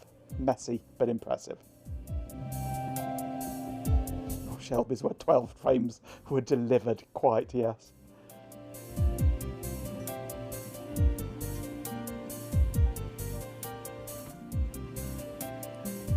Well done, Dopaz. You've managed to break the Dopaz right then. overlays now and give us a collision of music.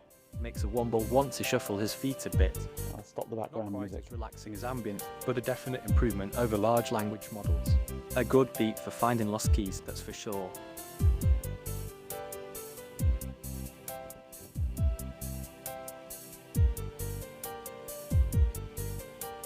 Shake it, baby. Oh, banana.